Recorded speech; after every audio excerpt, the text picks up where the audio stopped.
The events are taking place in the Donghai University building, where quite a number of students have already gathered. Linmu thought hard about his test paper and complained that it was too difficult.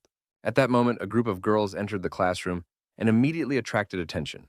The students immediately recognized one of them and started discussing how cute she was, causing everyone to think this student was the queen of the campus, even though she was a freshman. It was Du Xiaoyue, who didn't seem to be particularly happy about this kind of attention to herself. No one could understand why she was in this class, because there were only sophomores here. Turns out, she was engaged to a guy from here who her friends thought was pretty boring. In the end, the girl herself said she'd rather be all alone than marry that trash. They all stopped near the desk of the main character, who did not react in any way to the presence of his girlfriends. One of them stepped forward and started walking over to where the guy was sitting. The girl slammed down on her desk with all her might to finally get her attention. She wanted to take the seat with her friends, but Lin Mu replied that there were plenty of free desks in the back where they could sit down. She didn't care at all, because it was her principle to take a seat right here. The girl immediately noticed that our hero cannot solve even such a simple problem, so even dared to take the first desk, although it is not necessary for him. The guy couldn't answer anything to that because, unfortunately, she was telling the absolute truth. He looked at Du Xiaoyu, who was completely indifferent to what was happening in front of her eyes. At that moment, someone else intervened in their conversation and patted our hero on the shoulder. It was one of his classmates who felt it was necessary to fulfill the request of such a beautiful girl. Eventually, the protagonist realized that he wouldn't be able to withstand that kind of pressure, so he started packing his things to move. Afterward, all the students watched intently as the frustrated loser left his desk. He walked past Du Xiaoyu and slid a glance at her face, which still didn't show any emotion. Still, the girl raised her voice sharply and called the protagonist a coward in disgust. Her friend didn't believe that someone like our hero could get into Dunhai University, and suspected that he must have had some connections. In fact, Du Xiaoyue didn't care where the young man studied as long as she could break her engagement with him. After Lin Mu finished his classes, he walked lonely in the evening streets of the city, heading towards his home. Despite his indifference to his future bride, it was hard for the young man to tolerate such an attitude. He couldn't get the way the girl had coldly called him a coward out of his mind. The guy himself was also not happy about the engagement because it was all organized by his parents. The main character decided not to fill his head with all these problems. She wanted to go home to see how his grandfather was doing. Getting into the cab that arrived, he hoped the old man was getting better by now. It wasn't long before he arrived at the Lin family's mansion, which looked quite grandiose. Lin Mu walked closer to the door and informed his grandfather that he was already home. The young man was about to go inside, but stopped abruptly because he heard some strange sounds. He immediately recognized the shouts and guessed that his family was arguing again. The protagonist grudgingly noted that all of his relatives were already at the gathering. The air immediately stiffened, everyone froze, and there was an oppressive silence full of unspoken grievances. The first person to greet the young man was Lin Ron's aunt, who explained that Grandpa had gone to the hospital for a checkup and would be back soon. Lin Mu was not surprised by such news, so he calmly replied that he would go to his room. He walked silently past the men who continued to sit silently on the couch. The first to raise his voice was Lin Yitai's elder uncle, who was dissatisfied that his nephew had already completely forgotten about manners and was not greeting them. The second uncle, named Lin Yaif, didn't even think that they should take care of this guy. He whispered quietly with a smirk on his face that the protagonist didn't have long to live anyway. At lunchtime the next day, Lin Mu met with his grandfather and informed him that he would be out of class for a few days, so he would be able to take care of the old man. Grandpa, of course, rejoiced at the news that the young man would be able to spend more time with him. The guy was very sad about the old man's situation because he had been in such bad shape since our hero's mom and dad were gone, so no one knew if he was going to get better. Auntie interrupted the conversation and said that Lin Mu and Grandpa already had to go to dinner. In just a couple of minutes, the entire Lin family was already gathered around the same table. The first to speak was Uncle Lin Yitai, who decided to discuss all the important matters at once. He said they are organizing an auction soon, so he has yet to be authorized to make a decision on the organization. But there have been some problems with the process recently. The man felt that now was a good time to put the auction department under his direction. The other brother felt that if Lin Yitai had a problem with the organization, he shouldn't be involved in such matters, and offered his help. At this point, the main character abruptly got up from his seat and stated that he was full, so he was going to go to his room. No one even noticed that the young man had left the table because a fierce argument over the auction house had broken out. Lin Mu walked into his room and sighed heavily because he was already tired of hearing all the shouting. Our hero went out on the balcony and thought about the fact that, after all, his mom and dad had passed away too soon. He wished his parents could see with their own eyes how the family was slowly disintegrating. All these events did not give rest to the main character, who was now very difficult. Meanwhile, One of the uncles decided to check on the guy after all, suspecting he was having a hard time right now. The man guessed that our hero missed his parents again. Lin Mu wasn't particularly happy about the stranger's presence, so he wondered if Uncle needed him for something. The uncle didn't want anything from the protagonist, because he just thought the guy didn't eat enough at dinner, which made him a little worried. The man started talking about how only Lin Mu's father was able to inherit their father's skills. Unfortunately, their brother became completely immersed in the study of antiques, ignoring their grandfather's request to take over the family business. But even when he did take the helm, it didn't help the family. Eventually, my uncle decided not to continue this conversation and said that people shouldn't get what they can't handle. Otherwise, it would be a total mess.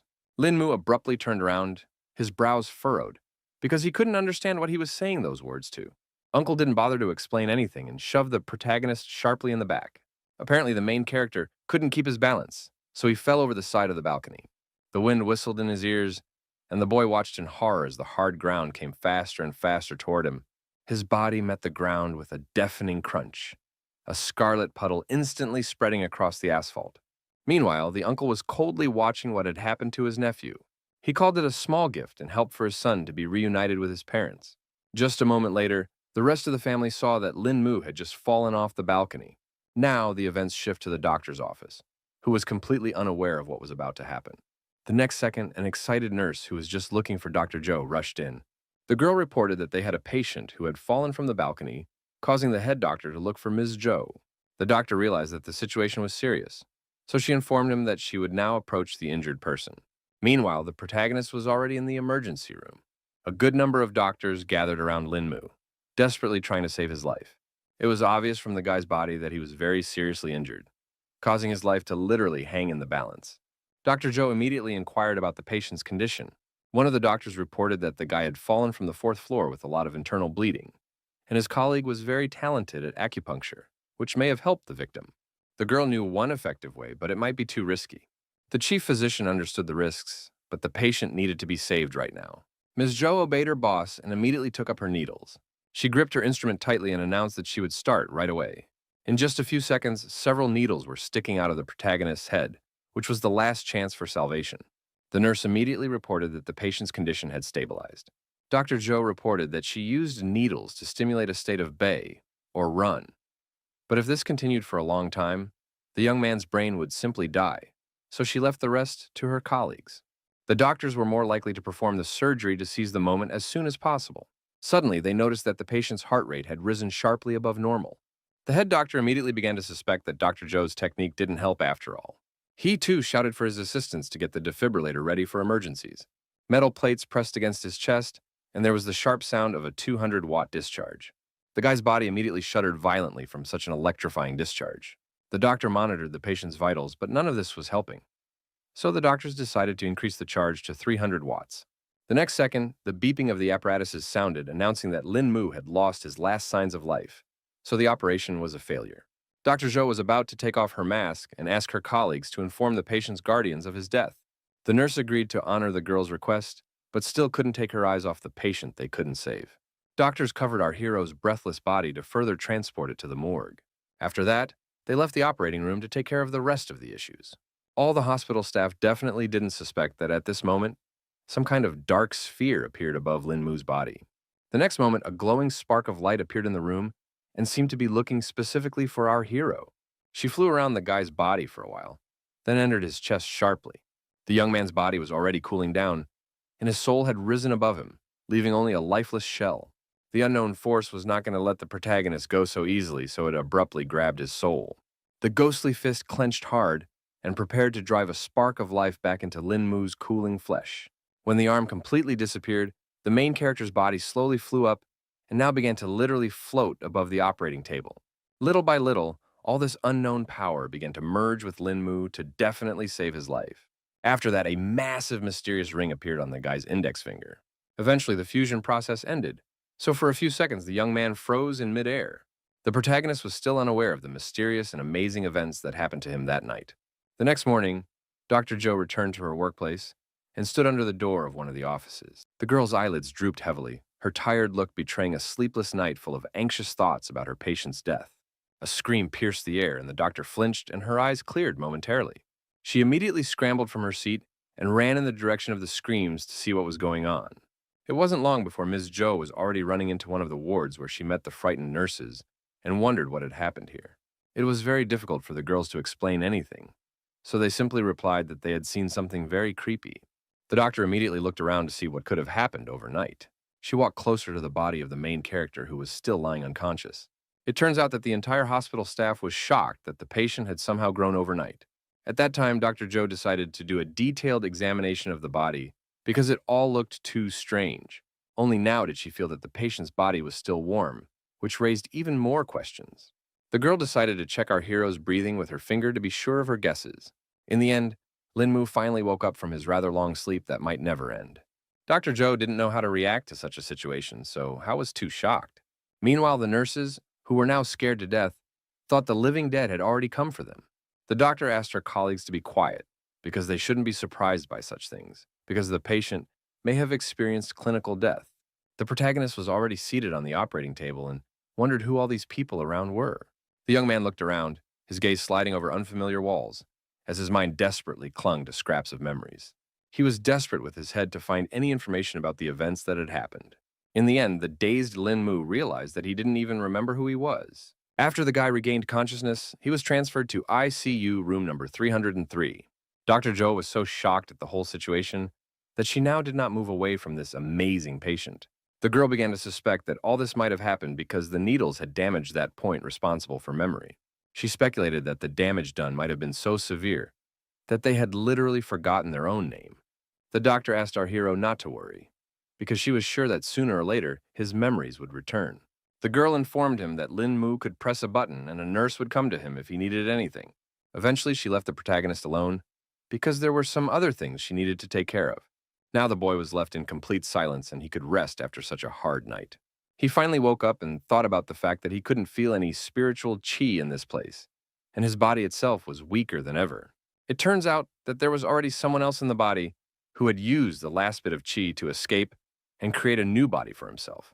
Otherwise, he would have just died.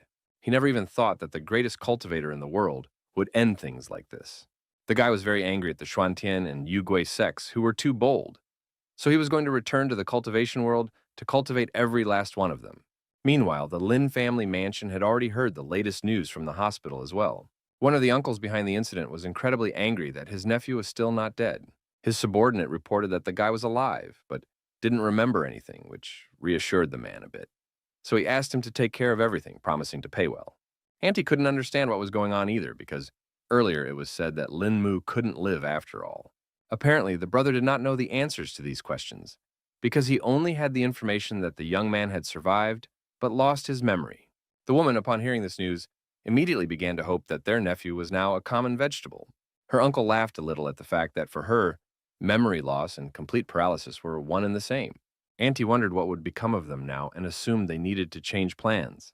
The man understood that the sister was the closest person to Lin Mu, so he asked her to go and check on the guy because they shouldn't reveal themselves without finding out the whole situation. He emphasized that the woman would just check on him and see if their nephew's memory loss was true. Meanwhile, Lin Mu sat quietly in his chamber and did not suspect that any plans were being made against him.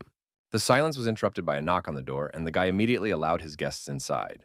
The protagonist couldn't understand what was going on, so he asked Dr. Joe what was the reason for her visit. The girl explained that someone had come to check on the guy and asked if he remembered the person. Lin Mu, pointing at the bandage on his head, emphasized again that in his condition he couldn't remember anyone. The aunt pretended to be hurt by these words, but the young man simply apologized and informed her that he didn't remember her at all. She asked her nephew not to bother and advised him to get more rest to get better quickly, promising that she would stop by some other time. She also asked the doctor how come the guy looked different for some reason. The girl explained that our hero's face was damaged because of the fall, so they had to do a little surgery. The aunt thanked the doctors for their help and asked them to take care of her nephew. In fact, in her mind, she was already rejoicing that Lin Mu had indeed forgotten everything. A few days later, the guy was still sitting in his room trying to find some information about this world. Our hero learned that in this world, the human race had only existed for 5,000 years, but somehow its spiritual chi was too weak. Thanks to the book he had found, he was finally starting to figure out little by little what this place was all about. Also, Dr. Joe reported that the protagonist is almost cured, so he can already be discharged. Lin Mu then sincerely thanked the doctor for the care and support she had shown him throughout these days. The girl laughed at the fact that the young man acted as if he came from some ancient time. The young man was embarrassed because she now knew his secret that he liked martial arts stories. The doctor asked our hero to finally go to discharge, to spend more time with family and friends, and get his memory back.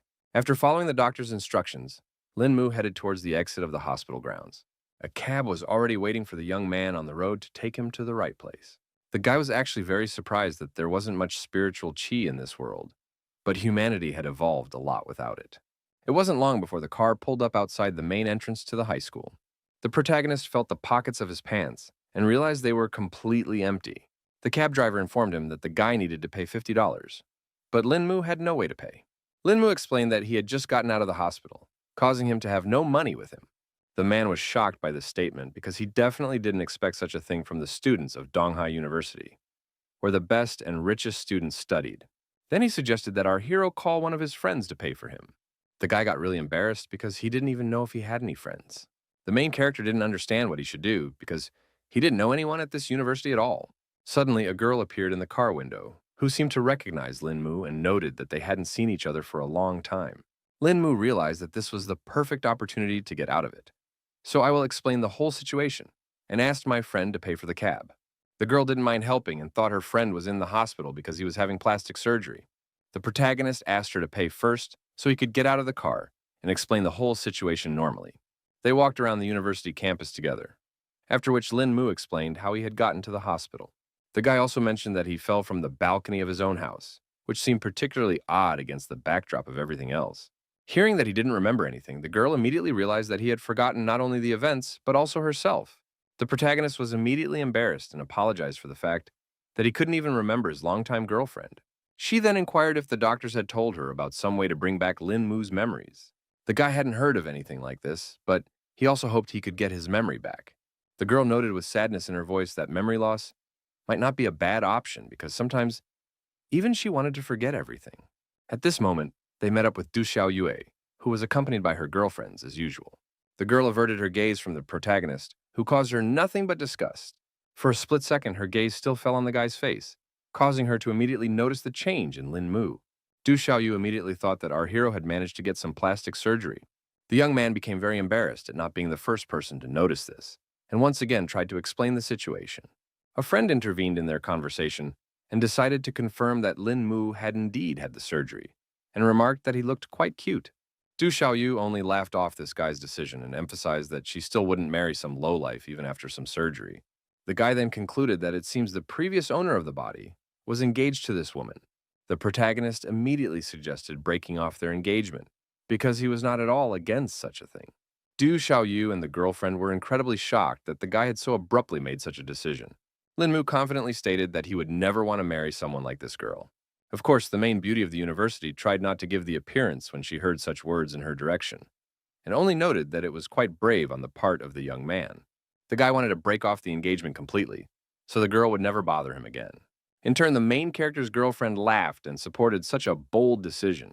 Lin Mu was very dissatisfied with this kind of attitude, so he now hoped that he would never meet Du Xiaoyu again. The girl could not take her eyes off the guy, whom she had previously considered a loser, because she had not expected such a drastic change. Meanwhile, the girlfriend was very happy for our hero, who finally accomplished his little revenge. Now the guy learned that before his memory loss, he was a weak and depressed man who was easily bullied and humiliated by everyone. The girl emphasized that each time it was not just intimidation, but a real shame. The protagonist realized that Du Xiaoyue had wanted to break off the engagement all along on her own, and he just let her go for nothing. The friend thought that this girl was unworthy of more, so she wondered what Lin Mu would do next. She thought the guy was already regretting his decision, since his fiancée was the queen of the university, but in fact, he didn't care at all. The girl decided to end this conversation and asked our hero to stay away from Du Xiaoyue next time. She also promised to show the guy the way to his class, because it was pretty clear he didn't even remember that. Along the way, someone threw a sharp dart toward our heroes, which stopped right near the girl's eye. It turned out that her friend had a practiced reaction, so she had no trouble catching it with 2 fingers. It was Chen Hao, who had been told many times by the girl not to play darts in class so as not to hurt his classmates.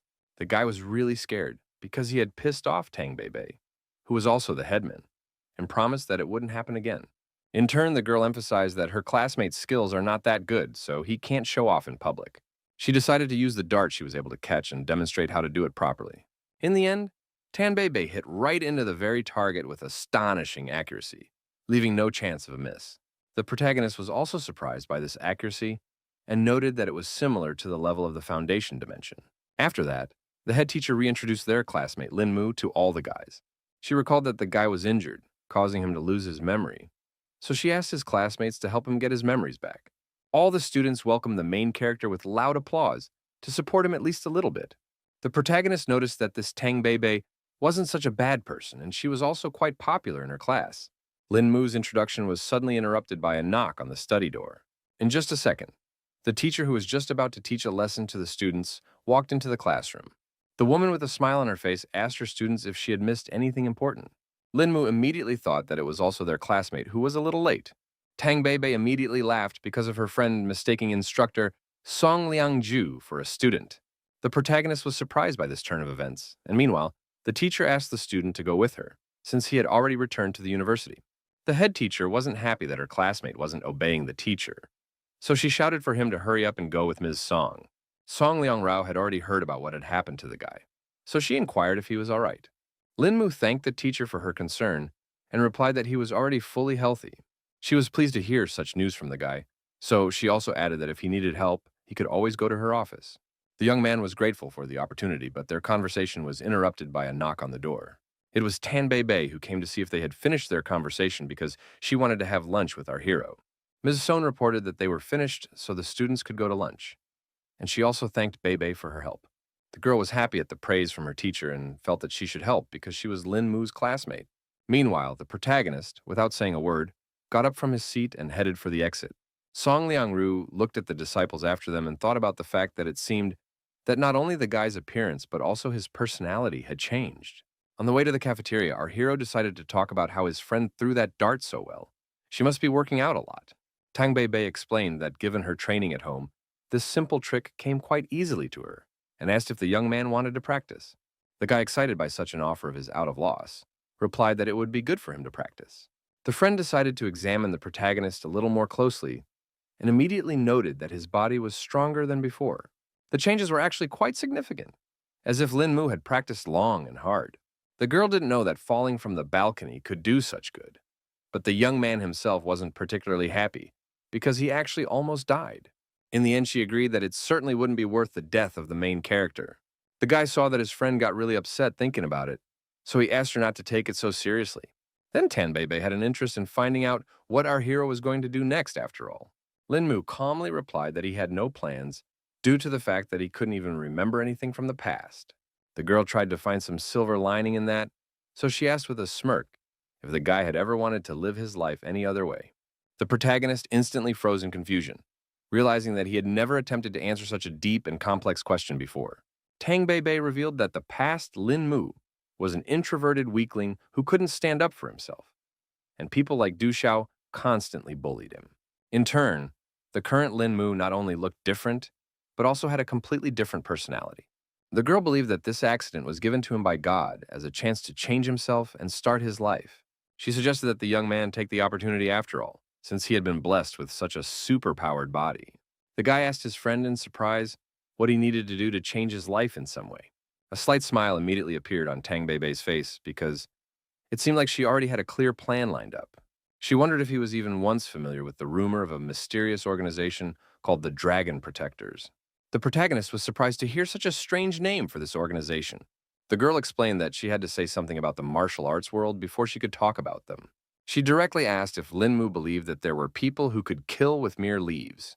The guy immediately assumed that these warriors were using spiritual chi filling, so he immediately replied that he believed that. The girl at once earnestly warned her friend that these people were not easy to find. She said that the legends said that some masters had reached the Xian Tian dimension, and even her grandfather had once gotten quite close to the place. Unfortunately, the old man was defeated by his inner demons and lost all of his cultivation, though to the joy of the entire family, he still survived. The main character asked Bei not to be sad because Grandpa was still alive, which was the most important thing. The girl listened to Lin Mu and told him that there were a lot of talented people in their Tang sect, so she hoped that someone would reach the Xiantian dimension.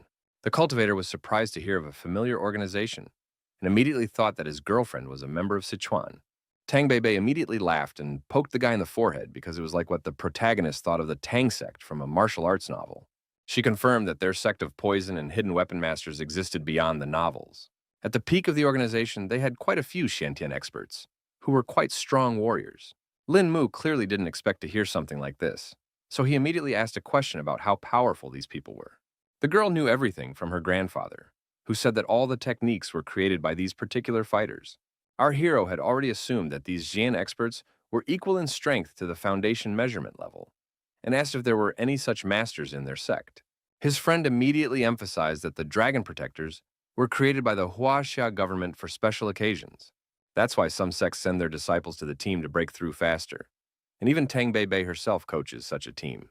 The protagonist started to have a bit of hesitation because he wasn't sure if he could join the team if he wasn't in a cult. The girl reassured him that the young man's potential, combined with good training, would allow him to be no weaker than their recruits, and asked if he wanted to join the Dragon Defenders. For a while, Lin Mu wondered if he should make such a spontaneous decision. In the end, the brave man firmly stated that he wanted to live another life after all. That was the end of their conversation, and the events continued deep into the night. The protagonist had already found himself outside the large building of Tenglong Corporation. In fact, the young man was surprised that the organization's bazaar was right in the middle of the city. Tan Bei didn't see it as a problem because it's the right place to house an important agency for the government. Plus, if there's any urgency, you need to respond as quickly as possible. The guy realized that he had said something somewhat stupid, so he confirmed that his friend was right after all. Quite soon, they were already inside the Tenglong Corporation building and headed towards the elevator to go to the upper floors. Our hero, having seen the enormous scale, ascertained that this was the base of the organization. Meanwhile, the girl pulled out her card to confirm her identity. She swiped the document across the elevator panel, as it could only be used with special identification. After a second, a notification appeared on the screen that the download of the required files had started. Tang Bei began to input the necessary information, while simultaneously explaining that the Tenglong Corporation was just a disguise.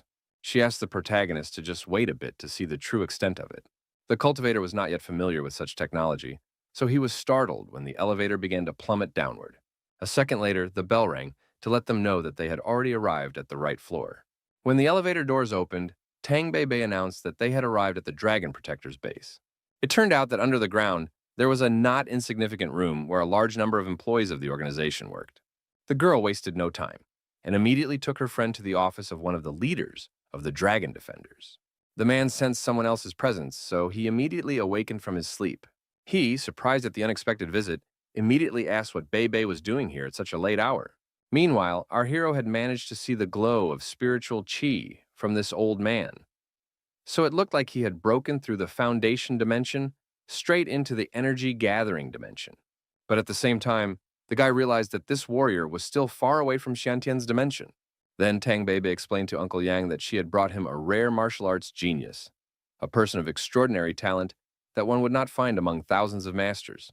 The man was unhappy that the girl was making such a joke when introducing her boyfriend, and emphasized that it was too late for him to learn martial arts. She immediately explained that it wasn't her boyfriend and suggested that the leader check out the main character's skills on her own. Uncle Yang couldn't refuse Sweet Bei, so he decided to believe her words after all. He stepped toward the young man, placed his hand confidently on his shoulder, and gazed intently into his face. In the end, the man was greatly surprised because in him, the guy had a pretty strong body, even though he didn't have any martial arts skills. Tang Bei rejoiced because her words were confirmed and also added that Lin Mu used to be an ordinary guy before, but after the fall, his body had become many times stronger. Uncle Yan's eyes widened in amazement because it all sounded literally impossible. The guy himself didn't really understand much of anything either because the hospital had tried everything, but never figured out the reasons for these changes. The leader of the organization understood that our hero already knew about the Dragon Protectors, so he immediately offered him to join the organization. And Lin Mu did not hesitate and agreed. The man said that the young man has to pass a test before becoming part of the team, and when he does join, it won't be so easy to leave them.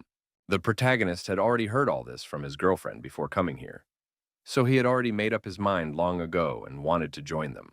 Uncle Yan was happy with this answer, so he immediately said that he would start preparing for the test and was confident that with his talent, Lin Mu would be able to pass all the prepared tests.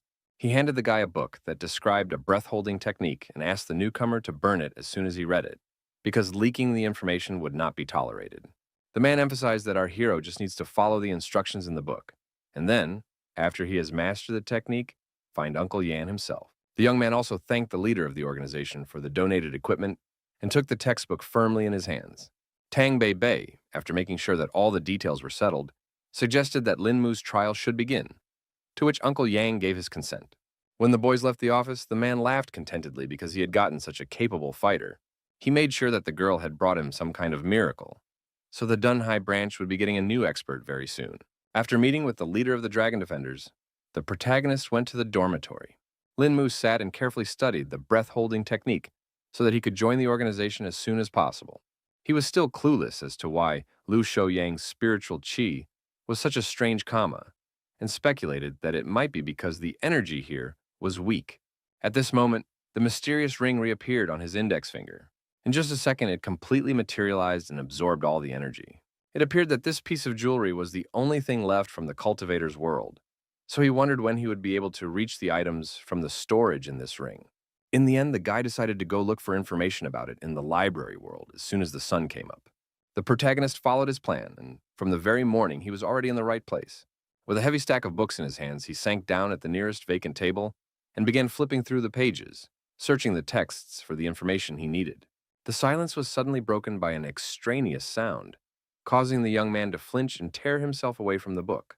It turns out it was Du Xiaoyue who was unhappy because some other guy was hitting on her.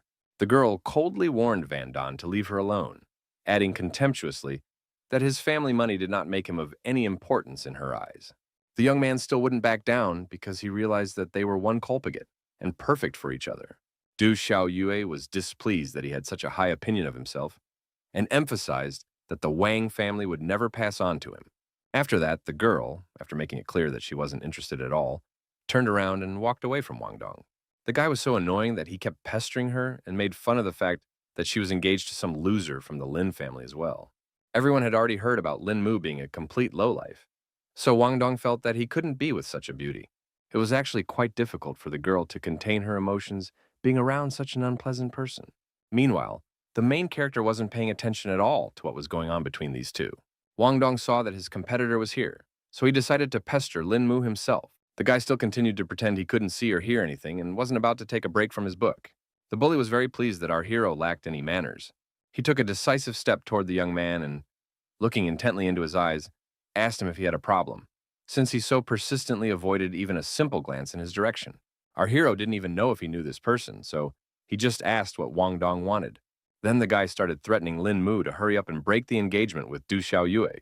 In turn, the young man himself said that they had already canceled everything, so the girl's affairs no longer interested him. The bully turned around in surprise and asked Du Xiaoyu herself if it was true. The beauty herself decided to take advantage of the situation and quietly, idly lied that it wasn't like that at all. The guy couldn't stand the fact that the protagonist seemed to have lied to him, so he snatched the book from his hands with anger. From surprise, the young man let the textbook out of his hands, and it crashed to the floor with a clatter. Wang Dong was very angry that the young man dared to cheat him, and promised that he would definitely pay for it.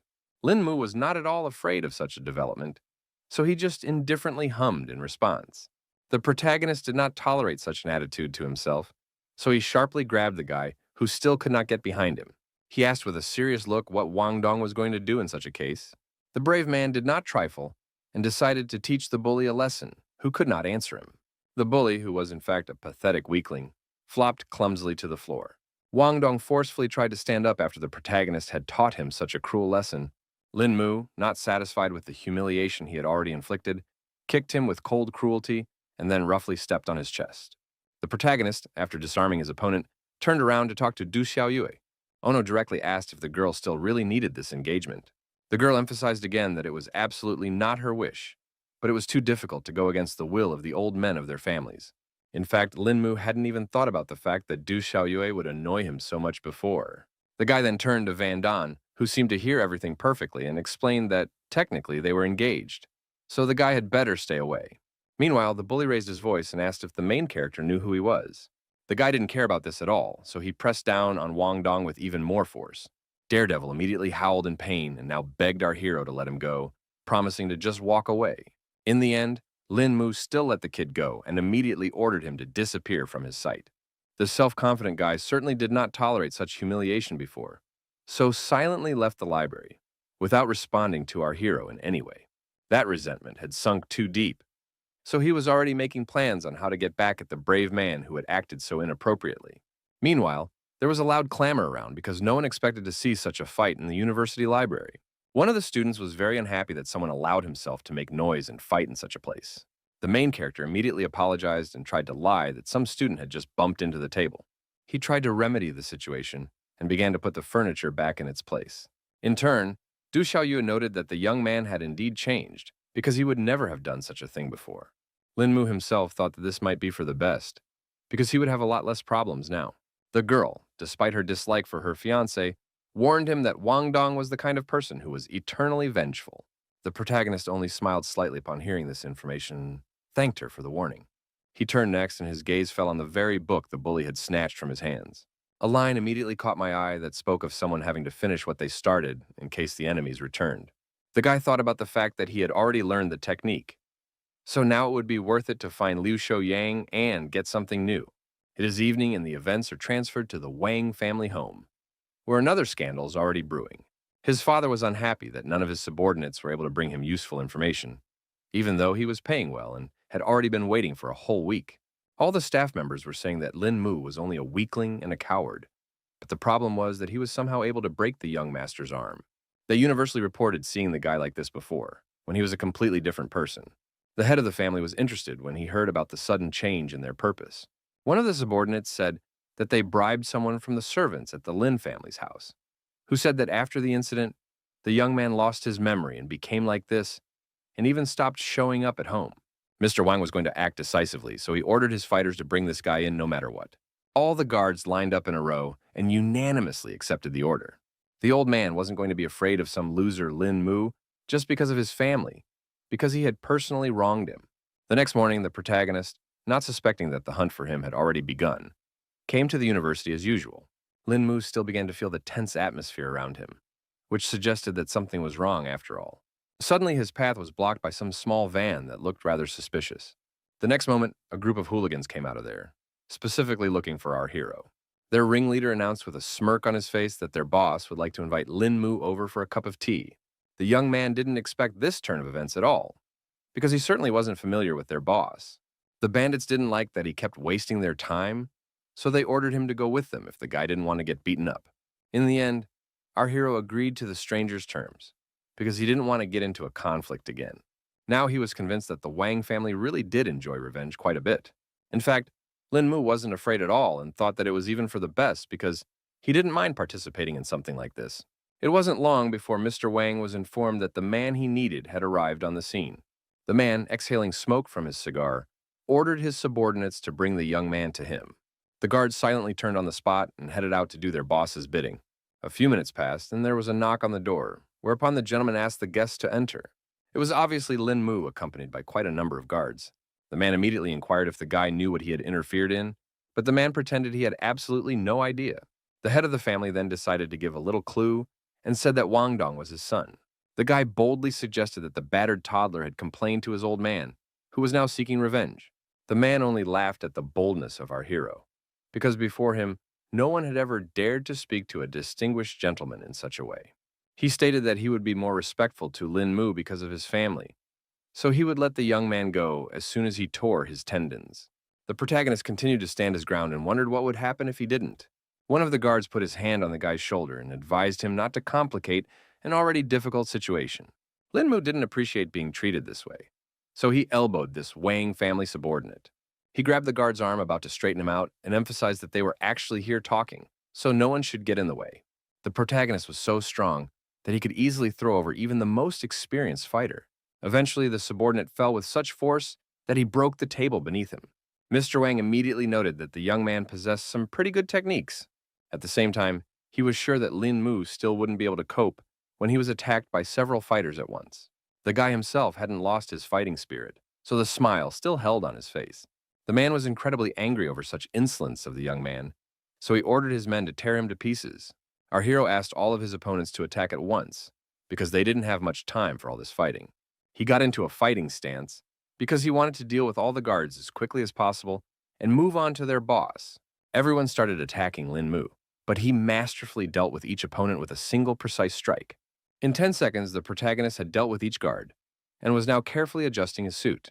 Mr. Wang was shocked by this turn of events because he was confident in the strength of his subordinates. The young man offered to talk to him in person because he and his son had taken up too much of his time, which needed to be reimbursed somehow. The man was scared out of his wits, so he now said it was only their fault and offered $20 million in compensation. Lin Mu didn't really want to receive any money that was definitely obtained through unfair means. The frightened old man was desperate to prove that it had all been earned in a completely clean way. The protagonist decided to believe Mr. Wang and reached into his jacket pocket. He handed the man his credit card and asked him to transfer the amount he needed there. The old man didn't mind keeping his promise, but he needed a computer to do it. Lin Mu let him walk over to the work table, so Mr. Wang quickly entered the necessary information and reported that everything was ready. The man demonstrated that the money had already gone to our hero's card and offered him to check it personally. The boy thanked him for his cooperation, and meanwhile, the old man himself was surreptitiously reaching into one of the nightstands of his desk. Mr. Wang did not take his eyes off Lin Mu and asked him to take his time like this. He already had the gun in his hands and offered the young man some more time to chat. Seeing the muzzle of the gun, the protagonist immediately became silent, and the old man wondered why he had stopped so abruptly. The man noted that the guy used to be so cool about himself, but at one point, all his courage was gone somewhere. Lin Mu was still just as unafraid of his main opponent, so a smug smirk reappeared on his face. He abruptly knocked over the table where Mr. Wang was sitting to throw him off balance. The head of the family was not prepared for such a development, so he was unable to keep the gun in his hands. Our hero asked if it was worth it and reported that the man had just dug his own grave. Now the old man tried to justify himself and said that it was just a slight misunderstanding, and he himself really wanted to talk to Lin Mu.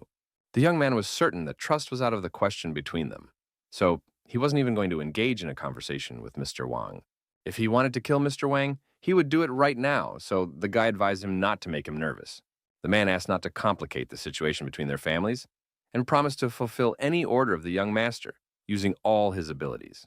The protagonist was quite interested when he heard such words and rejoiced at such an opportunity for revenge.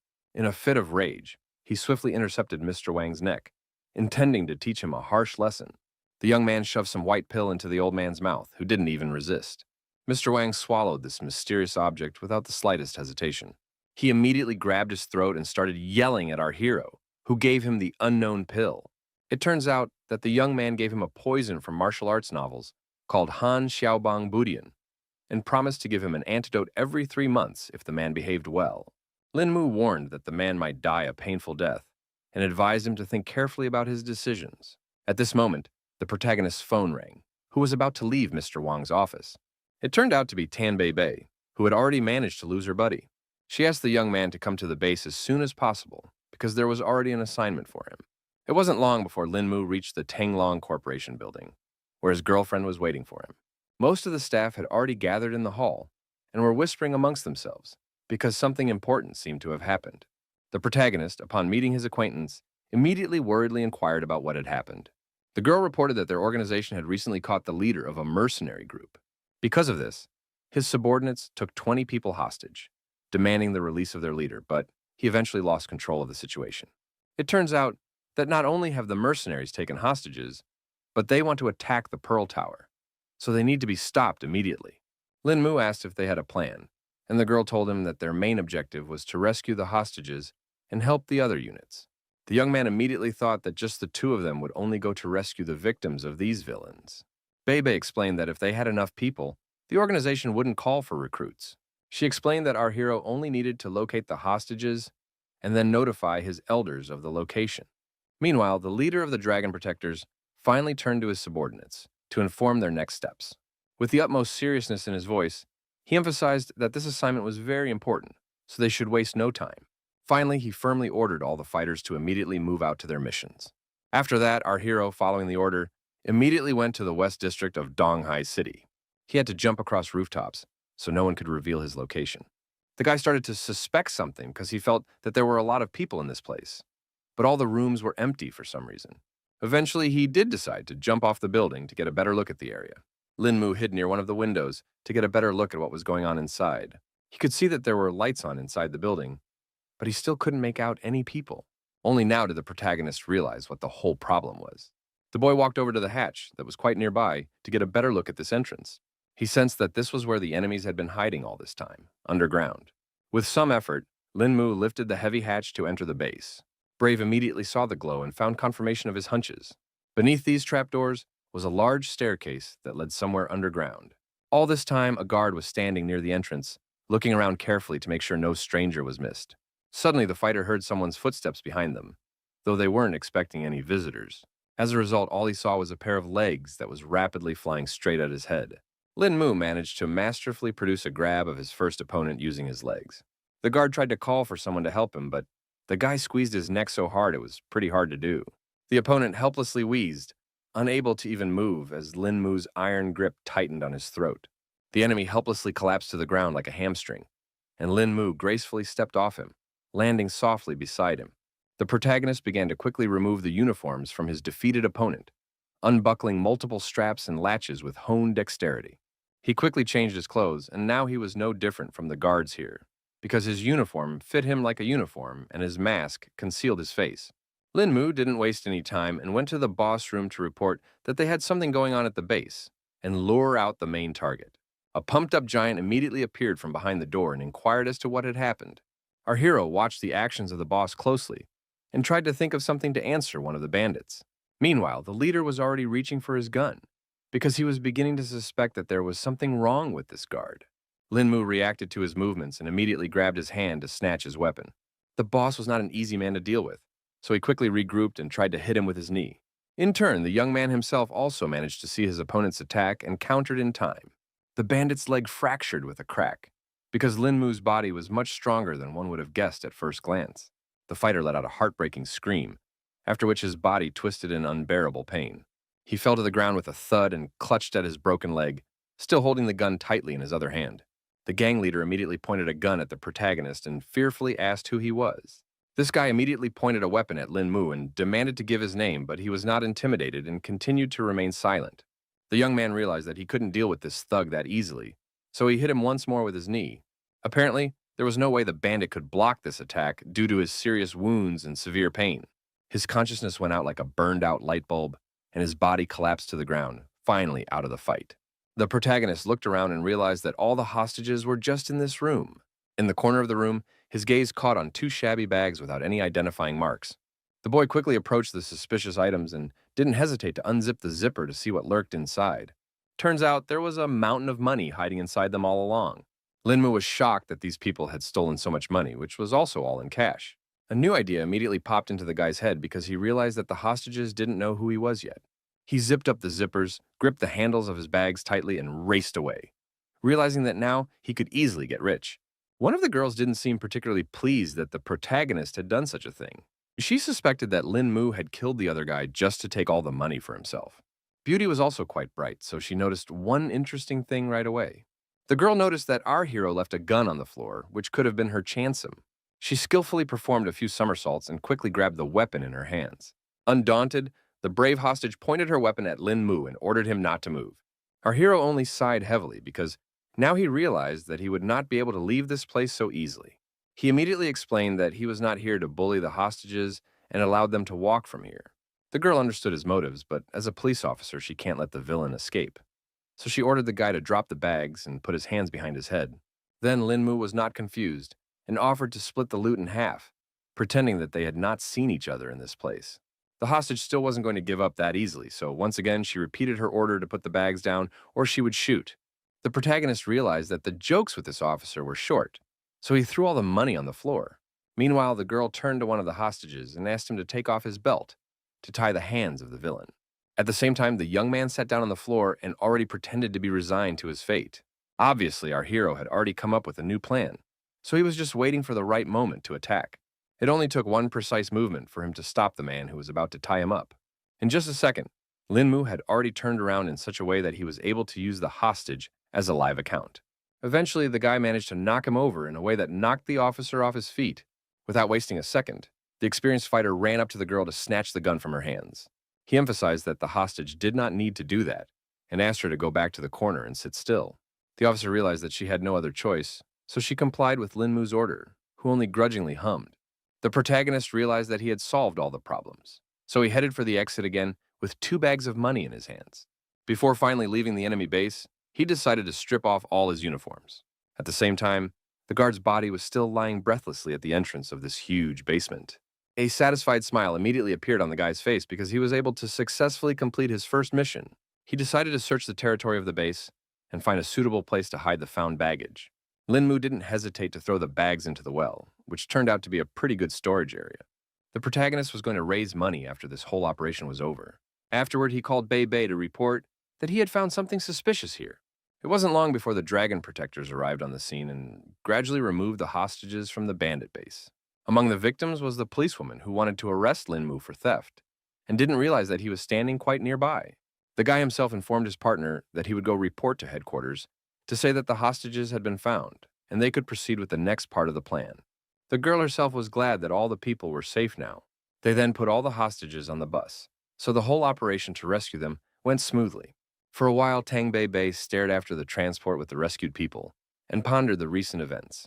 But she said the mission wasn't over because the hostages said there was something suspicious inside. The protagonist began to suspect something, so he asked what the people were talking about. Turns out they had already managed to tell the two mercenaries had gotten into a fight, but by the time the dragon protectors got here, two were already out. The main problem was that they couldn't find the very same bandit money anywhere. It was obvious that whoever knocked out those mercenaries was an expert, because it looked as if his opponents didn't stand a chance. The girl was about to report to her superiors that there was a master of such a level among the bandits. Lin Mu, who knew the whole truth, only smiled and agreed that a real expert had been here. After all the searches, our heroes went to the base of their organization to report the results of the mission. The guy reported that he had some business to take care of and said goodbye to Tan Bei Bei. He quickly left the Dragon Defender's base and hailed himself a cab. The protagonist quickly jumped into the back seat of the car and asked the driver to take him to Pingjiang District. After arriving at the location, he handed the driver some money and asked him to wait here, while he quickly picked up some clothes. The man listened to Lin Mu, so the man was able to go about his business in peace. The driver decided to smoke a cigarette to pass the time while waiting for his customer. After a couple minutes, the guy came back and asked him to open the trunk so he could throw his stuff in. The cab driver still didn't suspect anything, so he quickly pressed the button and complied with his passenger's request. The protagonist wasted no time and quickly put two heavy bags of money inside. The driver with a cigarette in his teeth noted that the guy was very pleased after picking up his so-called clothes. Linmu just laughed in response, but he thought to himself that there could be no other reaction to 10 million euros. Meanwhile, Mr. Wang has already received the report of his body checkup after being poisoned by an unknown pill. The subordinate handed him an envelope and informed him that it said the man had not been poisoned. The doctor said he was perfectly healthy and there should be no problems with his body. But there was still one small flaw. Mr. Wang wasn't going to listen to his subordinate any further and asked to be left alone. He couldn't contain his anger because he was beginning to suspect that Linmu had simply tricked him. At that moment, his train of thought was interrupted by a sudden ringing on his phone. The man's gaze immediately darted to the screen of his smartphone, where an incoming call from an unknown subscriber was displayed. Mr. Wang abruptly brought the phone to his ear and coldly demanded an explanation as to who dared to interrupt him at such an inopportune moment. The voice in the receiver belonged to the very man he had been pondering only a moment ago. It turns out that the protagonist had already made a reservation at Wang Zhang's restaurant and hoped that he could have a little chat with his new acquaintance here. The man was immediately interested in such an offer, so he was going to get there in a couple minutes. Wang Dong actually tensed up because he couldn't even figure out what this guy wanted right now. Our hero immediately noted that the old man arrived here rather quickly, and the latter explained that he didn't want to keep Lin Mu waiting. The man was quite excited because he couldn't guess what Brother Lin wanted and promised to fulfill his every wish. The guy laughed quietly and looked away and replied that nothing of the sort had happened. He began his story by saying that Wang Dong should already be aware of the situation with the Lin family. The protagonist poured a glass of wine and hinted that there was something only a man himself could do for him. The old man, suddenly revitalized, asked the young man to elaborate on his situation. Lin Mu explained that he had some cash, but he couldn't really use the money. The young man understood that Mr. Wang was a businessman, and thus could be a useful ally in his plans if he presented his proposal correctly. The old man instantly realized what the protagonist was getting at, and noted that he didn't have many useful skills, but business was his forte. He immediately asked exactly how much money Lin Mu kept with him. The protagonist confidently said that he had 20 million euros, and he expected it. But somehow Van Don had to turn that amount into an even larger sum. It was no problem for the man, so he asked the guy to rest a little and trust him. Lin Mu raised his glass and noted that in that case, he would have to visit his comrade beforehand. Wang Dong also grabbed his glass and happily replied that there would be no problem with that. After meeting the old man, our hero immediately went to the hostel. which became his permanent place of lodging. He sat down at his laptop while his roommates were getting ready to go to the university. The young man realized that there were too many extra eyes here, making it difficult for him to cultivate. So it was better to look out for some place with rent. Browsing through apartment websites, Lin Mu saw a good option for himself. Eventually, the guy firmly decided it was time to check one important detail. It wasn't long before he arrived at the right place and immediately saw that everything around him looked pretty good. The protagonist stopped in front of the door and thought that it would be nice if the owner of this house turned out to be a nice person. Forgetting any excitement, the guy pressed the right button and a loud ringing sounded. Somewhere from the back of the house came the voice of the landlord, asking him to wait a little while. After a few seconds, a very young boy appeared out of the door and inquired about who Lin Mu was looking for. Our hero was a little surprised, but explained that he had seen on the internet that this house was for rent. Now the young man understood the reason for this unexpected guest's visit. Lin Mu, in turn, nodded to confirm his intentions, and immediately inquired about the monthly fee. The owner decided not to discuss all the details on the street, and offered the guy to go inside and look around, and then talk about the price. The protagonist did not object, so he silently put on his guest slippers and followed the master of the house. Only now did the young man realize that they hadn't introduced themselves to each other, so he said that his name was Meng Xuan. The guy calmly and uncluttered replied that his name was Lin Mu. Meng Xuan had immediately warned him that there were two other people upstairs living here, so there was only one room left vacant. He showed him a place that was rented out and told him that its cost was $1,200 a month, but that he would have to pay for the whole year at once. Our hero was in no hurry to agree to such conditions because he thought that the price for one small room was too high. The owner didn't really stick with his client and immediately hinted that there were rooms nearby that only cost a few $100s a month. Someone's voice was heard outside the door, immediately noting that another jelly man had come, although Meng Xuan didn't really need money. In the end, it turned out to be a teacher from the university who recognized her student immediately. It seems the main character didn't expect to see a familiar face here either. Meng Xuan was also surprised because he began to guess that the two knew each other. Song Liangju confirmed his guess with a smile on her face and explained that this guy was her student. For his part, Lin Mu began to hesitate because he realized that it would be difficult to do anything next to Miss Song. He decided to say the price was too high for him after all, and he was going to look for other places. Also, the guy didn't apologize for wasting his time. And meanwhile, Song Liangju was surprised that he, with his family's wealth, couldn't afford rent. The woman began to suspect that something had happened to her student's family. In the end, the protagonist still managed to find a new home for himself. Although Western style was not his preference, he didn't waste time thinking about it and simply made a decision, choosing this option as the most practical in this situation. It was quite a nice and quiet place here, which was perfect for cultivation. Lin Mu took a closer look around and noticed that the kitchen was also not bad. The young man thought about the fact that he hadn't cooked for himself in a while, so this was a good opportunity. Within a couple of minutes, he had already started cooking a rather appetizing dinner for himself, the aromas of which filled the entire room. Our hero thought that his skills are good, but the ingredients are so bad, so it's better to order new products online. He quickly pulled out his phone and decided to look up some herbs that might help with the cooking. Immediately, he noticed some merchandise that interested him more than the condiments. Lin Mu definitely didn't expect to encounter a spiritual ginseng amongst the vastness of the internet. The guy was sure that this root was perfect for him, so he didn't hesitate long to buy it. He noticed that the seller was located in Nangu, but distance didn't matter when it came to such a rare and high-quality item that was worth any effort. In the end, the protagonist had to use an airline to get to the seller. The boy thought about his first time on an airplane and wondered what the experience was like on board. On the way, he suddenly remembered the ticket and, pausing for a moment, reached into his pocket to see exactly where his seat was. The protagonist already had an electronic version of the ticket, so he was able to see all the information on his phone. He was glad to have the whole company behind him because the bank had the airplane and everything else ready for him. Luo Biyun, who belonged to Hao Yue Corp., was already seated on board. Eventually, the other passengers began to take their seats as well, creating a measured buzz around them. The girl was surprised to notice that another passenger had entered the airplane that she certainly hadn't expected to see. She was sure the entire airplane was entirely at their company's disposal, but that turned out not to be the case.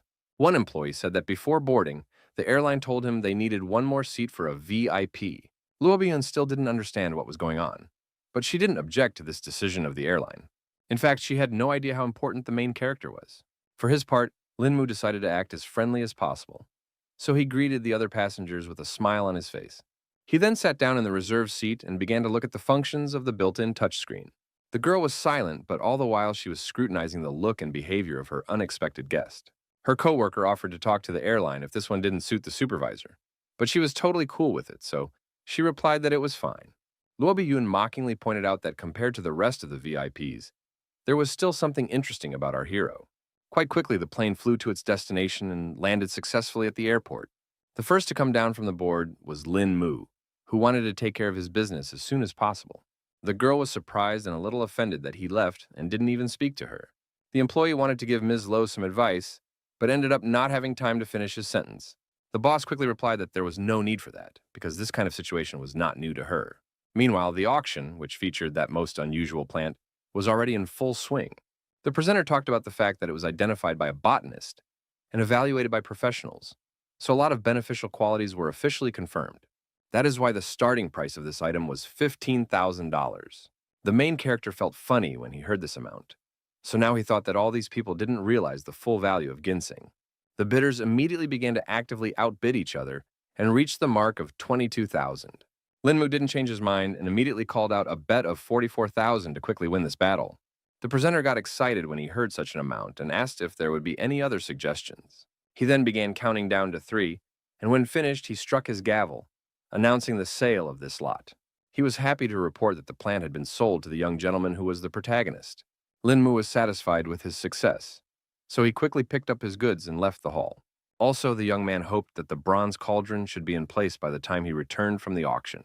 Meanwhile, Lo Bi-yun went to a dinner party where quite a few elites had gathered. Next to her was Miss Lee's assistant, whom she asked to come over. The girl handed her subordinate a glass of wine and asked her to hold it for a while. The employee was surprised because the banquet wasn't over yet, and Lo Bi-yun was already going somewhere. Then she explained that all she wanted to do was to go outside and get some fresh air and leave the rest to Ms. Lee. Eventually, the girl settled into her car and rejoiced that she was finally free. At the same time, he realized that this freedom was only an illusion and could not be 100%. The bodyguards were still following Luo Bi-yun, but she realized that it was all just for her own safety, although having 5 special forces was overkill. Suddenly, some plan had formed in the girl's mind, so a sly grin immediately appeared on her face. She decided to throw the guards off her tail while she had the chance, so she hit the gas pedal with all her might. The bodyguards immediately realized what their ward was up to and rushed after her as quickly as possible. The cars immediately moved from their seats and with all speed and flew after the unruly Luo Bi-yun. In turn, the girl herself realized that her cunning plan hadn't worked after all. After driving a little further, she had to stop at a red traffic light. In the end, Luo Bi-yun decided not to follow the rules of the road and made a quick right turn. One of the guards wanted to continue the chase, but his fellow driver couldn't go through the red light. In the rearview mirror, the girl saw that her plan had worked after all, so she laughed wickedly. She wondered what to do now, and for starters, she wanted to tell the bodyguards about not worrying unnecessarily. The girl was so excited about this opportunity that she didn't notice that the silhouette of a crossdresser appeared right in front of her car. Luo Bi-yun had time to quickly react to the threat and hit the brake pedal. Also, a bright flash of light suddenly flew in front of her face, causing her to go blind for a moment and instinctively recoil. 6. It turned out to be a bullet that rattled through her car window, leaving a tear in the glass and showering the interior with shrapnel. The girl was shocked when she heard a gunshot and thought it was the same guy who jumped out in front of her car. Blood ran down her face because the bullet still grazed her delicate skin a bit. Though if she hadn't stopped, the consequences would have been worse. Luo Bi-yun was sure that these people here were clearly after her, so she should find a safe place and hide until the bodyguard found her. The girl turned sharply into a narrow alley and raced through the deserted streets, her footsteps echoing between the blank walls of the houses. She hoped this place would be safe until the bodyguards got here. At that moment, the defenseless beauty heard someone else's footsteps behind her back, which made her tense up. Luo Bi-yun heard that this person was walking quite calmly, so it must be just an ordinary passerby. In the end, it turned out to be Lin Mu, who was just passing by. The girl immediately recognized that it was the guy from the plane, because this mysterious gentleman could not be confused with anyone. She immediately grabbed the familiar man's hand and asked him to wait, because it was her only hope. The protagonist was surprised to ask what the miss wanted, and she was confused and couldn't answer accurately. In turn, the guy decided to make a joke and hinted that he did not need the services of a woman of easy behavior. Luo Bi-yun was greatly angered when she heard such words from a young man who was interested in her. The girl felt a hot wave of shame wash over her. She realized what a ridiculous misunderstanding had just occurred. Lin Mu was about to leave, but she shouted after him, telling the guy not to be in such a hurry. The young man raised his eyebrows in genuine surprise. his gaze expressing a mute question and misunderstanding. Luo Biyun lowered her gaze in embarrassment and tried to explain that she was being hunted by assassins, so she needed help. Now the main character understood the whole situation and agreed to help the girl to reach the police station, where she can be protected. It wasn't long before they approached the police station, and the guy suggested they hurry up. Lin Mu suggested that the girl go inside because in a situation like this, it was better to sit back in a safe place. She answered nothing and continued to follow the protagonist in silence. The protagonist didn't like the fact that the girl continued to pursue him, so glared at her with his disgruntled deadline. He asked what the problem was this time, and assumed that Lo Bi-yoon wanted something else. In fact, the girl still couldn't believe that the mysterious stranger from the plane didn't recognize her. Lin Mu didn't see it as a problem at all because he couldn't think of one, and was about to leave because he was a bit busy. The stunned beauty was indeed shocked because the young man didn't recognize her, and began to suspect that he was just trying to get out of here as quickly as possible. She realized that today's attack was too suspicious, so she couldn't tell the police about it, but rather put someone from the family in charge of dealing with it. Besides, the girl understood why our hero wanted to get rid of her quickly, because obviously he just didn't recognize her. In any case, Lo Bi-yoon wasn't going to fall behind so easily, so she pretended to be hungry and emphasized that she didn't have any money, hinting that the guy could help. The protagonist did not expect that the girl would not give up on him after all, so he finally decided to stop. He again asked the girl to go home or to the police station because she was definitely not allowed to walk around the city streets at night. In the end, Lin Mu headed towards his house that he had rented nearby. Lo Bi-yoon thought there was a restaurant somewhere nearby, not realizing where she was going. Then our hero, with a smile on his face, explained that he would take the defenseless girl to his house and make her some kind of snack. She was now convinced that the young man was not a bad person, but still felt that everything that was going on was beyond normal socializing. In any case, Luo Bi-yoon had nowhere to go, so she further followed the hospitable guy. Stepping inside and looking around the interior, she immediately noted that the main character had pretty good taste. Lin Mu immediately sat his guest down on the chair, but she continued to feel somehow awkward. Only now our hero noticed that the girl's feet were swollen, although she had not complained about it before. He realized that Luo Bi-yoon couldn't be left in this state, so he asked her to wait here while he looked for a solution to this problem. The girl was rather surprised when she saw what this caring young man was about to do. Turns out he brought her a basin of warm water, which was supposed to help with her swollen feet. Luo Bi-yoon was clearly feeling uncomfortable, so she didn't object, and immediately lowered her feet into the water. It was only now that she realized she had forgotten to introduce herself, so with a smile on her face, she said her name. In turn, the protagonist briefly replied that his name was Lin Mu. For now, he asked the girl to get some rest, while he himself went to the kitchen to prepare dinner for them. Luo Bi-yoon herself realized that the young man perceived her as an ordinary girl, and thought that knowing someone as ignorant and caring as him was pretty great. Lin Mu immediately noticed that she was looking at the plate very greedily, so he concluded that his guest must have been very hungry. The girl didn't even notice her stare, so she immediately tried to justify herself. The main character didn't judge her for it, so he just asked her to put on her slippers to finally go to the table to get something to eat. Luo Bi-yoon couldn't be happy that the guy was so caring that he even prepared house shoes for her. After sitting down at the table, Lin Mu explained that he had cooked the first thing that came to his mind and hoped that the girl would appreciate his efforts. The guest was pleased when she saw the bounty of treats that looked quite appetizing, so she was already anticipating a delicious dinner. Our hero was pleased to hear compliments, so he asked the girl to eat as much as she liked, since she liked it so much. Luo Bi-yoon realized that the atmosphere was already suitable to directly ask if the guy really didn't remember her. The young man sighed heavily and admitted that he really couldn't remember where they might have met. Then the girl decided to give a little hint and told him that it happened in Nangu City on an airplane. The image of one of the female passengers, who happened to be Luo Bi-yoon, immediately popped up in the guy's mind. She immediately laughed off the fact that Lin Mu was rather forgetful, because she hadn't changed much since then. The protagonist didn't mind and decided to wonder why the girl was being stalked by someone. She suspected it was all because of some work conflicts, but she was used to that kind of meanness by now. The guy had enough of this information to fully understand the whole situation, so he decided not to question Luo Bi-yoon anymore, and suggested that she finish her meal quickly so they could deal with her leg. After that, the girl herself also decided to end this conversation and continued her meal. After eating dinner, they went straight to examining the leg, and the main character immediately warned that they would need to be a little patient because it might hurt a little. Lin Mu was rubbing the place where his leg had been kicked, where by then a rather large bruise had already appeared. Luo Bi-yoon became very embarrassed because it all seemed rather strange, since they almost didn't know each other. Fortunately, the girl earned just a sprain, so her health was not in any danger. but it was still complicated by the fact that it was on the girl's leg.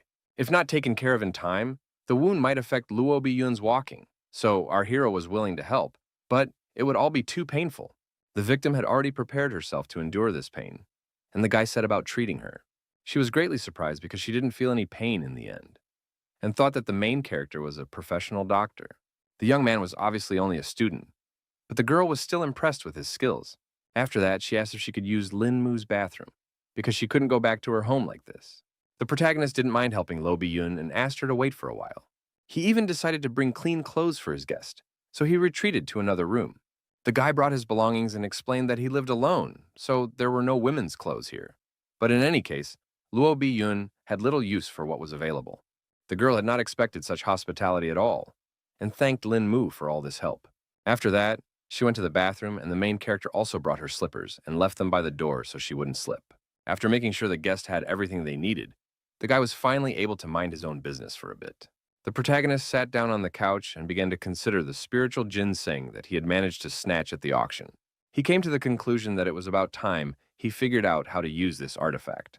His musings were abruptly cut short when there was a persistent knock at the door. It was Luo Bi-yun, who had already finished all the water procedures and changed her clothes, so she was feeling quite fresh. The guy was a little stunned because he didn't expect the girl to be so suited to his clothes. The girl gave an embarrassed laugh and wondered what it was that was on the table. The protagonist briefly explained that it was just a medicinal herb that he was going to make a cure with. Luo Bi-yun was greatly surprised because she couldn't understand why such a young and healthy guy needed some medicinal herbs.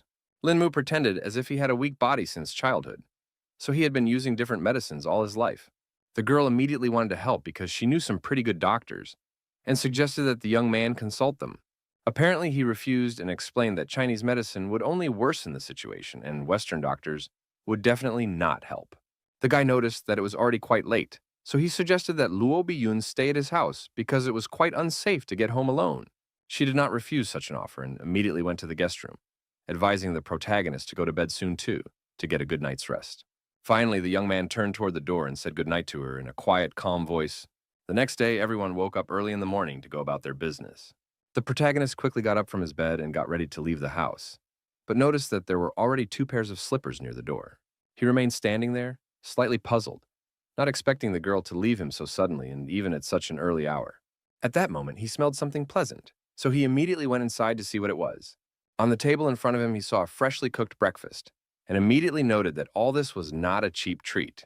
Taking a closer look, Lin Mu noticed that there was a small note under one of the plates. It turned out that it was Lo Bi-yun who left her number and explained that she had some business that caused her to have to leave so early, but she still wanted to thank her for her help and made a small breakfast. The protagonist quickly sat down at the table to appreciate the girl's efforts and thanked her aloud for all of this, despite the fact that he was here all alone. Cutting off a small piece, the guy stabbed it on his fork and put the food in his mouth. In fact, Lin Mu hadn't even expected that this entire breakfast would turn out to be so delicious. He had no idea at all that his new acquaintance had such good cooking skills. Finished with his morning snack, the protagonist decided to start making the medicine. In one of the lockers was a special cauldron that was meant for just such things. After throwing the ingredients inside, Lin Mu put the pot on the stove and the water in it boiled quite quickly. After that, he put ginseng root in it, which was the final ingredient. Meanwhile, events shift to Manhattan, where they have already learned about the recent incident with Lo Bi-yun. Her father was incredibly angry that the useless staff couldn't protect his daughter. The bodyguards understood everything perfectly well, so they apologized to their boss and emphasized that it was all their fault. It turns out that the subordinates had already managed to find the killer and the man behind it all, so one of them had already reached into the envelope to have a peek at this on his own. In fact, the man was more interested in who helped Luo Bi-yun evade her pursuers. The bodyguards had already prepared information about this guy too, so they started looking for an envelope with suitable data. The man was not in the least bit surprised when he read that it was Lin Mu from the Donghai Lin family. What shocked him even more was that this young man had died, but was eventually able to come back to life. The guards explained that they received this information from the hospital, which suggested that it was probably just the body's response to the temporary organ shutdown. But it was also known that after the patient woke up, he became taller and his appearance changed. The more surprising was that his personality became completely different. The guard added that the hospital believes it is a miracle, and the first time such a thing has happened in the history of medicine. He allowed that such changes in the boy's appearance and character could have been due to memory loss.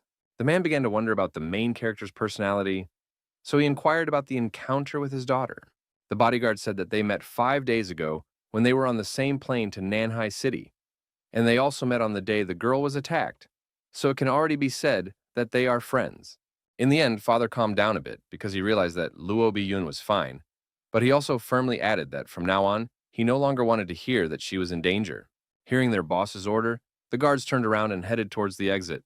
For a while, the old man continued to sit with sheets of information about our hero and think about who he was.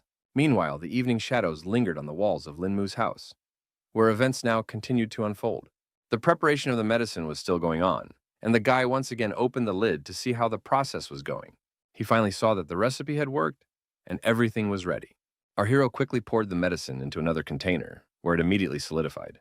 After that, Lin Mu would twist small balls from this substance, although he could have done it with chi energy, but it was not enough even for such easy tasks. Of all this amount of medicine, the young man had quite a few medicinal pills. Eventually, the protagonist decided it was time to personally try his endeavors. Taking a sip of the medicine, the guy immediately felt some strange changes in his body. He realized that the effect was certainly a bit weak, but the number of pills just made up for it. Lin Mu realized that all was not well with Qi in this world, but with such great finances, there was nothing stopping him from rising to the top again. The next day, the guy, as if nothing had happened, went to study at the university. Tang Bei, who was sitting next to him, immediately noticed that the main character was sitting on his phone the whole time, so she immediately asked what it was that he was doing. Turns out, the young man was just looking at his grades for his last exam. Seeing the result, the girl immediately noted that the grades have not badly increased after our hero was in the hospital. So now she herself was not opposed to also fall from the balcony. Obviously, it wasn't the best idea, so I didn't advise her to go to such lengths for some sort of evaluation. One of her classmates also remarked that after this incident, everyone is talking about how lucky Lin Mu is. Du Xiaoyu was very annoyed because all the attention was tied to her ex-fiancé. So she asked her girlfriends not to react to it in any way. The sly girlfriend immediately reminded her that on paper the guy was still her fiancé, hinting that they could deal with this Tang Bei he keeps hanging around with. The girl continued to pretend as if she didn't care about all these papers, and said that she wasn't going to fume about some Lin Mu at all. At the same time, a rich beauty in a fancy sports car drove up to the university, who was just looking for our hero. Luo Biyun was quite determined, so she quickly got out of the car and headed towards the entrance. Classmates immediately informed the guy that some unknown girl was looking for him. The protagonist immediately realized everything when he saw the acquaintance in front of him, and said hello to her, a little surprised. In turn, the girl smiled widely and laughed at the fact that he certainly hadn't expected to see her in such a place. It was true, so the young man confusedly asked how Luo Biyun knew about his university. The girl explained that she had just gotten a call from someone, and didn't even have to find her savior herself. The guy got embarrassed and apologized for being too busy lately, but really he had just forgotten about Luo Biyun. She immediately suspected something because the protagonist certainly didn't look that busy when he was having a word with his girlfriend. Lin Mu was not confused and explained that they had just finished a class they were just discussing. Luo Biyun didn't care about this at all because she came here to call our hero for a dinner that she would pay for on her own. The guy immediately refused and explained the subject that today was his grandfather's 80th birthday, which made him need to be home on time. At that time, the girl immediately guessed that there would be some kind of party and joined Lin Mu. The main character immediately explained that it wasn't a good idea because he had an oddball family, which made him afraid that Lo Biyun herself wouldn't like them either. She didn't see it as a problem at all and was confident that she could handle it all on her own. Eventually, the young man realized that it was useless to resist, so he explained that he had one more class left, after which they could go home together. Only now Lo Biyun was finally about to leave the audience, and asked our hero to unsubscribe when he was free. After that, Lin Mu looked around and was already certain that, fortunately, no one had paid attention to him. It turned out that everything was not like that because all classmates were already actively discussing the fact that the guy had a girl and so beautiful. The protagonist realized that the situation was too dire, so he decided to quickly run out of the auditorium to avoid answering all those stupid questions. He decided to go to the vending machine and grab a small snack for himself. Glad that he managed to escape in time, because otherwise he wouldn't know how to explain this whole situation. Suddenly, Tang Bei appeared behind his back, who was displeased that her friend had left without saying a single word. In fact, the guy didn't even have anything to say because he had only seen this girl twice, so they were just acquaintances. He said that the first time he and Lo Biyun met on an airplane and didn't even talk then, and the second time he met her in an alley near his house and saved her from some murders. The friend did not believe the words of the protagonist at all, because it was too strange due to the fact that the girl, after 2 meetings, personally came for him. She joked that Lo Bi-yoon could thank the savior with marriage, but the hero was against it, because the girl is from a famous family and such a thing is simply impossible. Tang Bei still saw no other reason for the girl to perfectly come to see the young man and act so friendly. The protagonist couldn't understand at all why his girlfriend cared so much about someone he knew. She immediately became very embarrassed and tried to explain that she was just worried about Lin Mu, because she was afraid that the pretty girl just might have deceived him. The guy immediately emphasized that he wasn't some infant who could be so easily fooled. He suggested that we finally go back to the auditorium because classes were about to start. Tang Bei was really annoyed that the main character was just trying to run away from her question, so she didn't get any normal answer. Meanwhile, the rest of the classmates continued to actively discuss the mysterious situation that had occurred during this break. Du Xiaoyu's friend still couldn't calm down because that girl directly approached Lin Mu and said that she was going to come to his grandfather's birthday party, which looked quite impertinent. The girl still continued to remain calm because she didn't want to show that she had any feelings for the head hero. Her friend couldn't believe that she wasn't even going to lift a finger despite some girl coming to Lin Mu's house. Du Xiaoyu wasn't going to do anything because now she had nothing to do with this guy, and besides, they were going to break the engagement anyway. The friends still thought it was like spitting in the girl's face because their breakup was still unconfirmed. In the end, Du Xiaoyue just asked her friends to calm down because it wasn't long before the teacher was going to come. After class, all the students quickly went out of the university to rest after a hard day's work. No sooner had the protagonist far away from the educational institution than someone beeped. It was Luo Bi-yoon, who was going to pick up the young man in her car from the beginning, so she waited for him at the exit. She also inquired if the guy had seen the car, because she wanted him to be the one behind the wheel. The protagonist didn't mind taking advantage of such an opportunity, so he quickly agreed. Eventually, the girl asked him to drive because she didn't know the road to his house at all. Quickly switching places, Lin Mu quickly pressed the gas pedal, and the car abruptly roared forward. Meanwhile, Luo Bi-yoon, for some reason, abruptly leaned over and started scrutinizing something. Turns out the girl was rubbing the very leg she twisted the night they met the main character. Lin Mu immediately noticed that something was wrong, so he asked her about the condition of this bruise. Luo Bi-yoon calmly replied that she was perfectly fine, and it was just a small sore from the heels. Then, the main character offered her to wear normal shoes, but the girl immediately refused because everything looked much prettier on heels and her legs seemed longer. He didn't understand at all this attitude of girls who suffered so much for the sake of some beauty. Luo Bi-yoon explained, a little embarrassed, that normally she wouldn't wear such shoes, but today was a special day. The young man didn't understand the hint from her side at all, so he didn't react to those words at all. It wasn't long before they reached the Seven Ling Mansion, where all the relatives had already gathered to celebrate the birthday. The butler was overjoyed when he saw that young Master Mu had finally returned to their home. The protagonist said a brief hello to him, but was in no hurry to explain who he had come here with. The bewildered Uncle Chung had to inquire on his own who this girl was. The guy eventually explained that it was his friend named Lo Bi-yoon, who he also decided to take to his grandfather's birthday party. The old man didn't object, so he welcomed Ms. Luo into their family's mansion with hospitality. The guy wasn't in much of a hurry to go in because he thought about what had happened here the last time he'd been home. He was looking at the balcony from which he had fallen off for unknown reasons, and afterward ended up in the hospital, where some rather mysterious changes in his body had taken place. Lo Bi-yoon immediately noticed that the protagonist was behaving strangely, so she asked what was wrong with him. The guy smiled to show that everything was fine and offered to hurry inside. Inside, they were greeted by a huge crowd of people chatting carefree about life. The girl walked confidently forward and immediately noted that the protagonist had quite a large home.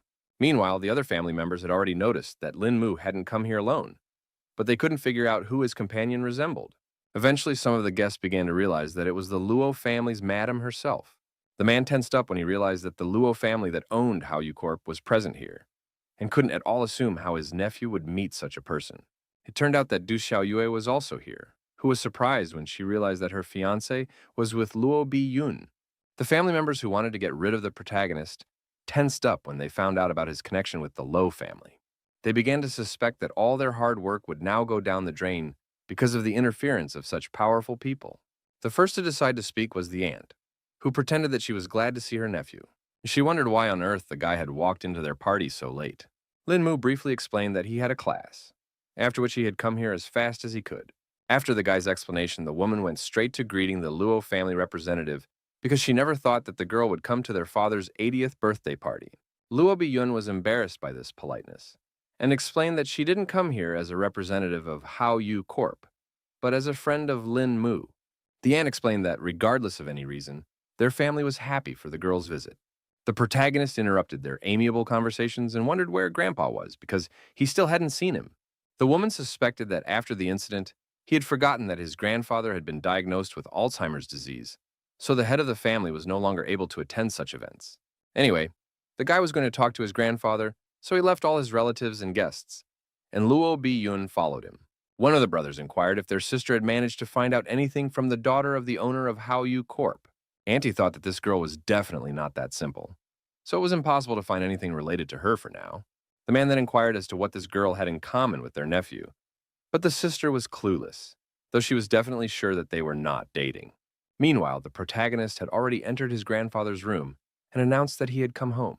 The head of the family was already too weak, so he needed servants even just to eat. Grandpa's gaze was rather blank, so he just mechanically opened his mouth to be fed. Suddenly he twitched and grabbed the servant's hand as if he didn't want to eat anymore. Only now did the subordinate see that young Master Mu had entered the room, causing her to be a bit confused. The boy calmly released the servant and explained that he just wanted to talk to his grandfather. The worker understood everything perfectly well, so she quickly headed towards the exit. Lin Mu squatted down in front of his grandfather and immediately wished him a happy birthday. Taking the old man's hands, our hero asked if he remembered his grandson, hoping to rekindle at least a spark of memory in his eyes. Through force, Grandpa still remembered that his favorite grandchild Mu was standing in front of him. At this point in the conversation, Luo Bi-yun intervened and smilingly wished Mr. Lin a long life and remarked that he would definitely last longer than the South China Mountains. The main character revealed that it was a friend he had taken to help celebrate her birthday. Grandpa still seemed to be hovering in the clouds, so he didn't say many words and only occasionally nodded back smiling.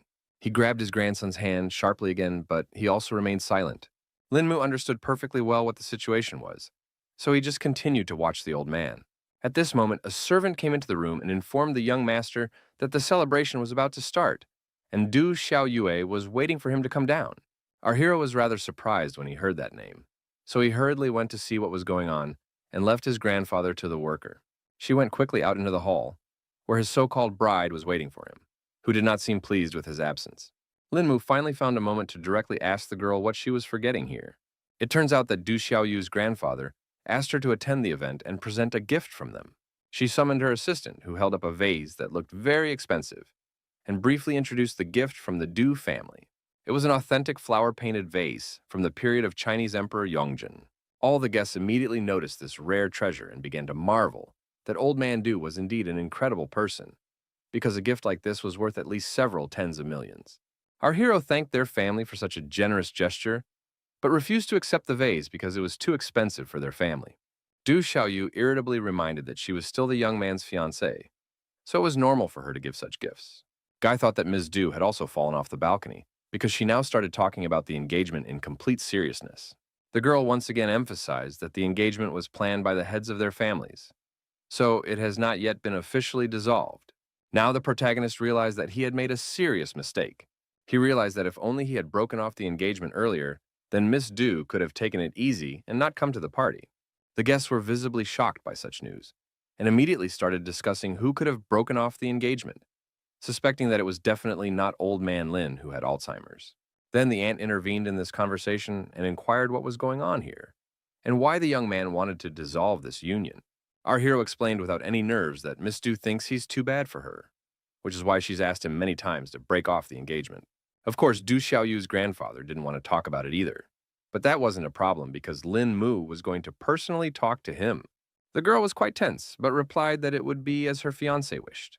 At the same time, Lo Biyun announced that she had also prepared a gift for her grandfather, hoping that he would like it. The protagonist immediately said that the girl definitely shouldn't have spent any money on it. He carefully picked up the mysterious box, which gave no hint of what was inside. The guest was eagerly watching the young man, because she was eager to see the reaction to what she had prepared for the birthday boy. In the end, Lin Mu still opened the wooden box and saw a ring in front of him that was made of a green gemstone.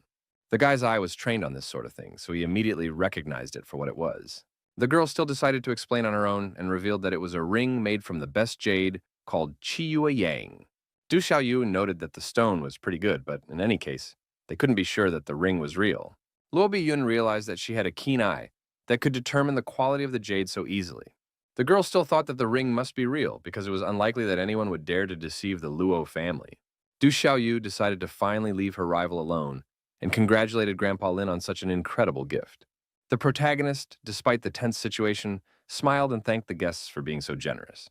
He eventually accepted the gift from Du's family on behalf of his grandfather, but warned that next time he would come to discuss breaking off the engagement, and she shouldn't waste any more time on such events. Du Xiaoyu was clearly irritated by the situation, her lips tightly pressed together, and she only nodded briefly in response, showing that she had no intention of continuing this conversation. The aunt finally intervened, who couldn't understand how her nephew could make such decisions on his own. The guy explained that nothing would work out between them, even if you do it through force. So it was easier to break the engagement to avoid wasting their nerves and time. Aunt Ron realized that the protagonist was serious, so she backed off and didn't bother to change his mind. After the party, Lin Mu was back in his acquaintance's car and had already driven away from his family's house. The girl decided to talk about how this Du Xiaoyue is quite beautiful, so the guy should think about whether he will regret breaking the engagement. The protagonist didn't see this as a problem because his fiancée doesn't want to waste time on him, so her beauty and intelligence no longer matter. Luo Biyun still suggested that he stay with the girl longer to find out her feelings, and maybe then his feelings wouldn't change. But in any case, Lin Mu wasn't burning with the desire to marry her specifically, so he refused.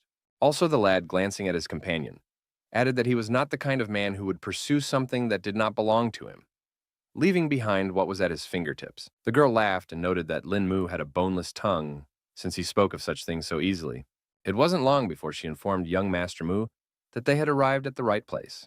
Our hero quickly jumped out of the car and started actively typing something into his phone. The next second, there was a ringing notification sound from Luo Biyun's phone. Lin Mu handed her his phone number and asked her to call if the girl needed help again.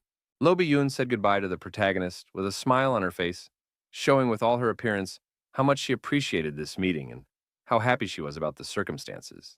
She then quickly drove off in the direction of her home, so the young man didn't even have time to respond. Lin Mu was in no hurry to go inside and began to actively dig through the pocket of his jacket.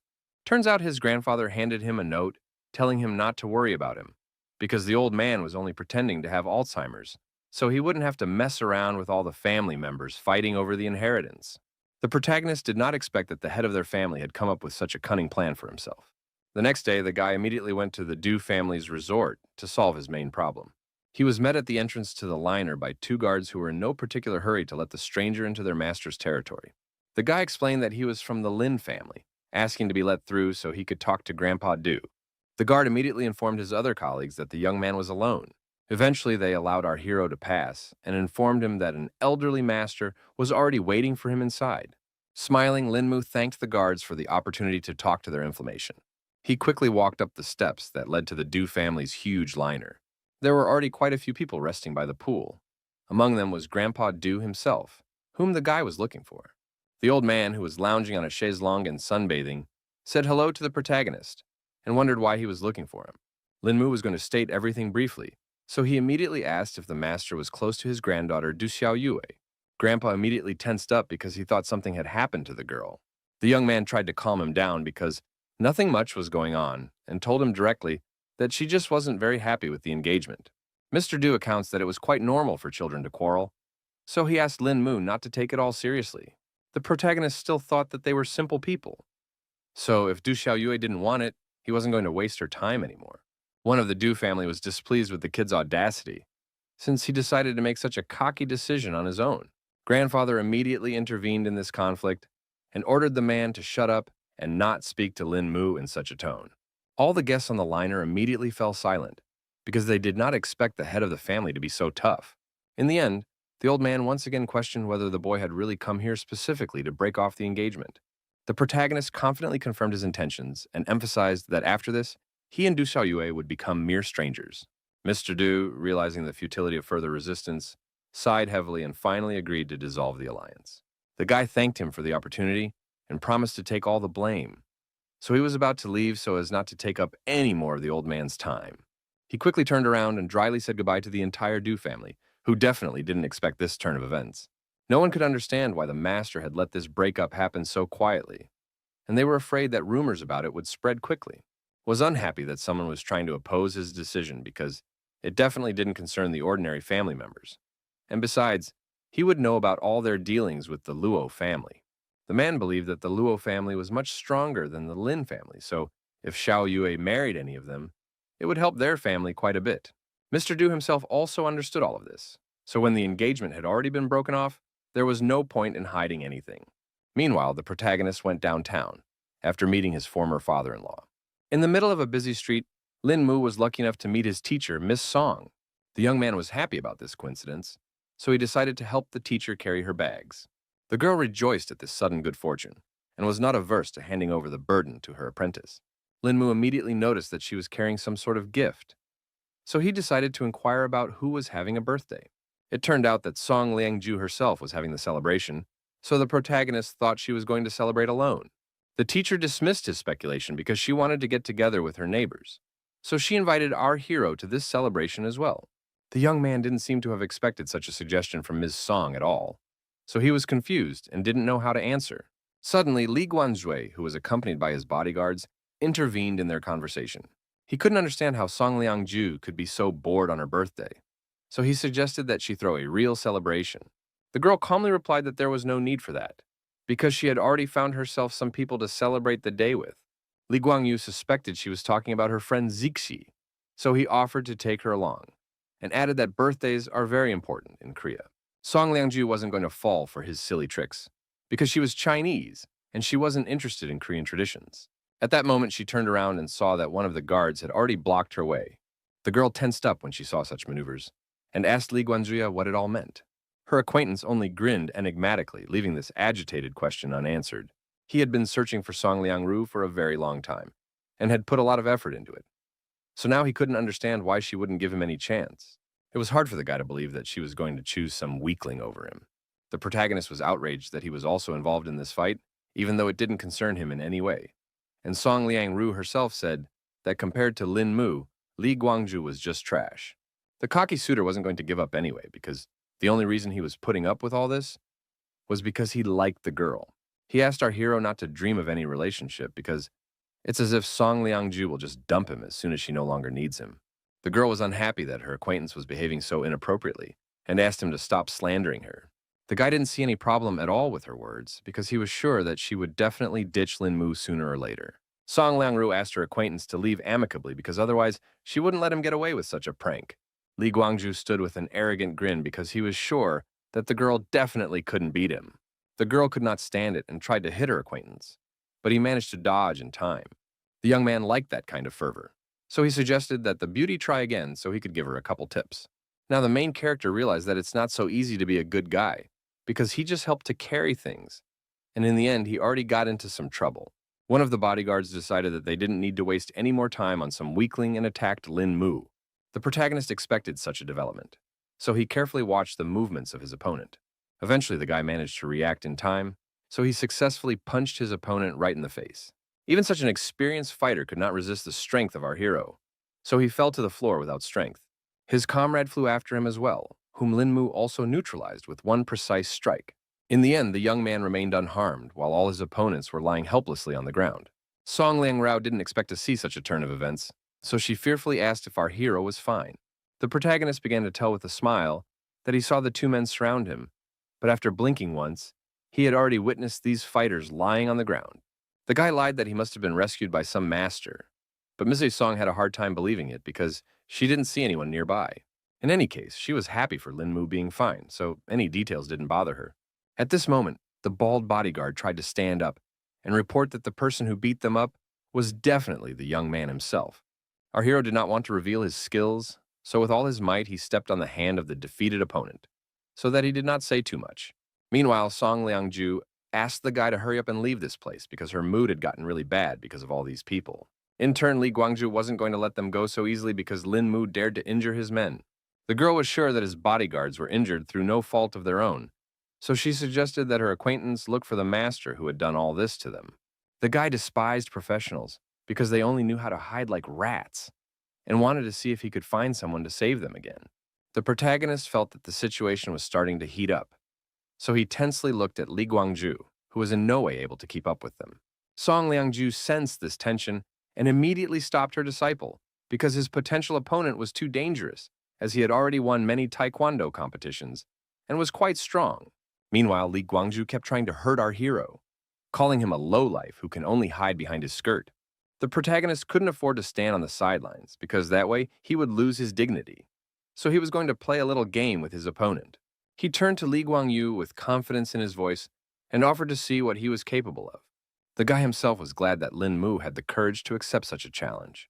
Lin Mu wanted to get this whole conflict over with quickly and see if his opponent's words matched his real abilities.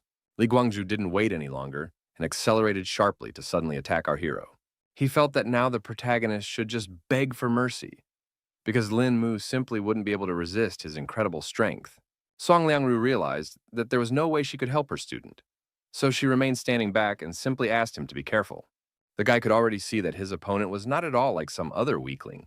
In any case, the protagonist thought that Li Guangzhu was hoping in vain if he really thought that this fight would be so easy. But the guy was still absolutely confident in his strength. So he continued to attack Lin Mu, who had managed to dodge so far. Eventually, the protagonist managed to block even a strong leg kick and keep his balance. An interested smirk appeared on Li Guangzhu's face because he didn't expect the young man to even be able to block his turning kick. He paused for a while and wondered what the protagonist was going to do now, because he was definitely not in a particularly favorable situation. Song Liangro could clearly see how strong the blow was, so now she wasn't sure if her disciple was fine. Li Guangzhu himself was surprised by this outcome because he could have calmly broken the board with his punches, but the protagonist somehow managed to withstand. Meanwhile, Lin Mu replied that he was fine, but he didn't even expect his opponent to be this good.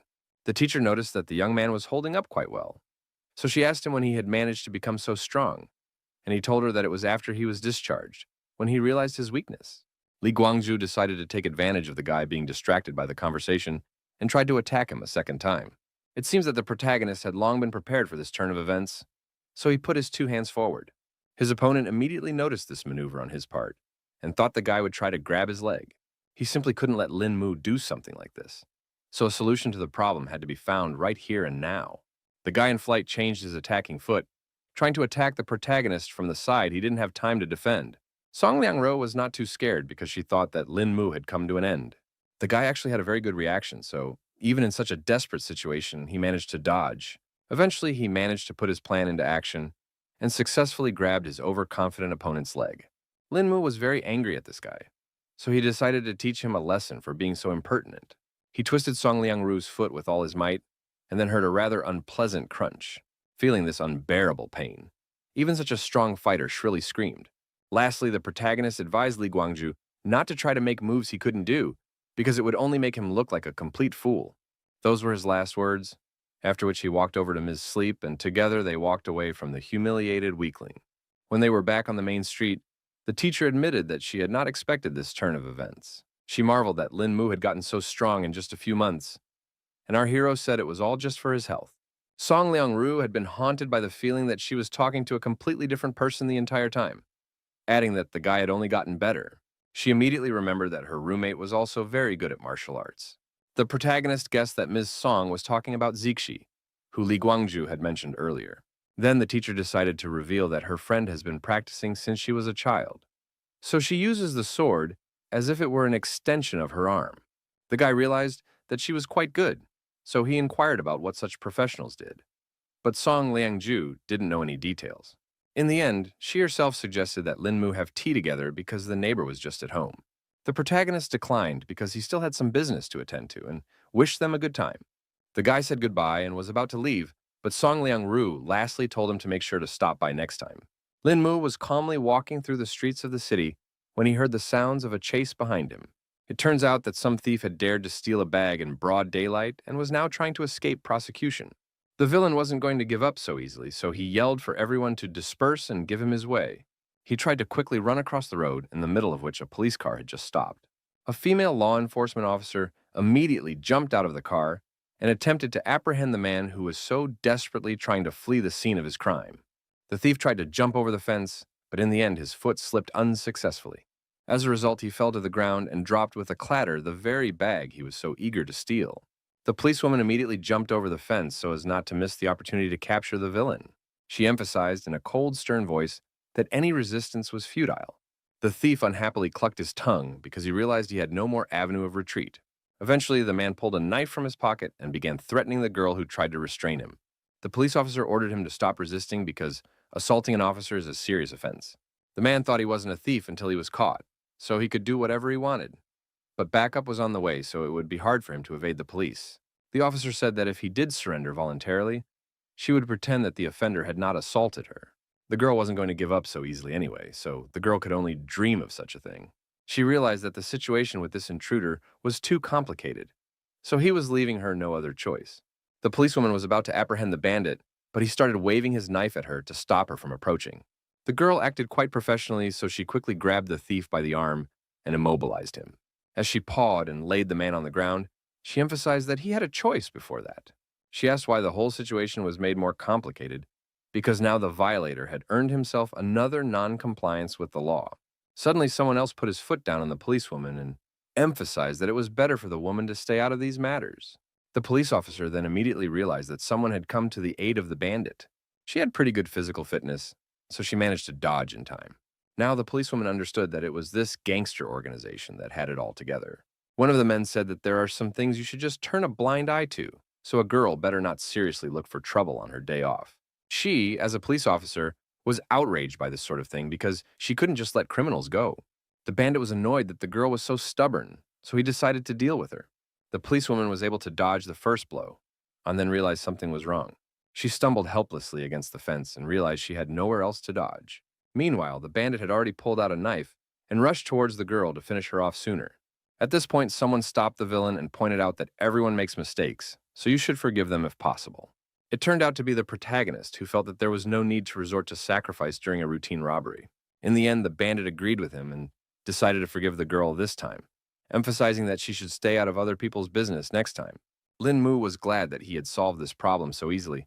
Staring at the departing bandits, the guy didn't even notice that the police officer had already handcuffed him.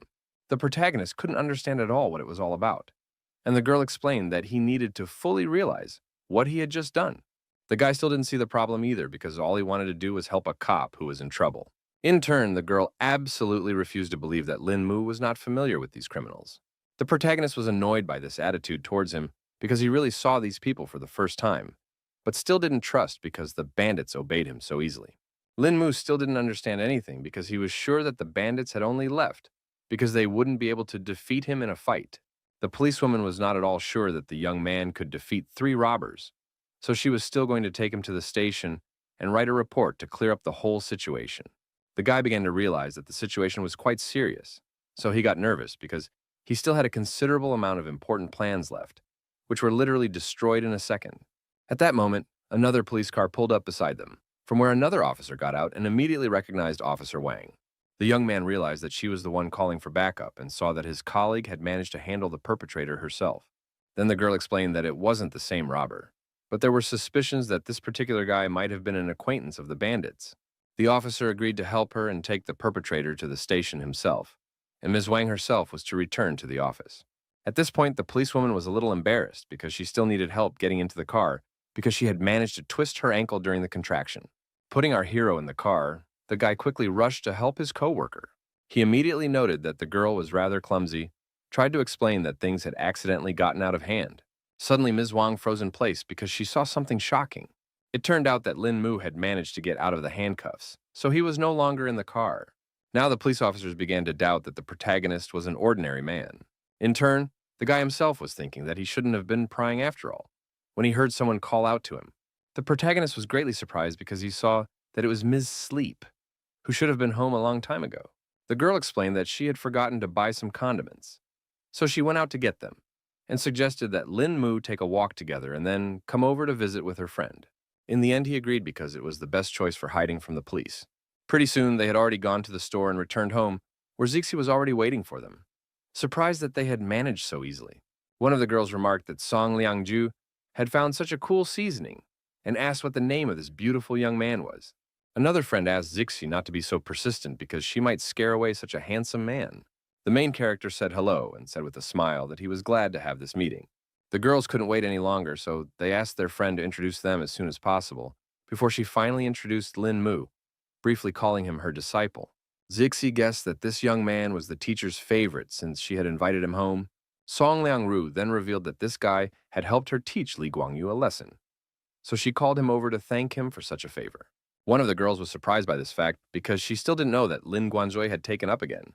Zishi asked if she could call our hero Amu, and said that their acquaintance, although he was a scoundrel, but in battle he knew no equal. The protagonist took a seat next to him and noted that his abilities were definitely not comparable to the very girl he had already heard a lot about. Zixi guessed that her friend had already told her about her powers, because otherwise the guy himself hadn't guessed about her powers. She also hinted that an acquaintance of theirs named Mengshuan was currently abroad, so they had a spare room in the house. Lin Mu definitely didn't expect to be asked to move so quickly, but he had already found a place to live, so there was no need for him to do so. The girl still offered to let our hero take the room downstairs and help all the others move things upstairs if needed. Song Liangju agreed with her friends and asked the guy to stay here to live and help each other. Since the girlfriends were so insistent, the protagonist decided to accept their sudden offer. He had been warned right away that the second floor was for girls only, so it was forbidden to enter without permission. Also, the guy should clean up after himself and always wash the dishes if they eat together. Lin Mu was starting to get tense with so many rules, but Zixi explained that there weren't that many, and asked her new neighbor to listen carefully to all the details.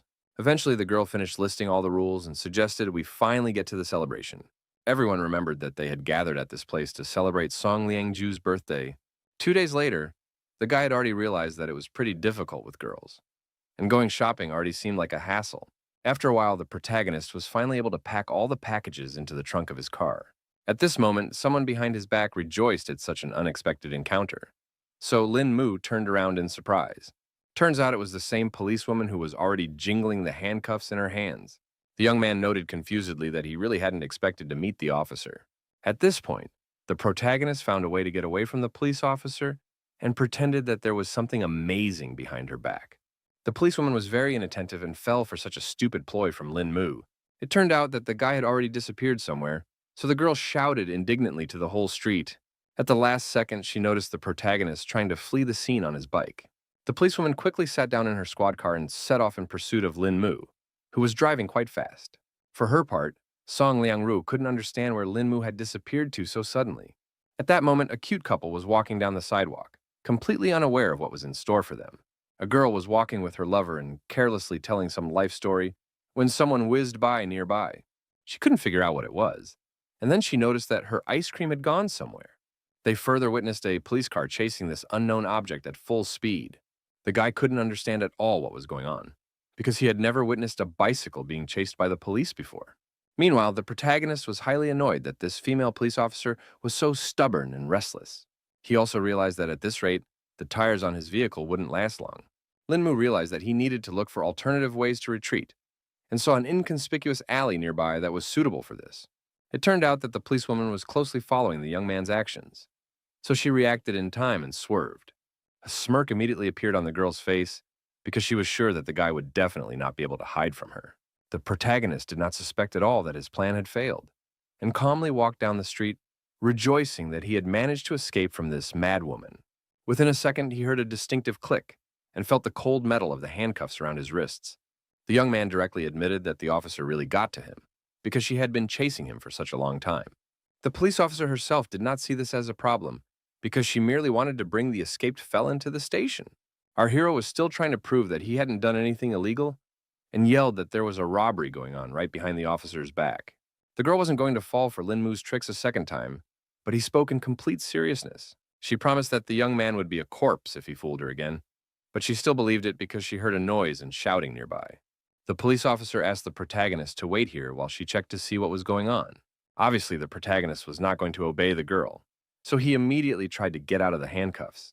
He was about to leave, but heard that the criminal had already taken a hostage. Eventually, the guy got interested in the whole situation because he hadn't yet seen a robber cover himself with hostages.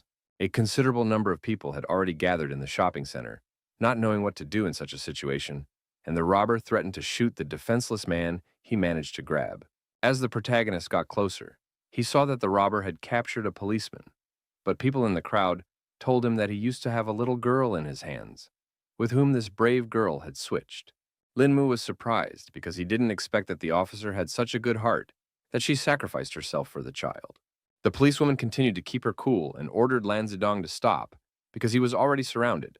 The man was not going to give up and ordered everyone to fail and prepare a car for him because otherwise his hostage would die. The protagonist began to get annoyed with the whole situation because there was too much noise from this criminal. Suddenly, he just plopped down on the floor right in the middle of the crowd, causing the bandit to immediately look away from voicing his conditions. Lin Mu didn't bother to explain anything and carefully fixed his hair before continuing with his plan. The policewoman was shocked when she saw the guy and asked him to get out of here as soon as possible because it was too dangerous. It turns out that our hero decided to pretend that he had always been a fan of Brother Lan and wanted to give him some sort of gift. At this moment, a woman in the crowd indignantly shouted that Lin Mu had stolen her bag. The young man paid no attention to her and continued to talk about how the bandit was his idol, and ever since he was a kid, he wanted to be like him. The officer was incredibly angry at the fact that the protagonist was behaving in such a manner, and now she was sure that nothing good could be expected from him. Lin Mu roughly gagged the girl and emphasized that he was now talking to Brother Lan, so she had no right to interfere in the conversation. The man started to get stressed out by our hero's nonsense, so he asked to get him a car and offered to talk when they left the scene. The guy quickly started running errands from the thug and remembered that the policewoman's car was just parked somewhere nearby. Eventually, he took his time going outside and reported that there was a sniper nearby. The criminal was shocked by this information and once again questioned what the protagonist had just said. He finally looked around and saw that the young man had actually lied to him, and there were no snipers nearby. Meanwhile, the main character took the opportunity that he had distracted the bandit and threw me his bag. Lan Zedong managed to react to this sudden attack in time and put out his hand, knocking the bag away. He decided to immediately fire his gun, but there was a misfire, so Lin Mu remained unharmed. The guy's reactions were perfect, so he quickly went low and grabbed his opponent's arm. After that, he turned around and gave the bandit in the head from the elbow, so he could no longer stay on his feet. The world around Lan Zedong abruptly spun, and in just a second, he was on the ground. Our hero then promptly clobbered the criminal, who now promised to finish him off at the first opportunity. In turn, the policewoman was already too angry, so she declared that she had had enough today and was going to deal with this annoying intruder right here and now. The protagonist turned to her and asked her to give the purse to the lady he had managed to rob because his hands were full for the time being. The girl didn't mind and quickly began to gather up all the things that were scattered around. Lan Zedong, who had already been received by the two police officers, was incredibly angry at being treated in this manner, so he was already thinking of a revenge plan. An hour later, Lin Mu had already returned home to his new roommates, who were completely unaware of what had happened to him. He was met at the doorstep by Song Liangju, who immediately asked where the guy had disappeared to so suddenly. The protagonist sighed heavily and replied that he just didn't want to talk about it because he hadn't had much luck lately. The girls still did not calm down because they were worried about the fate of their friend. Well, the one explained that nothing special had happened to him. As he walked further along, the young man noticed that his friend was watching some concert on TV, and they told him that they really wanted to go there, but tickets were very hard to get. At this moment, Zixi noticed that the protagonist had finally returned, wondering if he was going to apologize for his sudden disappearance. Lin Mu was well aware that he had no choice, so he promised to definitely redeem himself. He asked his acquaintances to wait a little while he stepped away to make one important call. The girls were surprised that our hero had just returned and he had some problems again, but the guy promised to tell everything later. Zixi was no longer sure that this young man was an ordinary student because he was acting too mysterious. Song Liangju agreed with her friend and noted that he seemed too masculine for his years, but the girl thought that wasn't his only oddity. As it turned out, the guy had already made arrangements for Yao Xianxian's concert and hoped his girlfriends had free time for him in 3 days. Zixi was overjoyed at this news and wondered how he had managed to get tickets. The protagonist didn't give details about Old Man Wang helping him, and briefly explained that he had some connections. The next day, the whole company went to an establishment to grab a bite to eat together. Lin Mu immediately noticed that this place was suspiciously quiet today. In turn, the friends were surprised that their acquaintance also came to the cafeteria today. The girl immediately felt someone else's gaze on her, so she turned sharply towards the company of friends. Suddenly, the protagonist looked closer and felt that there was chi energy lurking in her chest, which literally shocked him. The guy definitely didn't expect to meet another cultivator in a place like this. Zixi thought that he had such an eye for the girl because of her beauty, and the man confirmed it, adding that aside from all that, the stranger was rather calm. The girl didn't seem to like this description of this mysterious beauty, so she stepped on Lin Mu's foot with all her might. The young man did not expect to feel such a sharp pain at all, so he asked fearfully why he deserved such a punishment.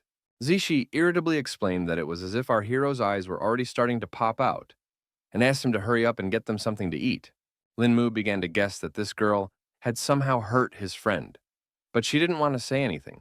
Song Lingju also said that she didn't know anything about this stranger, So our hero was only left to get lost in his speculation. In fact, the teacher thought that the young man had managed to fall in love with her at first sight. Linmu then explained that this girl just seemed somehow familiar to him, and there was also some special aura around her. Ms. Song was not impressed by all these words at all, so she only sighed unhappily. The protagonist realized that the situation was heating up, so he quickly took out the front row seat tickets for Yao Shenxian's concert tonight from his pocket. The girls quickly grabbed their gift and forgave the young man this time after all. A smile immediately appeared on Song Liangju's face, and she promised to take all her friends to the concert after class. It wasn't long before they arrived at the venue, where a good number of fans had gathered. The girls didn't expect Lin Mu to get such fancy places for them at all. They all admired Yao Xianxian because it felt like there were only more than 1,000 police officers patrolling the concert here. To Zixi, this fact was obvious because this singer was a real star. Of the entire crowd, only our hero had no idea whose concert they were attending. At that second, the very girl whose exit everyone had been waiting for appeared on the stage.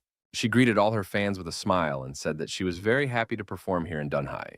At the same time, everyone in the audience was actively supporting their idol and shouting their love for her. The girl went on to say that it was only because of her fans that she was here today and wanted to dedicate the first song to everyone who supports her. She asked everyone to enjoy a song called To the Descendants of True Love.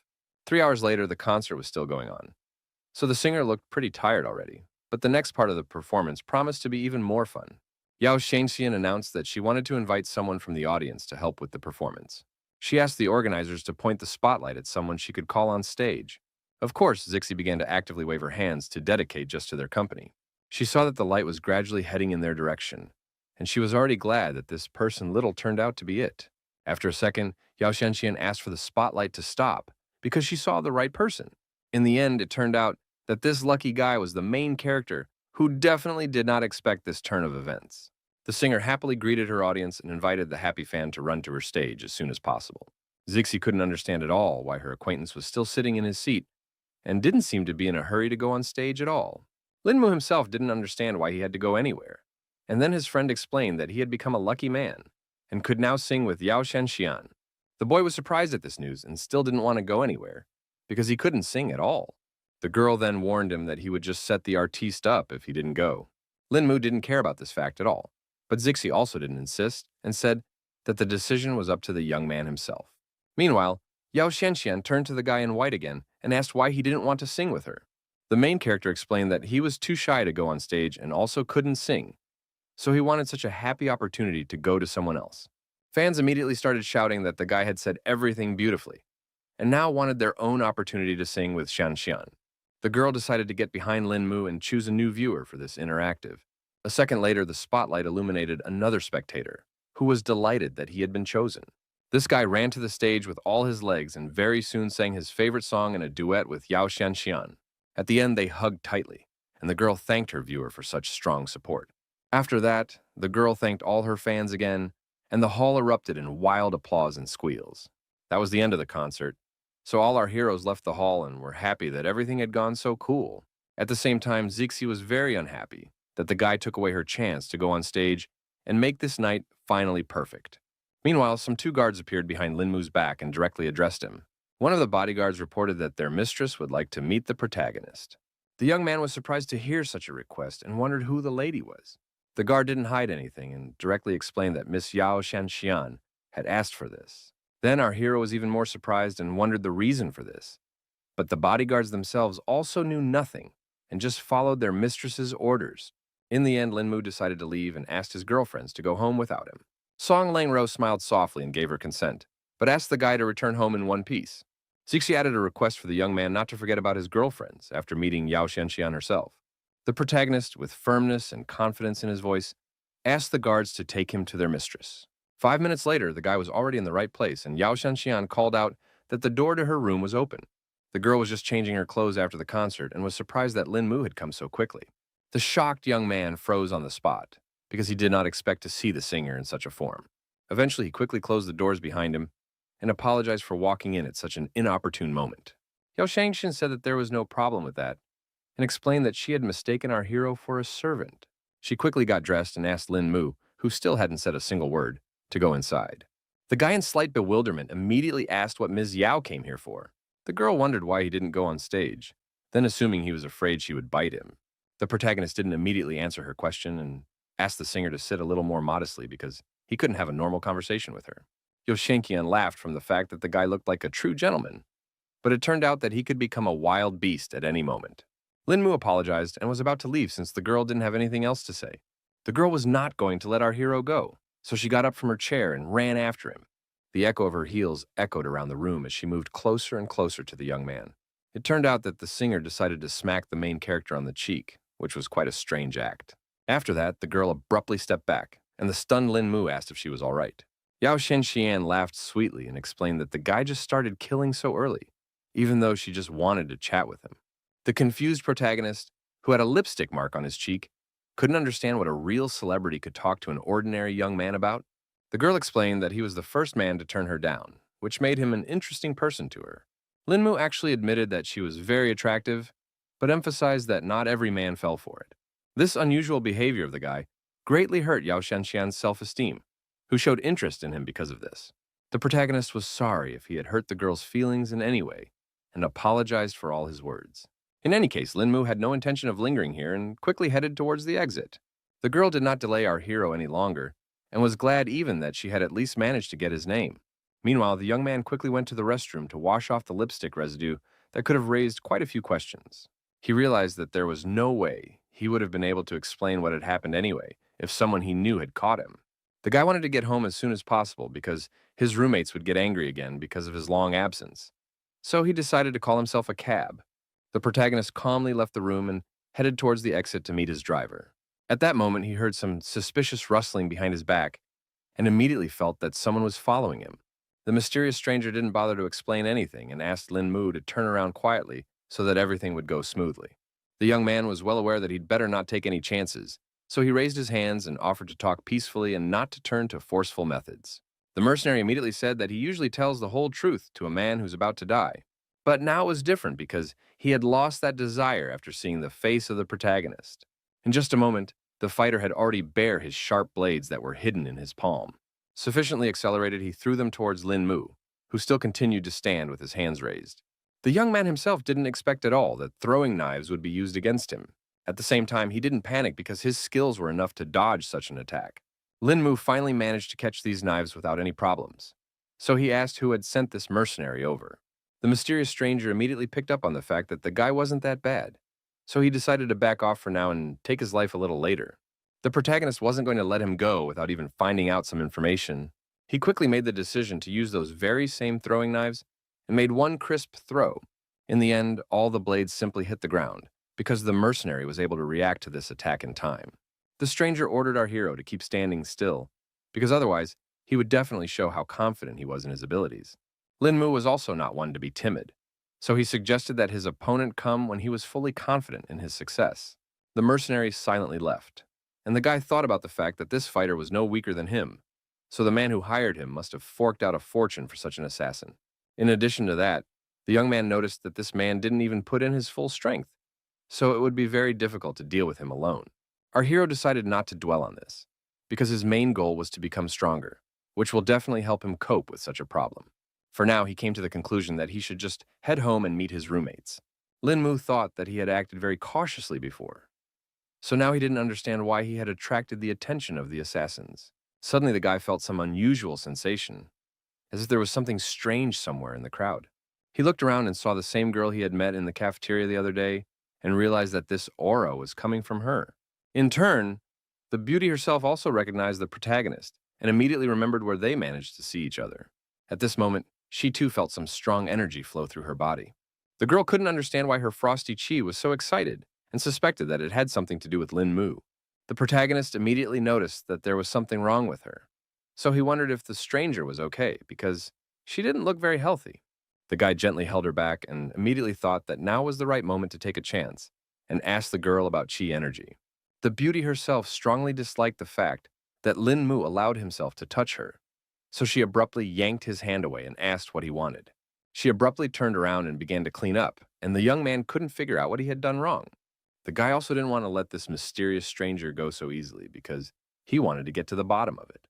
He quickly chased after the girl, who had already managed to run into some alleyway, and tried to explain that he only wanted to ask a few questions. The stranger did not stop, and made several sharp jumps upward to precisely break away from our hero. Linmu was shocked when he saw such abilities because he had yet to encounter such a thing in this world. He realized that this mysterious lady was perfectly proficient in the Qingkun technique. In just a few seconds, the girl had already made a few more leaps between the walls of the building and was somewhere on the roof, and Linmu was mesmerized by her honed and graceful movements. The protagonist immediately sped up because he realized that he couldn't fall behind his goal. Eventually, the guy realized that it was unfortunate that he had missed out on such a nimble girl. It was only now that the guy stopped to catch his breath and saw that he was in some unfamiliar place. His first clue was given to him by the ringing of the bells of a temple that stood nearby. Linmu turned around and saw the huge shrine behind his back from which this sound was coming from. He realized there was nothing left to lose, so he moved closer to examine the place. There were quite a number of parishioners standing around praying for some benefits. At this moment, the guy felt a huge amount of strong chi energy emanating from within this temple.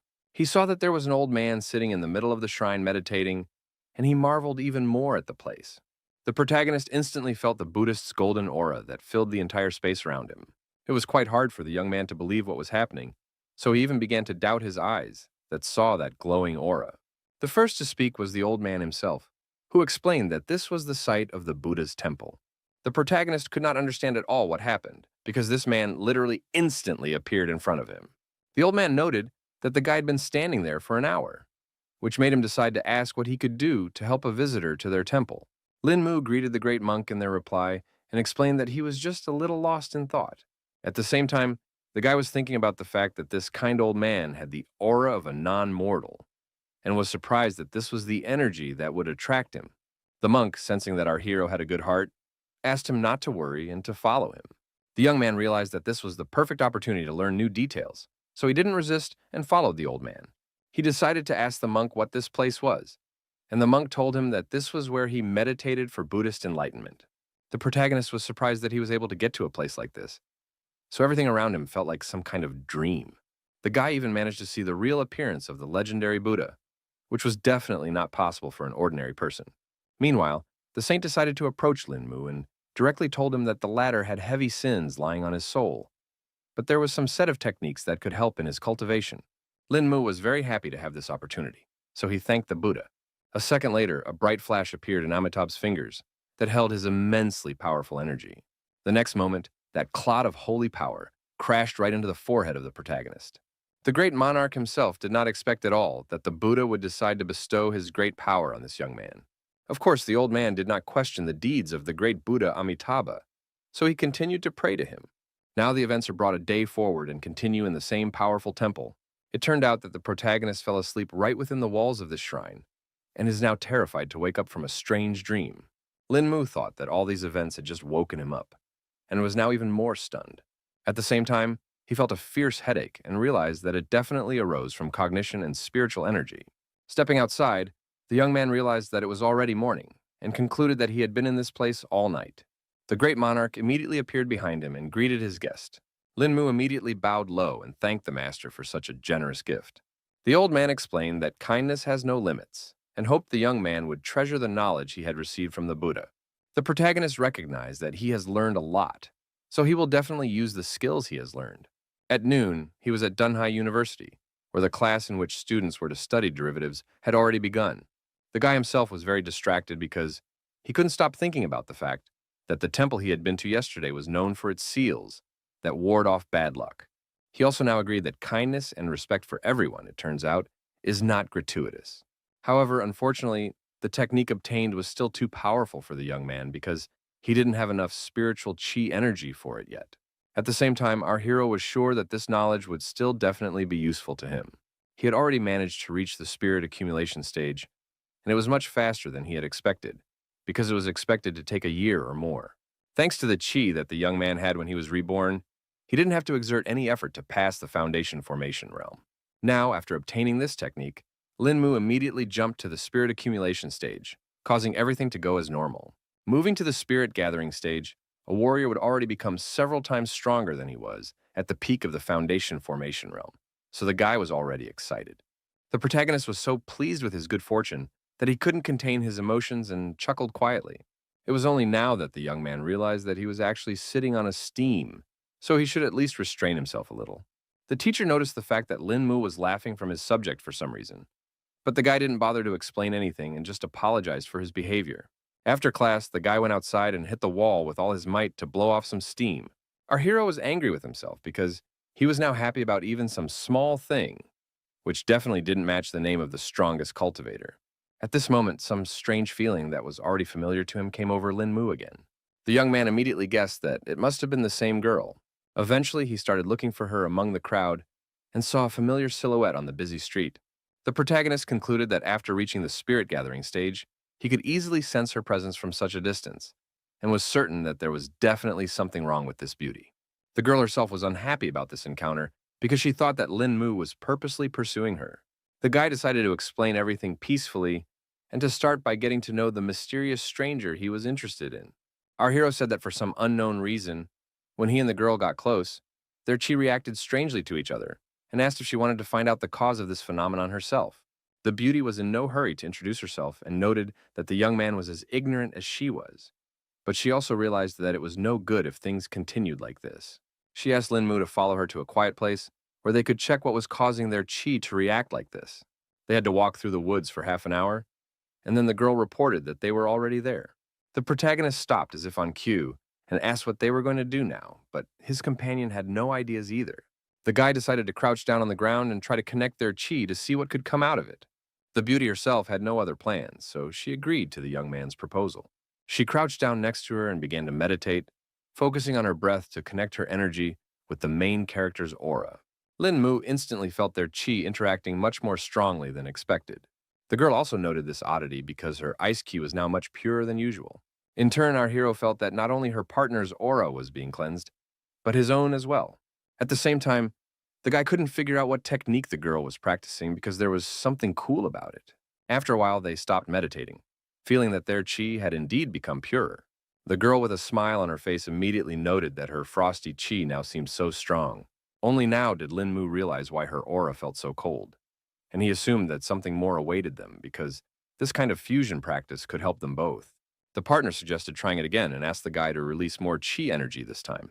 Their hands came into contact again, and a familiar, pleasant wave of energy immediately ran between them. This time, our heroes tried even harder and actively passed chi to each other. They sat in this position for an hour without taking their palms off each other. Eventually, they merged so strongly that they began the process of moving. The stars aligned so that Lin Mu and Ji Qinglan moved to another realm. The protagonist felt that the chi in this place was so dense, causing him to sense absolutely everything that was happening around him. At this point, he decided to open his eyes and saw that their view had changed quite a bit. The girl still had no idea what had happened and only wondered at some refreshing feeling. Lin Mu was greatly embarrassed by the sight of his partner and quickly turned away, pretending that he hadn't seen anything. Ji Qinglan finally felt that something was wrong after all, and looked at the form in which they continued to meditate with surprise. Her cheeks were getting redder by the second as she realized what had just happened. The next second, her emotions spilled out, and her terrified scream rang throughout the forest. When they finally got dressed, the main character was immediately slapped, even though it wasn't even his fault for the whole incident. Lin Mu only now realized that everything was really happening, even though it seemed like it was just a sweet dream. It turned out to be just an illusion, so the guy desperately tried to wake up Ji Qinglan and explain the whole situation. The girl finally opened her eyes and realized that it really wasn't real, even though everything seemed so real. The young man immediately guessed that because of the chi fusion, they were able to sense the divine consciousness beforehand, causing such an embarrassing incident for them. His partner had not heard of such cases, so she was surprised to hear such an explanation. The protagonist explained that chi fusion has 3 stages, and thus the divine territory comes after the initial chi gathering. Lin Mu revealed that it was because of the divine consciousness that they were suddenly naked. The guy was glad that he had enough of his own cultivation knowledge to calmly explain this incident. Suddenly, the girl, who still couldn't look at our hero, asked his name again. The young man confirmed that his name was Lin Mu, and then Ji Qinglan asked if he had a soulmate. He took his time answering such an unexpected question and asked himself why she wanted to know such details. The girl was annoyed that the protagonist was behaving this way, so she yelled at him and ordered him to answer faster. Lin Mu was frightened by such a harsh tone and tried to prove that he was single, but she didn't really believe it. Ji Qinglan advised the young man not to lie to her because he wouldn't get out of here alive if he allowed himself to do something like that. The protagonist was still trying to find out why the girl suddenly decided to ask such a thing. Then she said that her grandfather used to say that the granddaughter was sure to marry someone who would have her all to herself. Lin Mu was in agreement with the old man because he believed that girls should stay with their first partner. The next moment, the guy realized that Ji Lan was going to marry him, even though there was still nothing between them. Now the girl sounded like a real demon and said in a commanding tone that now our hero must take responsibility for he had seen her body and taken her innocence. The young man desperately tried to prove that it was just an illusion created by the divine consciousness, so it didn't count. The girl insisted on her own anyway, because she was sure that what he saw through that illusion was more real than what he was seeing with his own eyes. She emphasized that there was also a divine territory master in their family. So she had seen the notes left behind with her own eyes, and Lin Mu realized that he wouldn't be able to lie. Ji Lan wasn't going to listen to any compromise because she wanted the protagonist to marry her. The guy realized that marriage was a very serious thing and was afraid that they just might not be right for each other. The beauty again repeated her grandfather's words about marriage, which made our hero instantly petrified because he realized he was doomed. Lin Mu agreed that the grandfather had taught his granddaughter many things and wondered what else the girl had learned from him. At that time, Ji Lan said that the old man said that she shouldn't get married too early, so she should wait until graduation, and until then, she should be nice and find common ground with her boyfriend. Protagonist Yahello relieved because he thought she would insist on getting married right today. After that, the girl disappeared in the middle of the forest, so Lin Mu had to return home alone. The guy was starting to get annoyed with all these worldly problems, so he decided to think about how to reach the initial peace stage more quickly. At this moment, he suddenly felt someone rushing over with all his might, and he suspected that it might be the same assassin. Turns out it was just some running stranger asking to make way for him. There were only a few meters left to the protagonist, but the man was still rushing at full speed, not intending to stop. At the last moment, the boy managed to dodge, and was glad that they weren't after him after all. Lin Mu thought that this stranger was performing short-distance running and was in a big hurry to go somewhere. Next, our hero noticed that this fugitive was being followed by a policewoman he already knew. He still didn't suspect anything untoward was going on here, so he assumed the girl was just running a sprint. The young man reflected on the fact that being an officer is really hard because you have to do a run every day. Lin Mu noted that that guy was running harder, and only now realized that there was something very strange about him. He sensed that there was something rather intimidating in this stranger's gaze. Digging into his memories, our hero realized that such a look is often found in his homeworld in the strongest fighters. The protagonist realized that this stranger's strength wasn't as good as a cultivation master, but he also exuded a lust for killing. Putting all these puzzles together in his head, Lin Mu eyed him that the policewoman was actually chasing the criminal. At that instant, the guy heard the sounds of gunshots and realized that this was too bad. He realized that he had just missed the culprit and now blamed himself for his inattention. Lin Mu snapped out of his seat and ran as fast as possible in the direction where the gunshots were coming from. He ran into the alley and saw that the policewoman was already lying on the floor and the perpetrator was holding a gun in his hands. The man shouted that this crappy girl wouldn't even spare her life to catch him. The girl was bleeding but still conscious because she was still lucky. Lin Mu was scared for her fate, so he immediately ran over to help in any way he could. Our hero carefully lifted the policewoman up to look where the bullet had hit. After examining the girl's body, the guy realized that the wound had gone straight to the heart, which was quite dangerous. He realized that according to the condition and the bleeding, the bullet just had to have passed by a vital organ. So it was the best situation from the worst, but still not that optimistic. The young man reassured the girl and promised that she would be all right, causing a spark of hope to appear in her eyes. The policewoman asked the protagonist to leave the place and not to risk his life, but he was not going to leave her in trouble, and the guy asked to cover the wound firmly with his hand. She couldn't understand what Lin Mu, who was walking unarmed towards a dangerous criminal with a gun, was going to do. The girl thought that our hero was completely crazy if he went to such risky steps for the sake of some stranger. The villain laughed at the fact that Lin Mu was building himself up as a noble hero and wasn't afraid to die at all. He thought the young man had watched too many action movies, so he decided to show him the harsh reality. The man didn't hesitate any longer and shot straight at the protagonist. The perpetrator was surprised because after a second he saw that for some unknown reason he was unable to hit the target. It was still a moment before he realized with horror that the ammunition in the gun had run out. The villain now doubted that Lin Mu was a mere human because he managed to dodge the bullet so easily. The protagonist didn't bother to explain anything and punched his helpless opponent in the stomach with all his might. The man immediately coughed up blood and was unable to resist such a strong attack. In the end, he unconsciously fell to the ground, but Lin Mu was confident that the criminal would stay alive. While still dealing with the villain, the young man remembered about the policewoman who was on the verge of life and death. He ran up to the girl again and saw that she had lost consciousness due to heavy blood loss. To monitor the condition of the victim, the protagonist immediately guessed to check her pulse. Lin Mu felt that the throbbing was very weak, so the girl should be taken to the hospital as soon as possible before it was too late. Everything was successful, so when the policewoman regained consciousness, our hero recounted all the events in colors. The guy didn't want to tell about his abilities, so he lied that a man in his underwear came to their rescue and hit the criminal in the chest with all his might and saved their lives. The injured girl laughed when she heard the description of their rescuer and asked if he had a red cape. She wasn't going to believe this obvious lie because it all sounded like a superhero movie. The policewoman already wanted to threaten Lin Mu for daring to lie, but she felt pain and coughed, so the guy asked her not to speak anymore so as not to worsen her condition. In fact, the protagonist did not expect that in this world there are also so-called superheroes, and thought that the girl had already burned him. He rejoiced that he had managed to bring one good thing after all, and took out the prepared pills from his pocket. The guy held out his medicine to Ms. Wang and asked her to hurry up and eat it. The girl was in no hurry to eat some unknown pill, so Lin Mu asked her not to worry and promised that he wasn't going to do any harm. In the end, the policewoman decided to trust our hero, but emphasized that he dare not even think of such a thing. At that moment, a doctor entered the room and announced that Wang's relatives had come to check on the patient. The protagonist immediately realized everything, so he was already about to leave this place to stay out of the way. The girl said goodbye and thanked him for the medicine, and Lin Mu said that he would visit the officer again in a few days. The parents were very worried and panicked, asking the doctor if everything was okay with their beloved daughter. The girl asked them not to worry and informed them that Wang was already safe so they could check on her. Meanwhile, our hero decided to say goodbye to Dr. Joe as well. The doctor wasn't going to let the guy go so easily, but he couldn't understand what was wrong.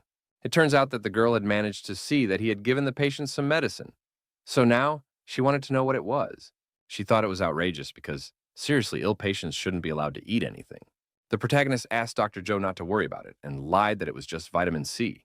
In fact, he gave Officer Wang a purifying medicine that has a miraculous effect on injuries. The young man didn't explain any further and warned the girl that he would return to the hospital in a few days. Once again, the girl made sure that the person in front of her was not the previous Lin Mu, and now wanted to know if it was also the same one. The events shift to the next morning when the protagonist was having breakfast with his roommates. Song Liangju enjoyed the food prepared by the guy himself and admired his cooking talent. In turn, Zixi asked why he had returned so late yesterday, and the young man had to lie that he had just met a former classmate and chatted with him. The girl suspected that Lin Mu was hiding something from them, so she looked into his eyes and asked him if it was really like that. The protagonist immediately tensed up because he realized that the neighbors were beginning to doubt his words. The other friend just laughed and told him to ignore their acquaintance, because she often likes to ask stupid questions. Song Liangju decided to lighten things up a bit and suggested to her boyfriend to go out tonight, and he immediately remembered that her friends were going to a classmate's birthday party. The girls asked our hero not to worry about these details because they thought they would become friends after one meeting. Lin Mu was still not eager to go anywhere, so he tried to object at least a little. The girlfriends emphasized that there should be no objections, and had already decided for the young man that he would spend the evening with them. Within a couple hours, they were all seated in the car and headed to the place where all the celebration was taking place. The girls talked about how it had been ages since they had seen their acquaintance, and they didn't even think she still remembered them. There wasn't a topic they didn't talk about with their friend in high school, but because of the family business, they had to gradually distance themselves from each other.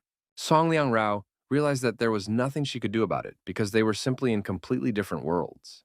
Toward evening, they had already arrived at the desired location, which was a luxurious mansion. Zixi was sure that they had arrived correctly because the invitation just mentioned a restaurant hotel called Princeton. After that, they went straight into the elevator and went to the 19th floor of the building. The protagonist was surprised that their classmate, Situ Xiu, was so rich that she could afford such a celebration. At that time, the girl said that the Setu family had been passing down inheritance from generation to generation for 500 to 600 years, making it quite easy for her to get rich. At that moment, a bell sounded, which notified the company of friends that they had arrived at the right floor. It was quite lively inside, and the guests Zero were actively discussing various topics, creating a noisy environment around them. Now, the protagonist agreed that this was indeed a noble family, because just for the birthday party, so many people came. At this moment, Song Liangju's suitor had already announced from the crowd, excited that she had also come to Miss Saitu's birthday party. The girl didn't want to talk to him, so she pretended not to know the young man. The protagonist did not pay attention at all to what was happening near him, because once again he had some strange sensation. At this moment, he sensed the true king's aura and couldn't believe that there really was a person here who could exude such a strong energy. Eventually, the guy looked around, and among the crowd, he found the very girl who was emitting that aura. Linmu was surprised and couldn't understand why this woman was exuding the aura of a true king. The girl looked at him, and at that moment, her gentle voice came into the guy's head, noting that you can't stare at people so blatantly. The young man was greatly surprised that she had the skill of telepathy, because he didn't suspect that anyone in this world was able to master such a technique. He became more and more interested in this world because it turned out that there were so many high-level masters here. Song Langru immediately noticed that the guy was distracted by something and asked him what had caught his attention. But he wouldn't tell her and decided to move away to find a place to sit down. Eventually, a group of buddies found a vacant table where they could be seated. Zixi immediately decided to talk about Lin Mu, looking at some maiden and assumed that she must be very charming. At that moment, the very same beauty came on stage, and her servant asked all the guests for silence. Only now did the girl realize that all this time, the main character had been looking at their acquaintance, Sita Shu. In turn, the guy was glad that he was able to get information about this mysterious woman with the aura of a true king. He certainly didn't expect the source of that energy to be Ms. Situ herself, the culprit of this celebration. Meanwhile, the girl herself tensed up because she realized that the young man was beginning to guess about her hidden talents. She began to fear that someone might actually be able to unravel her family's secret. In the end, the birthday girl pulled herself together to thank her guests for taking the time to congratulate her. The girl wished everyone present a good time and used her powers to charm everyone around her even more. The guests were happy to hear such words from everyone's favorite Miss Situ, and once again wished her a happy birthday. The protagonist realized that, as it turned out, the birthday girl was also a master of charm, judging by the strong reactions of all present. Meanwhile, the servant asked all the guests to line up to present the gifts they had prepared. As if on cue, everyone left their seats at the tables and wanted to give their present as quickly as possible. Everyone was talking about how Ms. Situ was simply irresistible, but the girl only said that they had too high an opinion of her. There were even representatives of successful companies who hoped the birthday girl would appreciate their gift. She couldn't stop thanking everyone in attendance for their time and giving such wonderful gifts. The protagonist asked his girlfriends where their presents were and why they were still sitting in their seats. Song Liangju explained that only valuable gifts will be personally handed over to the owner, and ordinary gifts do not need to be taken on stage, they can just be handed over to the administrator. Lin Mu never thought that there could be so much fuss just to give an ordinary birthday present. In the end, he asked his girlfriends to wait here, while he too gave a prepared present for Miss Situ. The girls were shocked by this turn of events, because it is perfectly visible that the young man came here empty-handed. Zixi asked our hero not to do nonsense, because she was sure he hadn't brought anything with him. The guy was going to agree that it was all nonsense, but he wanted to personally turn his gift for Situ Shu anyway. The girl saw Lin Mu as a serious threat, so she wanted to see what he was all about. The guards immediately stopped the young man because they could not let the stranger near their mistress. The protagonist didn't panic and explained that he wanted to dedicate a few words for Miss Saida, emphasizing that she could really use it. All the guests started laughing at the fact that he was going to give the birthday girl such a pathetic gift. Zixi had had a hard time watching all of this, and now she made sure that their friend was overreacting. The girl intervened in this conflict and stated that she was extremely grateful to the gentleman, so she was willing to listen to him. In fact, she just wanted to see what this strange guy could pull off. Lin Mu himself was not at all afraid of judgment and ridicule from others, because he was absolutely confident in his actions. He finally said that this conversation was not for prying ears, because Ms. Situ needed to hear the words in person. The servant began to be annoyed by this impertinent behavior of the young man, because he was already able to get the attention of the birthday girl. In turn, Situ Shu noticed that our hero was far from being a beginner, so she couldn't figure out what he was trying to accomplish. The girl asked her subordinates to let the guy get up on stage to talk in person after all. The old man couldn't go against his mistress's orders, so he let Lin Mu pass, who briefly thanked him for the opportunity. The main character quickly made his way to the stage, while the birthday girl waited silently for her unusual gift. The guy was so reluctant for anyone to hear his words that he quietly whispered the intended message in his ear. All the guests were incredibly displeased that the scoundrel was so brazen that he dared to get so close to Miss Saida. Meanwhile, there was a look of surprise on the girl's face as our hero came to the end of his message. In the end, Lin Mu explained that this was the pair of words he wanted to give to Miss for her birthday, and hoped that she would really benefit from them. After a second, a smile appeared on the birthday girl's face, and she happily thanked the guy for his enlightenment and for this show. None of the guests had yet gotten such a violent reaction from the girl, so everyone was wondering what there was to say. Afterward, our hero returned to his girlfriends and immediately noticed that they had suspiciously disgruntled faces. A flustered Song Ling Ju explained that the guy scared them to death, causing them to become very worried about him. Zixi was already thinking that he was going to put on some kind of show here, which definitely wouldn't end well. Linmu immediately apologized to the girls for making them worry.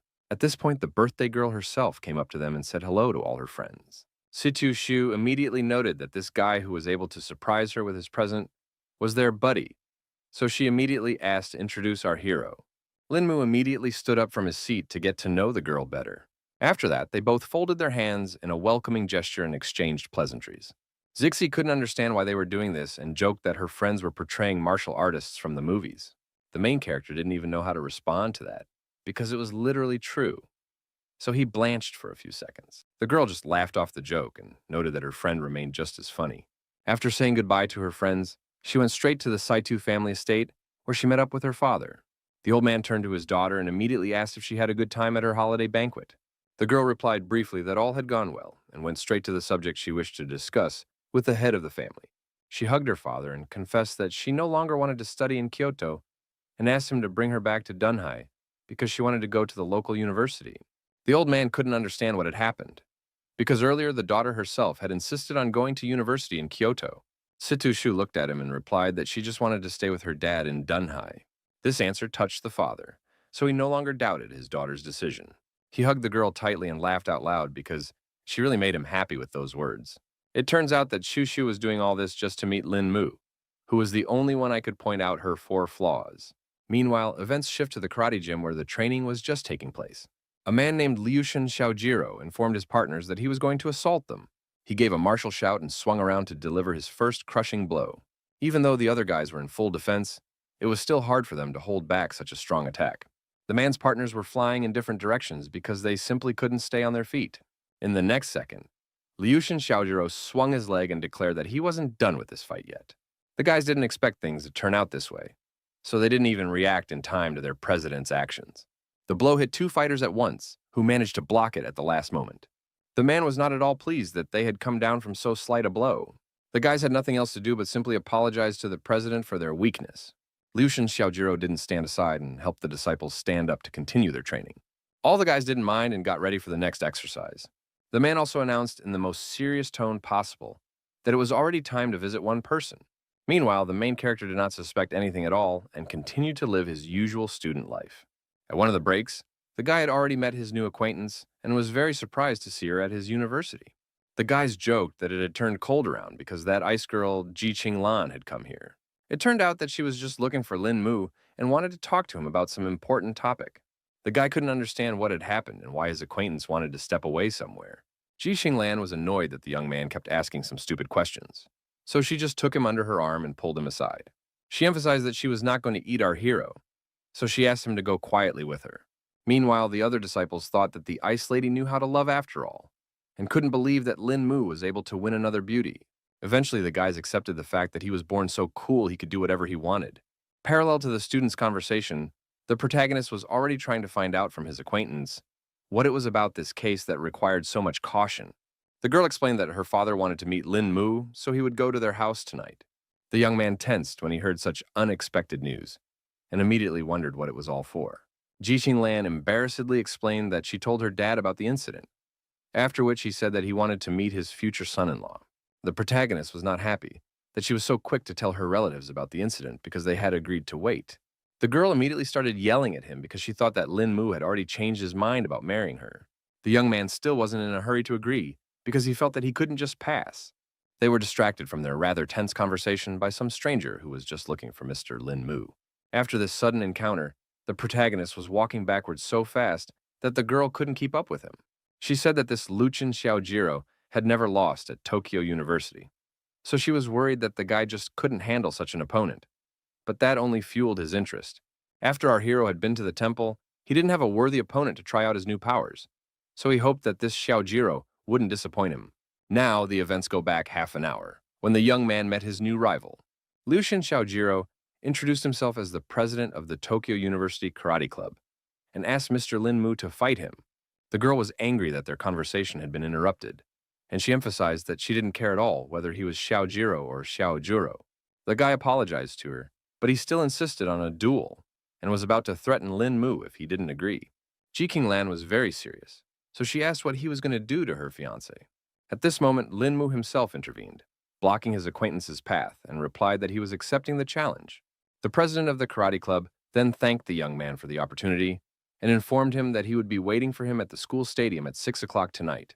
In fact, our hero also felt that his opponent was quite strong, but he asked Ji Qinglan not to worry about it, promising that he would definitely win. The girl still wouldn't calm down and asked him not to announce such a thing so early. In the evening, there were quite a number of people gathered at the university's sports stadium, watching Luchin Xiaojiro intently and waiting for the fight to begin. The fighter himself sat quietly and meditated to gather his strength before the fight. The karateka had heard that the man their president challenged today was very strong, but were still confident that he was no match for their leader. The girls immediately took notice when the main character walked into the hall and noted that he was a real looker. The guy walked in accompanied by Ji Qinglan, who was very worried about him, so she didn't want to leave him alone.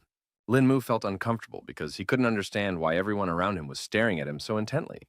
Karate club members were disappointed when they saw their president's opponent because, by the looks of it, he was a real wimp. Before the duel began, the guy asked one question to Suyaojiro and inquired why he had decided to make this sparring so urgent. The club president became even more serious when he was about to talk about the reasons for his decision. He explained that he was a friend of Mr. Li Guanzhui and had heard that our hero handled him easily, which showed the high level of his skills. Luchin Xiaojiro asked the guy to understand him correctly and emphasized that he was not going to avenge his acquaintance. The protagonist immediately remembered that it was about the same young man who was either harassing or grooming Teacher Song. The Karate Kid thought that Lin Mu was strong on the outside and strong in heart, so he would like to exchange his experience in this duel. Now the young man understood the reason for this challenge, so he decided not to fight at full strength, as it was just an exchange of experience. Liu Sheng Xiaojiro didn't like it right away, because he wanted his opponent to be unmerciful. Whenever the karateka himself fights, he fights as hard as he can because it was simple respect for his opponent. The protagonist heard his opponent and agreed to exchange experiences in this fight. The club president immediately got into a fighting stance and asked the young man to attack first. In the end, he struck first, and this attack was very accurate and fast. Lin Mu was shocked that his opponent was so strong, so he didn't even immediately react to the blow. At the last moment, the young man was still able to dodge his opponent's lightning-fast fist. Now, our hero had verified that this Xiaojiro was indeed much stronger than Li Wanzhui, whom he had dealt with quite easily. But at the same time, he was sure that this guy was far from his power level. Liushin Xiaojiro was a very experienced fighter, so he never stopped attacking Lin Mu for a second, who only had time to place blocks. Despite the speed of his attacks, the protagonist had no problem dodging each one. All the karateka were actively supporting their president and waiting for him to knock out his opponent. Ji Xinglan suspected that any inexperienced person would probably think that Xiaojiro was suppressing Lin Mu, and the latter was now at a disadvantage. But in fact, you could see that the movements of the main character are not chaotic at all. It was as if he was playing with his opponent, testing his endurance. The guy was able to dodge even an incredibly strong leg kick that seemed destined to be fatal. He did agree that it was pretty close after all, because the karateka almost managed to hit him. At this moment, Liu Shen Xiaojiro finally stopped, because his strength was running out and his breathing was starting to hit a snag. He couldn't understand why Master Lin Mu was only defending himself and assumed that the guy was looking down on him. Our hero got embarrassed and apologized, explaining that he was scrutinizing his opponent's techniques, causing him to forget that they were actually competing. The club president was surprised that the youngster has enough time to learn his techniques while concurrently being on defense. Meanwhile, Lin Mu got into a fighting stance and announced that he was going to attack his opponent. Luchin Xiaojiro, despite his fatigue, prepared to take this blow. He didn't even have time to finish the sentence when he felt a hard push right in his stomach. The Karate Kid couldn't understand why our hero stopped and didn't continue his attack. Lin Mu ended up attacking his opponent so hard that he literally flew the air. Luchin Xiaojiro couldn't do anything about it, so he fell to the floor with a rumble and shame. None of the audience could understand what had just happened because they only had time to see our hero appear in front of the president of the karate club. Ji Qinglan was also shocked by such an amazing speed of her future fiancé. The Karate Kid himself couldn't understand what had just happened either, and now tried to get to his feet. He realized he had been careless in this battle comma, and gathered his last strength to finally get up. Our hero was surprised that his opponent could no longer get up, even though he had only released a small amount of chi. Now the guy was disappointed because actually in this fight, he wanted to test his accumulated power. But now, there was no such opportunity. For his part, Liushin Xiaojiro was not going to give up, even though he had already realized the gap between himself and Master Lin Mu. The Karate Kid's fighting spirit was still at an all-time high, so he confidently shouted that he wouldn't give up so easily. The protagonist was surprised that his fighting spirit had suddenly risen, but was sure that it was all useless. Xiaojiro was already about to deliver another crushing blow and finally wanted to hit his opponent. He was sure that this time he was bound to achieve his goal. The fighter made one accurate lunge forward, but ended up feeling like he hit nothing. The Karate Kid was shocked by this turn of events and couldn't understand how this was even possible. It turned out that the main character had just grabbed him by the shoulder, so now Xiaojiro couldn't figure out what kind of person he was. Linmu replied briefly that he was the same person as his rival, but he was just studying at Dunhai University. The young man decided he was going to act tough, so he apologized to his opponent. Grabbing the Karate Kid firmly by the shoulder, our hero tossed him aside in a sharp motion. After that, Liushin Xiaojiro's head hit the floor with a thud, and now definitely could not continue this fight. The president of the karate club made sure that the protagonist definitely had inhuman strength. After that, the protagonist went to the G family mansion and was already there by evening. The girl's grandfather immediately inquired what plans our hero had with Qing Lan. Linmu didn't know how to answer this question because he didn't have any specific plans at the moment. This made the man very angry because he thought the young man was not going to marry his daughter and was just going to leave her. The guy then tried to explain that he didn't mean that at all, and explained that he wanted to graduate from university first. The old man already thought his daughter had no future with this young man and thought it was just a marriage game. Ji Qinglan tried to explain that it wasn't like that at all and asked the old man not to worry, promising that in just 2 years, her fiancé would graduate from university. The head of the family explained that the problem was not that they were in a hurry, but the guy's own attitude towards the situation. He called his granddaughter stupid because after graduation, everyone would have their own way and her fiancé just might run away. At the same time, the main character was unhappy that Ji Qinglan herself was pulling him into this whole thing, and he also ended up being the one to blame. Meanwhile, the old man couldn't understand why the girl chose this particular guy who had no ambition.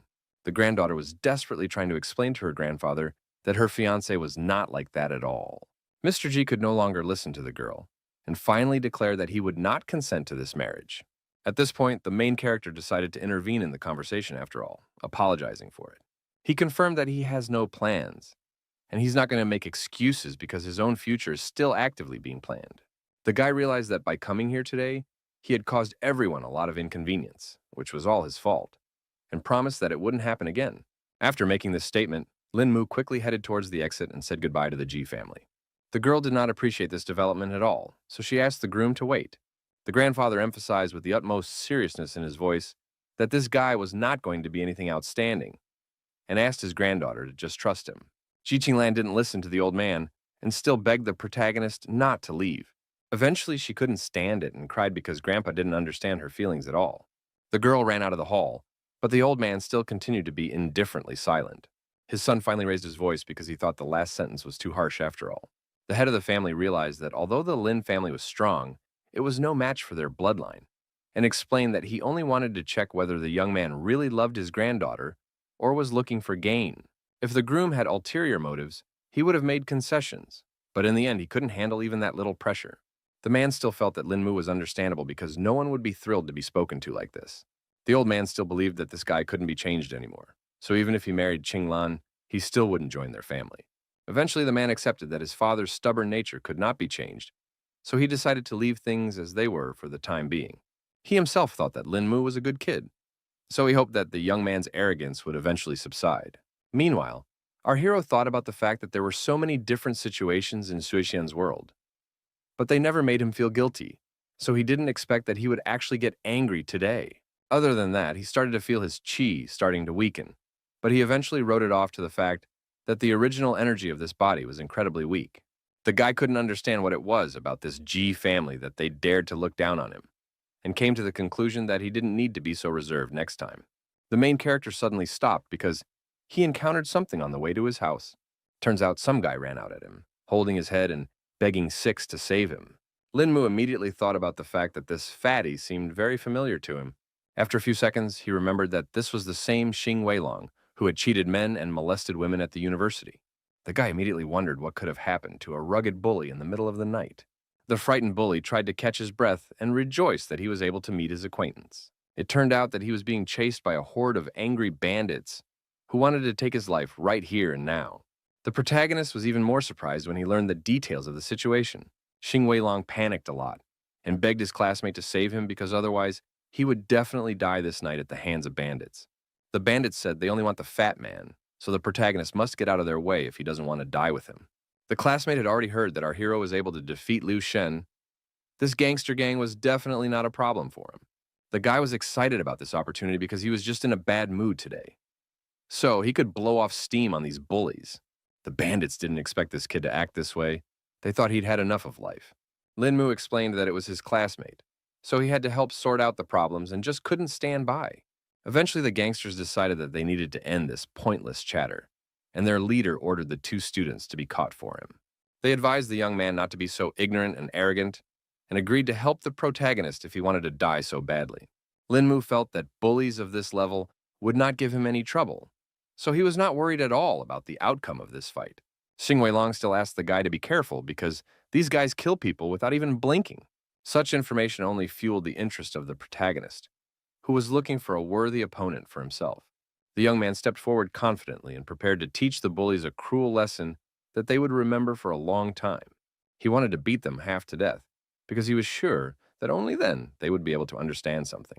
The bandits didn't wait any longer and had already swarmed towards the protagonist, who was concentrating the chi in his body to definitely win this fight. Lin Mu put all the energy in his hand to teach his opponent a lesson, who was the very first to run in front of his partners. The guy threw his arm forward sharply, taking a steady stance, his palm open like a human shield, ready to turn into a weapon at any moment. The end result was that the bandit flew off to the side without ever reaching his target. Xing Weilong was still very worried that by doing so, the protagonist was taking a great risk and could make an irreversible mistake. The young man himself was not afraid at all, because his techniques were strong and accurate. So the bandits flew away from him in different directions. After that, Lin Mu breathed a sigh of relief because he had succeeded after all, and it gave him confidence. In turn, the fat man couldn't believe his eyes because everything looked like a scene from a martial arts movie. The next day, after the showdown with the bandits, the protagonist was calmly walking through the streets of the city and heard someone calling him. The guy couldn't figure out what was going on, so he turned back around in surprise. Turns out, it was the same fat guy who decided to thank his savior and promised that he could now solve any of his problems. It wasn't difficult for the protagonist, so he was embarrassed when he heard so much gratitude. But for Xing Weilong, it meant a lot because his life was on the line. Suddenly, the young man fell to his knees to show his respect for Lin Mu and promised to always follow Big Brother.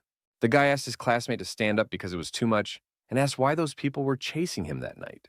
Fatty said that the bandits were with Anji, where he had insulted the leader of that group named Pi Hongxing, causing him to bring the trouble on himself. At that moment, two hurrying guys were passing by them who were saying that there was some kind of spectacle going on near the school gate. Xing Weilong grabbed one of them and wondered what was it that the disciples were in such a hurry. Then the student said that their ice girl Ji Qinglan is going to fight someone, and they say that her opponent is some other beautiful girl. The protagonist was surprised to hear this because he would never have thought his acquaintance could pick a fight with someone. Fatty also agreed that it would be a good sight, so he suggested that Lin Mu look at the sight. The guy replied briefly that he was in no mood at all to engage in such entertainment, so he asked his classmate to go there alone. Xing Weilong realized that our hero didn't have any important things to do anyway, and this way he would at least have some fun, so he dragged him along with him. Lin Mu had no choice left, so he asked his friend to at least not drag him because he could walk on his own. None of the students could figure out what had happened because the two girls had been tensely standing opposite each other for a long time. Everyone around them already wanted to see a real fight, so they began to whip up their opponents.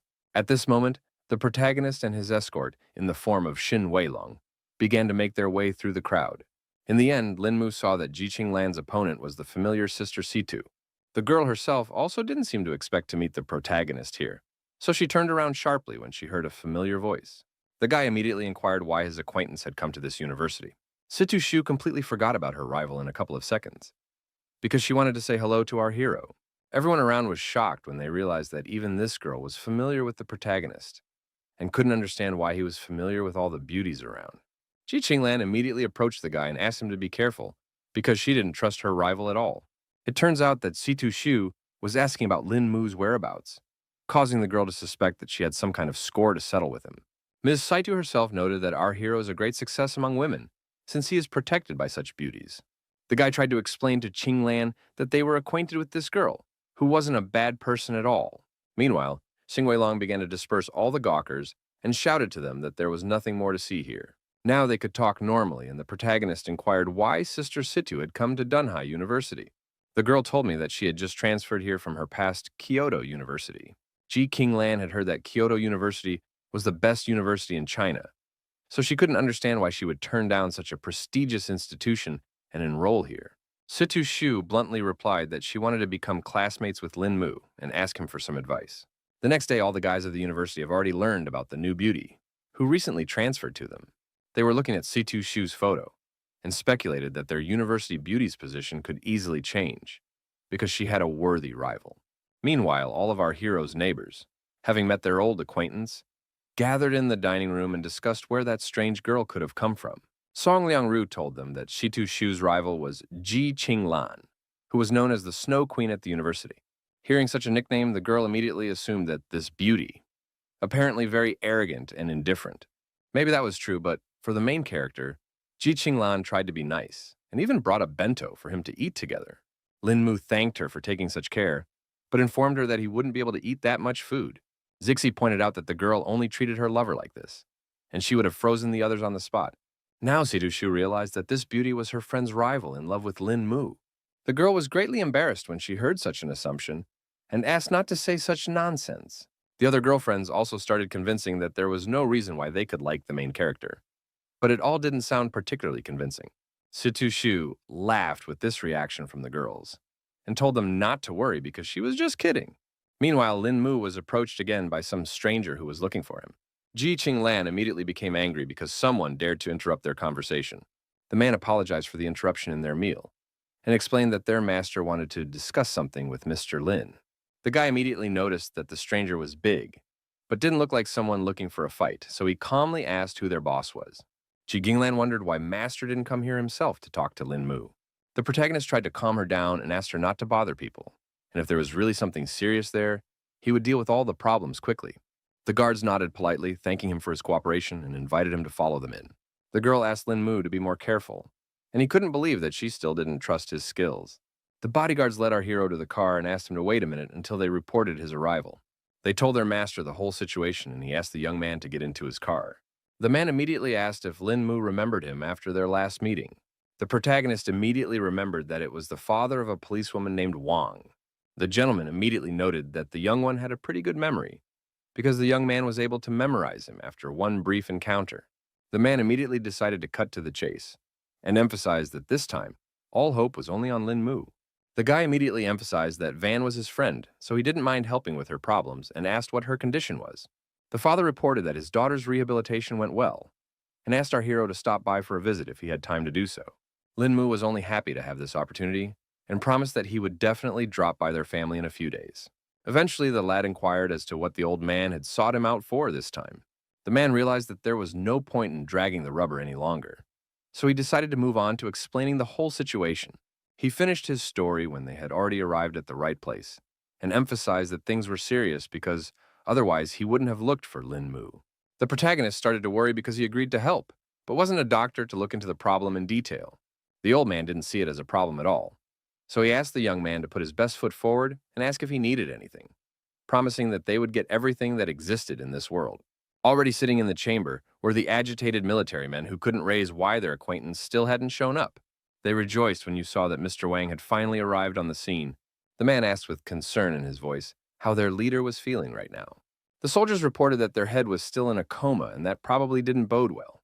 Everyone felt very strongly about the old man's condition because, as an important leader, he's of great importance to China. Mr. Wang explained that if he is gone, the situation in the country will face serious problems. The protagonist asked him not to worry and promised that he would carefully do his best. He asked everyone to leave the room to wait outside, and the man emphasized that the chapter's life was now only in the hands of the guy himself. The soldiers were still not sure that this young man could be trusted with such an important assignment. The man was sure it was okay because earlier this young man had saved his own daughter. At this time, the protagonist began to examine the patient and was going to find out the cause of his illness first. The guy concentrated, letting a thin stream of chi energy flow through his pulse, letting it slowly spread through his body, exploring every cell as if scanning the patient from the inside. After all, he did find some peculiarity in the leader's body. Lin Mu saw that the man had no obvious organ abnormalities, which was not like most people who had reached their limit. This situation puzzled the young man. so he began to suspect that he might have missed something.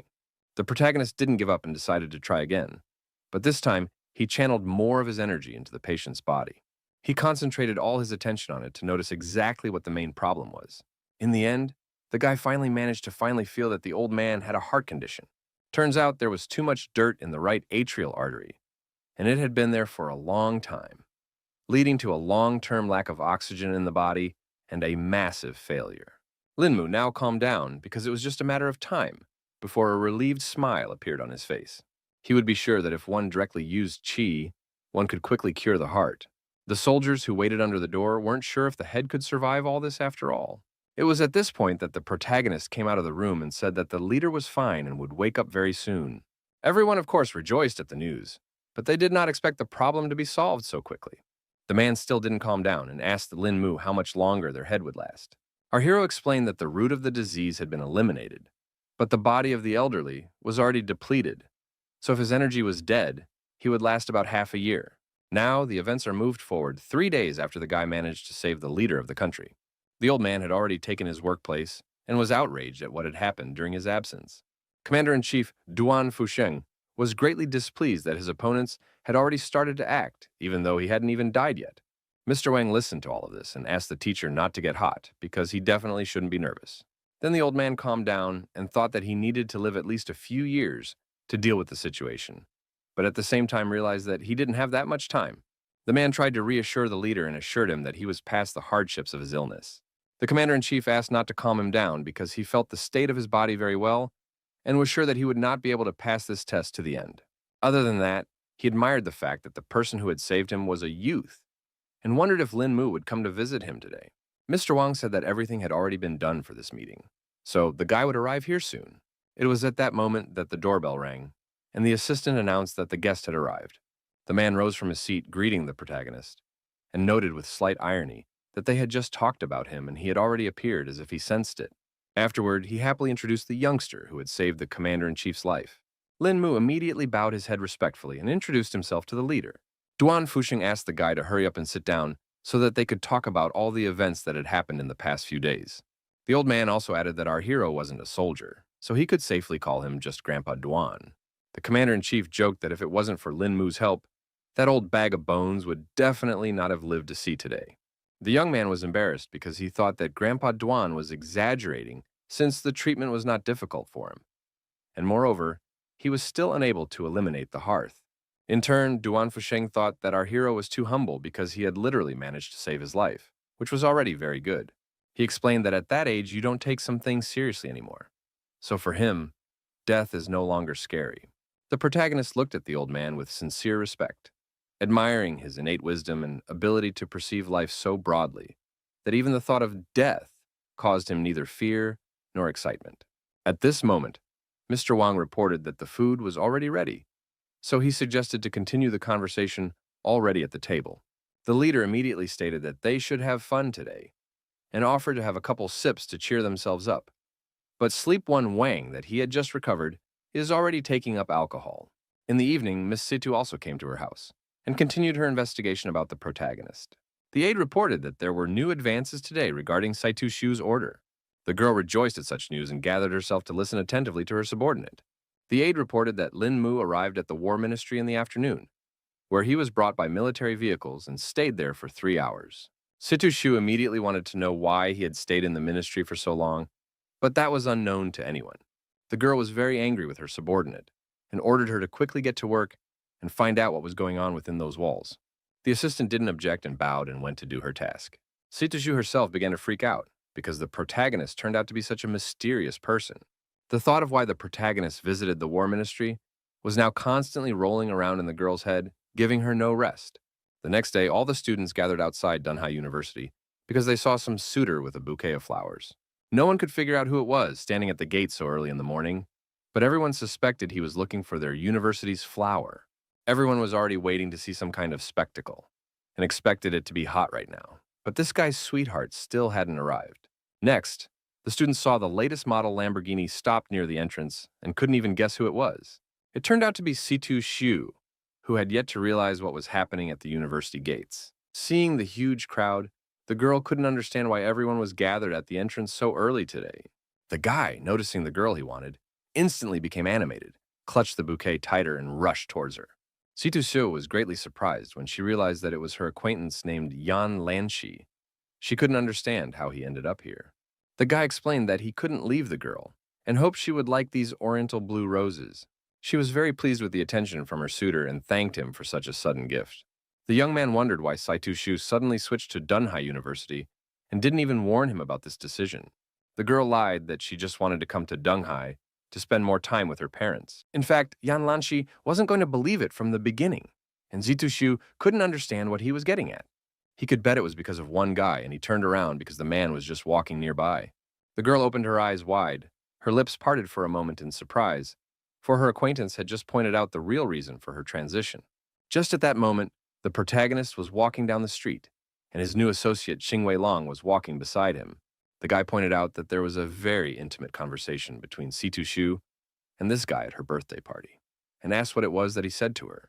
Mrs. Situ's eyes flashed with rage at the fact that her acquaintance dared to pry into her private affairs. Yan Lanshi recalled that the girl was actually his fiancée, so it was normal for him to ask about such things. The girl felt that even if she were to be a wife, she should not inform him of such things. The groom frowned, his gaze becoming intense and suspicious, because he began to suspect that Lin Mu liked Situ Shu. Eventually, the girl herself confirmed it, so she asked the guy not to hit on her anymore to make everyone feel comfortable. Yan Lanshi froze in place. His eyes widened in shock, and his voice trembled as he questioned whether she realized the full weight of the words she had just spoken. Situ Shu could no longer tolerate her former fiancé, and eventually directly replied that she wasn't joking at all. At the same time, the protagonist and Xing Weilong came closer and saw that something strange was happening near the gate. Linmu was surprised to see such feminine chi emanating from this guy because this was the first time he had seen something like this. Fatty immediately noticed the sudden change of mood of his comrade because he suddenly became cheerful for some reason. The protagonist didn't bother to explain the reason for his joy and wanted to leave this place. But Xing Weilong didn't want to go because the fun wasn't over yet. Yan Lanchi was incredibly angry that this guy dared to even look at his woman. He wasn't going to give Lin Mu any chance because he dared to fight for his fiancée. In the evening of the same day, the protagonist couldn't figure out where the fatty had brought him because it all looked rather mysterious. Xing Weilong asked his comrade to calm down because it wouldn't be long before he would find out all the details. At the entrance of the place, they were met by two guards who opened in sync and kindly greeted their guests. The guy eventually assumed that a friend had decided to bring him to some charity dinner. Lin Mu would never have guessed that his comrade was interested in charity projects. The fat man proudly announced that this was not just a charity dinner and said that it wouldn't be long before our hero found out everything. They walked a little further, and at that moment, the protagonist felt some strange sensation on his hand. The main character couldn't understand what was happening because a ring from the past world suddenly appeared on his hand. Xing Weilong immediately noticed that something strange was happening because his comrade had turned pale for no reason. The young man tried to hide his hand and asked if there was a restroom, lying that he must have eaten something wrong. The fatty replied that the restroom was in front, and then Lin Mu asked him to wait here for a few minutes. The protagonist quickly ran into one of the available booths and tried to somehow solve the problem with the ring that had suddenly appeared. The guy examined his hand carefully and tried to figure out what could have triggered it. Lin Mu realized that the ring wanted to break free, and if he didn't suppress it, the consequences could be unimaginable. To obtain this talisman, he almost died in the Cultivation World, so there shouldn't be any more mistakes here. Suddenly, the protagonist heard some familiar female voice directly addressing him. It turned out that it was Situ Shu who had unknownly appeared here. Our hero nervously clutched the hand with the ring and emphasized that it was actually the men's room. The girl didn't see it as a problem because there was no one here, and was also surprised that Lin Mu had decided to take an interest in charity. Lin Mu in turn explained that the fatty had brought him here, and also asked if Miss Situ had any important business here. She did not explain the reason for her visit for this evening, and immediately said that that man in the morning misunderstood their relationship with our hero, but the girl was going to deal with the situation. The guy immediately assumed that the guy outside the university gate was asking for his acquaintance's love. Situshu could no longer stand the fact that he was so blatantly pretending, because she was sure that he had also noticed Yan Lanchi's murderous aura. The protagonist agreed that he had captured this energy, but couldn't figure out what to do with the information. The girl was still very excited because she knew that her ex-fiancé was too good at tricks, so she had to be very careful in a fight with him. Previously, Lin Mu hadn't even suspected that Miss Situ might be worried about his safety, which flattered him greatly. Situ Shu sighed heavily and admitted that she wouldn't have done all this if it wasn't for the main character's instructions for her birthday. At the end of their brief conversation, The boy thanked his acquaintance for these warnings and promised to be careful. The girl declared that she had said all she wanted to say, and once again asked our hero to take care of himself. They ended up walking out of the men's room together, which looked pretty weird. The protagonist felt the most embarrassed possible about the fact that other people saw it. One guy noticed that the couple was in a big hurry and immediately assumed what kind of brazen things they were doing in the restroom. Meanwhile, on stage, the charity auction had already started and the bid had already reached 10 million. The moderator began counting down to that price to become the final price for that lot. He then solemnly lowered the gavel and announced that the last named amount was final. It turned out that the owner of this item was Ms. Lin, so the host thanked her for helping with the charity. Lin Mu had no idea that such a vase could be sold for 10 million, and the comrade explained that everyone here was a rich person willing to spend money on charity. The presenter then introduced the next lot, which turned out to be an ancient orange necklace, the value of which is that it is impossible to know the age of this artifact. Some experts have tried to use the C14 method for identification, but the composition of this necklace has never been recognized. They also say that nothing in the world can damage this jewelry.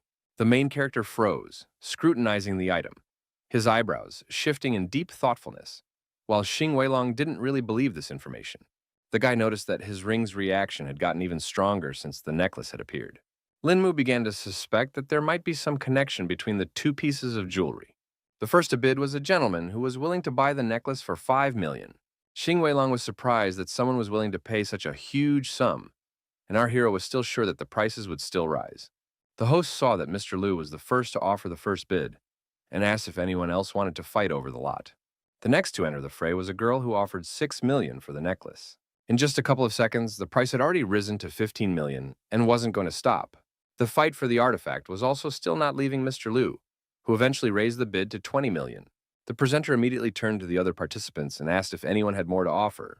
Xing Weilong couldn't believe that someone would be willing to give such money for a stupid necklace, but our hero realized that it was all going to charity. At this point, some old man in the audience offered 50 million for such a precious lot. Everyone was shocked that their opponent had raised the bet so dramatically to such a fabulous amount. The host immediately asked if anyone was willing to outbid Mr. Ao. He immediately started counting down to 3 to close the bidding for the legendary necklace. The man banged his gavel again and thanked the victorious Ao Xiaolong for his contribution to their charitable cause. Xing Weilong reacted violently to the winner, so the protagonist guessed that his friend knew this person. The fatty whispered and explained that this person was the head of the Ao family and was an important figure, both in the light and in the shadows. He realized that if their family placed so much importance on this necklace, apparently it was far from ordinary.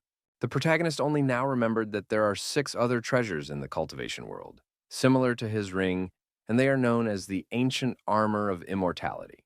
He immediately guessed that this necklace might be part of that ancient armor, and he didn't expect it to appear in a place like this at all. At the same time, some of the participants of the Thanksgiving banquet were in the VIP room. One of them was Yan Lanshi, who still couldn't stop thinking about our hero daring to play with his jouer. At this moment, Lin Mu felt some strange chill down his back that was coming off his new rival. The assistant walked over to his master and asked if there were any new instructions for him. In fact, this guy named Qing Shi reeked of something coldly dangerous, due to his creepy appearance and skin as pale as snow. Yan Lanshi directly stated that he didn't want to see that boy in the white suit anymore. His subordinates immediately understood his master's instructions and promised that the young man would no longer see the sun tomorrow. The guy immediately emphasized that our hero had good skills and asked his assistant they underestimate the enemy and be careful.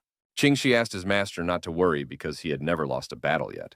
Meanwhile, the host announced that the charity dinner was over and thanked the guests for their support for the cause. Then the protagonist still decided to ask why the fat man guided him to this place. But the latter asked the guy to watch his words, because some people wanted to come but didn't have that opportunity. Xing Weilong said that he originally wanted to buy something too and ask his friend to help him with the staff. But something went wrong in the end. The guy explained that he only brought in 5 million and thought he had enough. But in the end, he didn't even get a chance to bet. He thought that the rich people from Dunghai were too capricious, which was the reason why the bidding was so tough. The young man was sure that spending 50 million on a necklace was too much, even if it was the best piece of jewelry in the world. The protagonist speculated that Ao Xiaolong might have bought this item as a gift for someone. In turn, the fat man began to suspect that the man might have helped someone by buying this expensive item. Suddenly, Lin Mu stated that he needed to urgently go somewhere and was about to leave his partner. Xing Weilong couldn't understand why there was such a rush, because he was actually going to invite our hero to dinner. The guy emphasized that this was a very important case, so he promised to accept the invitation next time. Lin Mu simply followed his feelings, which eventually led him to the underground parking lot. There, Mr. Ao, accompanied by his two bodyguards, was about to leave the place. Turns out the protagonist was already going to take the $50 million necklace from him. He still took his time and just watched the car drive out of the parking lot for now. Quite soon, when Mr. Ao's car stopped at a traffic light, Lin Mu managed to catch up with him. The young man was well aware that first he needed to find out where the necklace itself was hidden. It was for this reason that he decided not to get hot and pick up the jewelry a little later. The protagonist knew that there are a lot of stoplights in this mountain, so it would be pretty easy for him to keep up with the car. At that moment, he stopped abruptly because he felt a familiar murderous stare on him. There were some suspicious-looking guys behind him, but the sensation was not at all like the presence of ordinary crooks. Lin Mu instantly turned around and asked the strangers who they were with courage in his voice. These mercenaries didn't bother to explain anything and already attacked their target in a second. The guy thought such a direct attack was too naive because he was easily able to dodge it. In fact, he definitely didn't expect that there were 3 more knives in the shadows that were ready to attack him from the other side. By the reaction of the protagonist, the bandits realized that they had managed to pull off their prearranged plan. Lin Mu carefully adjusted his tie and noted with a smile on his face that just a little bit more, and his opponents would have succeeded in injuring him, but that didn't happen. All the bandits shockingly froze in place because they couldn't understand how the guy managed to dodge all of their shadow blades. Suddenly, our hero noticed something flashed behind him, so he immediately reacted to the potential threat. It turns out that the professional mercenaries didn't wait any longer and decided to attack their target in a different way. The young man managed to capture his rival in time, and was displeased that his enemies were so dull and sneaky that they only ambushed him. Lin Mu only needed one precise strike to disarm this bandit who dared to attack him from behind. The mercenaries realized that they would not be able to resist such an opponent, so they decided to scatter. Meanwhile, the protagonist beat his opponent so badly that he literally flew into the air. In a second, he was already near the other mercenaries and noted that they were moving too slowly. The villains did not have time to react to the lightning-fast blows of the protagonist, so they just scattered in different directions. The remaining bandit saw that all of his partners had been knocked down in an instant and couldn't understand how the guy had managed to do it. In turn, the protagonist did not stand aside and had already decided to deal with the remaining mercenary. Suddenly, he felt he couldn't reach his opponent's body and hit an empty spot, even though he was sure he was hitting the exact target before he did so. The most mysterious bandit was already in a different place and was glad that he had such a good reaction. Our hero agreed that he was a jack of all trades, but this time, he wasn't going to make any more mistakes. At the decisive moment, his blow again passed through the void, his fist slicing only the air, and the bandit, like a ghost, remained unharmed. After a second, the mercenary leader raised his comrades and informed them that this guy was quite difficult to deal with, but he had already found a way to defeat him. Suddenly, all 3 of them vanished into thin air like smoke. So it was now impossible to know where they would appear in the next moment. Lin Mu hadn't encountered such a technique yet, so he still couldn't understand what kind of technique his opponents were using. After a closer look, the guy realized what he was dealing with. His opponents used air currents around his body in order to disrupt his opponent's thoughts, resulting in hallucinations. While our hero was in contemplation, the bandit saw that he was already open to attack and decided to make the first strike. In the end, the mercenaries walked through Lin Mu and were shocked at this turn of events. A smug smile immediately appeared on the young man's face because he guessed that this technique was made worse by anger, and these 3 had studied the technique too superficially to know that. The protagonist decided to use the knowledge he had gained and wondered why his opponents were hitting an empty space to enter them on emotion. The bandits were shocked that he had been able to guess the Shadow's technique and thought that the true blood of the elite flowed in him. The guy hadn't expected them to take him for their own so easily, so he decided to ask if they were being sent mercenaries to kill him too. Now the guys were afraid that they attacked some important person, so they asked our hero to return with them to solve this misunderstanding. But he refused because he still has a lot of important things to do. The leader of the group emphasized that they might be in trouble if Lin Mu didn't go along with them, and reported that a total of 9 assassins were sent on this mission. The young man asked not to worry about him because he believed that all these opponents were unlevel to him and was confident that he could defend himself on his own. Over all of this conversation from the roof of a neighboring building was Qing She, who seemed to have set up this whole operation. The man had not expected at all that the protagonist would learn the shadow technique so quickly and be able to deal with the first group of assassins so easily. Then, he licked his blade and began to prepare for the fact that he himself would need to show some real skills that the kid definitely couldn't handle. The protagonist immediately took off his seat and ran with all his might to catch up with Mr. Ao's car. The guy was already desperate because he realized that he had completely lost Shaolin's car and tried to think of another plan. Suddenly, an unknown force split the air in front of him, causing Lin Mu to have to stop. Of course, he didn't have time to react to such a lightning-fast attack, so he was badly injured. It turned out to be Qing Shi, who didn't even think that the guy wouldn't notice his first strike. The protagonist immediately felt that in front of him was a real expert, but he did not even guess that such a person would attack from ambush. The man coldly emphasized that he was a murderer, so he would do anything possible to achieve his goal. Meanwhile, Lin Mu had already fallen to the ground without strength and asked if Qing Shi had been following him since the fight with those mercenaries. The assassin confirmed his speculation and explained that, because of the young man's strength, he had to strike from ambush, adding that he was only the second target to be killed in this manner. With his last strength, the protagonist asked him to tell his name, because he wanted to know by whose hand he would die. Qing Shi was indeed about to leave, but stopped for a second after hearing his victim's request. The protagonist couldn't believe that the killer was so cold-blooded that he wasn't even going to fulfill the dying man's last request. Eventually, somewhere in the depths of the hitman found some humanity, so he gave his name. Lin Mu's strength was already running low, so he only said that he had memorized his assassin's name. After that, Qing Shi turned around and walked away, and the guy was left lying on the sidewalk in a pool of his own blood. Suddenly, he felt some movement behind his back and realized it wasn't that simple. It turned out that the protagonist was not going to die at all and found the strength to continue the fierce fight. Lin Mu was surprised that the assassin managed to dodge his blow, even though this turn of events was literally unpredictable.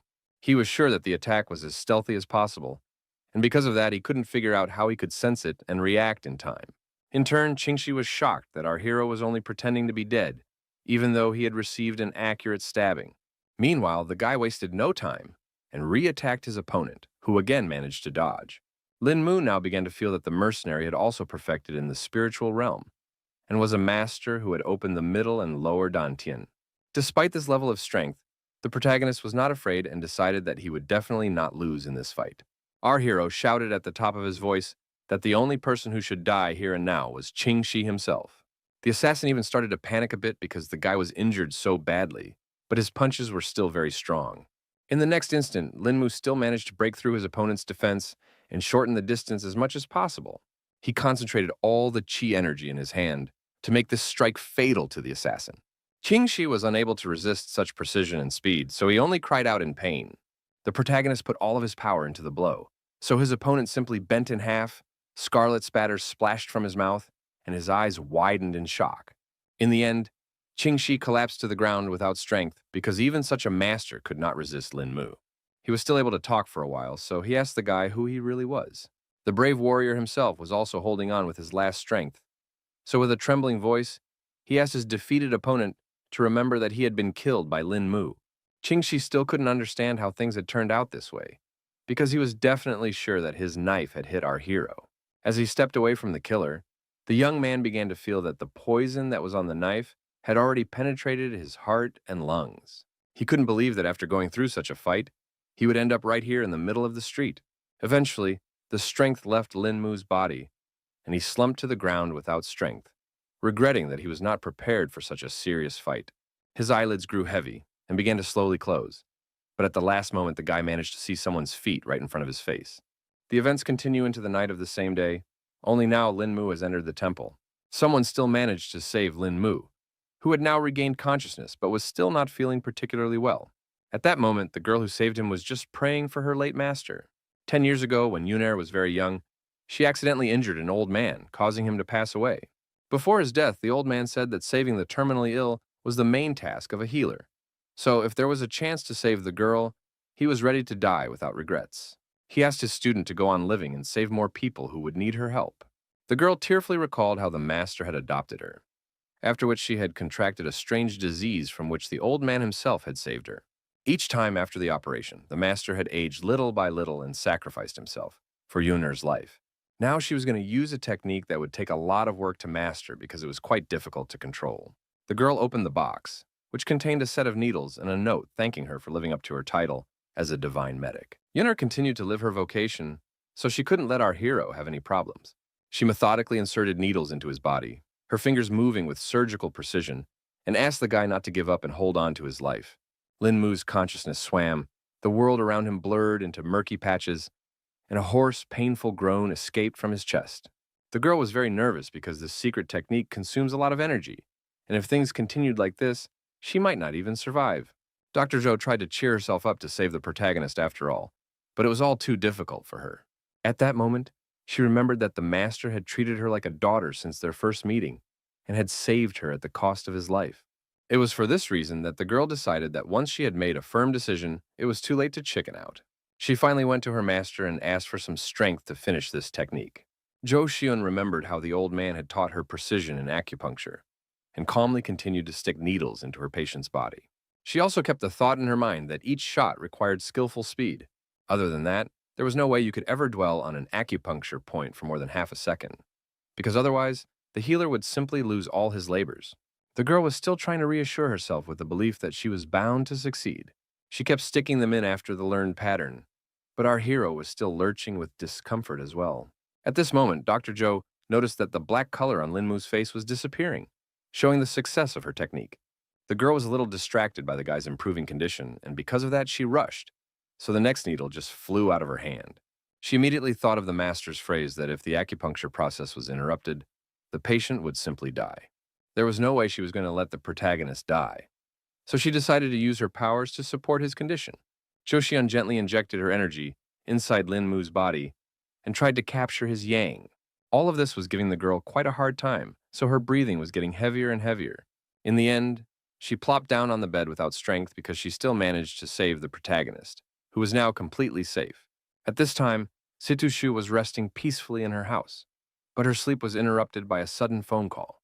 The girl immediately woke up at the sound and couldn't figure out who had decided to wake her up so early.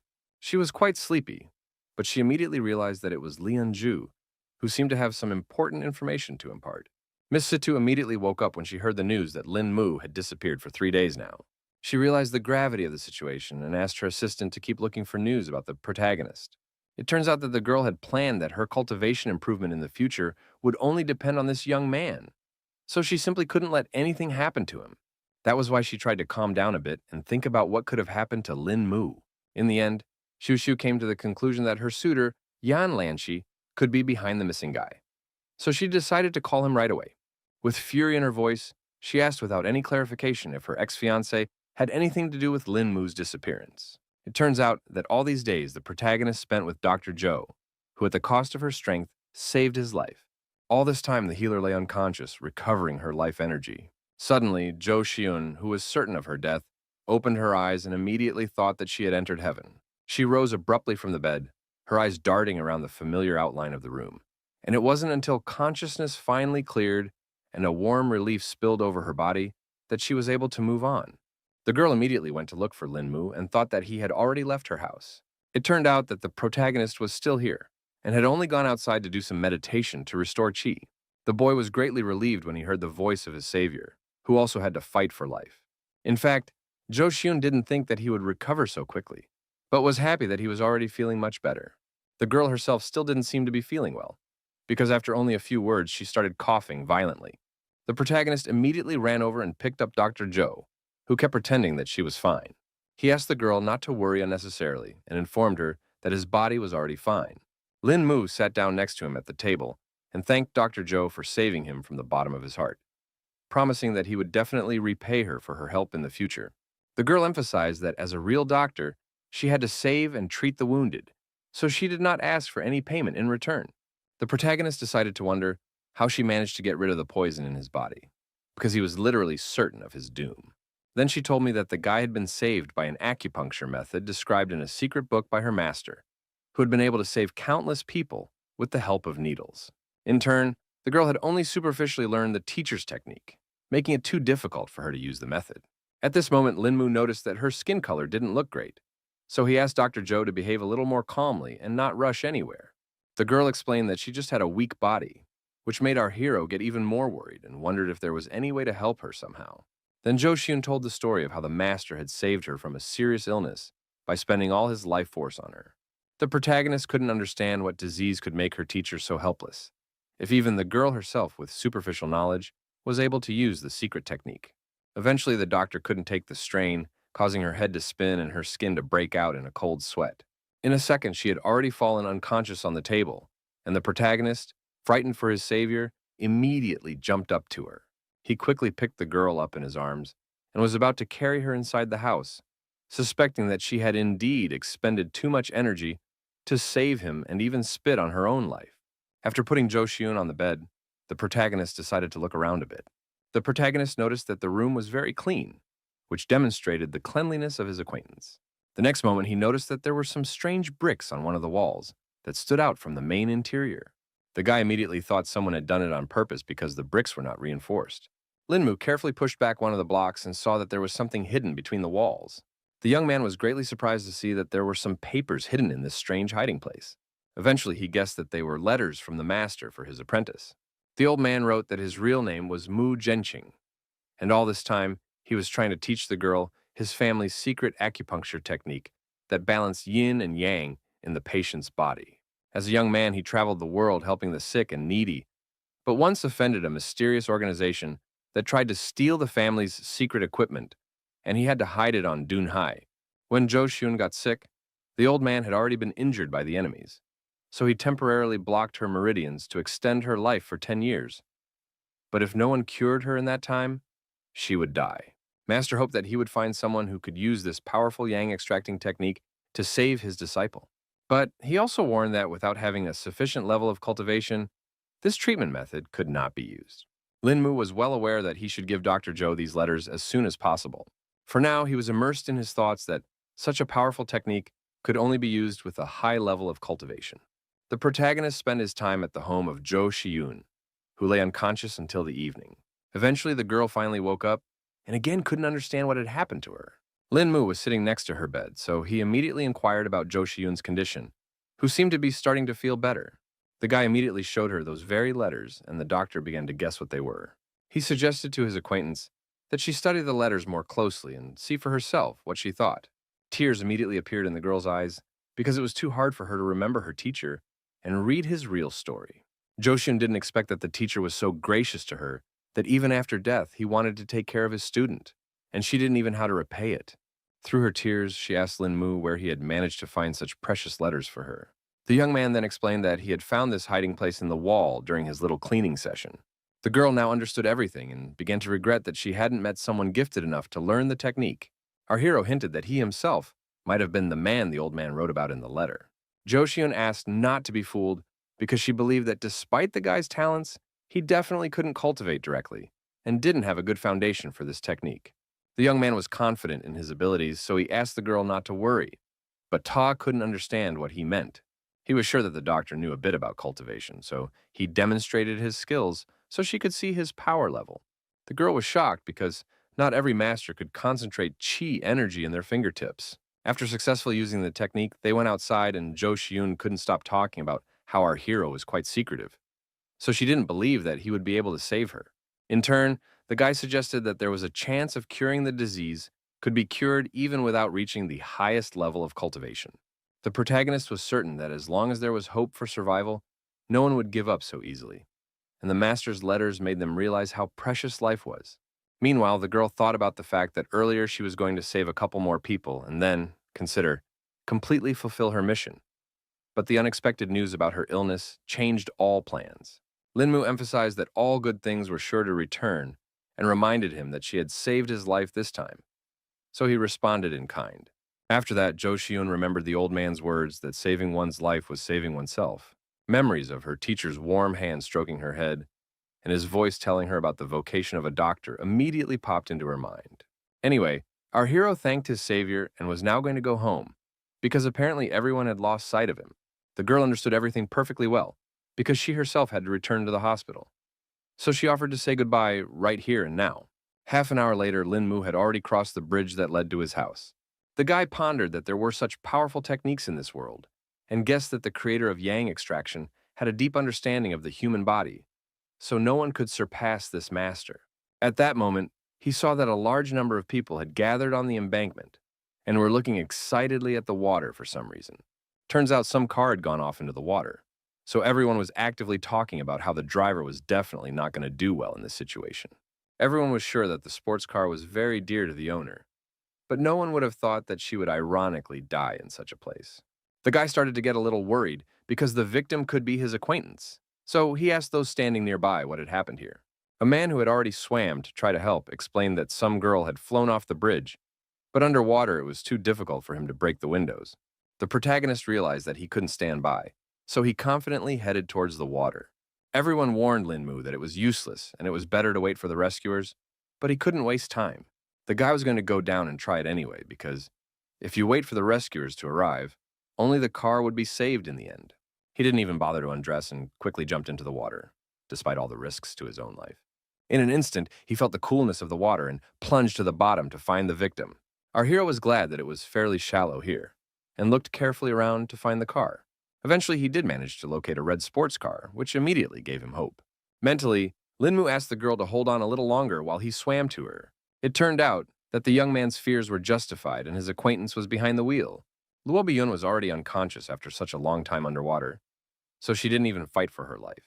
The main character was very strong, so he still had enough strength to break the car window.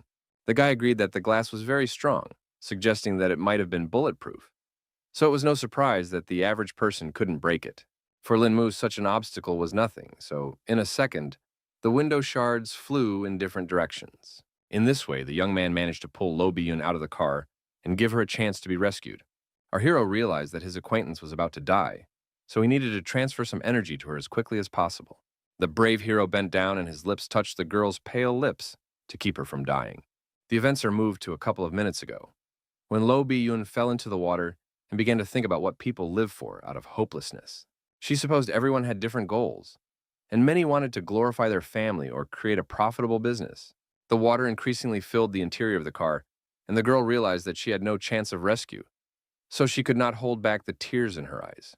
Bit by bit, she began to choke, but she still couldn't accept that she was going to die in such a ridiculous way. The next moment, she saw Linmu's image in front of her and couldn't believe that she had been thinking of this person in the last moments of her life. The girl woke up already on the shore, when the main character managed to pull her out of the water in time. Our hero was very happy when his acquaintance finally woke up, and all the people around with a sigh of relief, because they were also very worried about the victim.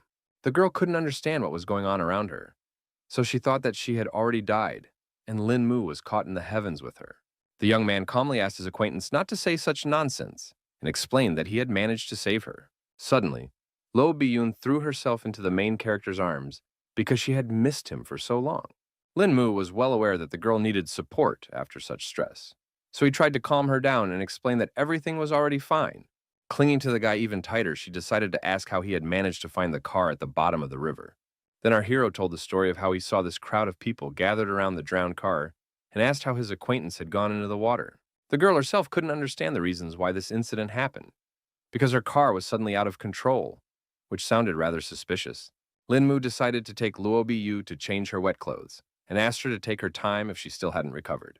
People accompanied them with raucous applause and compliments for the brave hero who was able to save a defenseless girl who was in such a dangerous situation. Events continue on the morning of the same day as students slowly began to gather at Dunhai University. Zhou Xian was trying to find our hero and was very worried because not long ago his phone was working. Now it was out of range. At this moment, Lin Mu's neighbors appeared on the horizon, who had already heard about the other girl who was looking for him.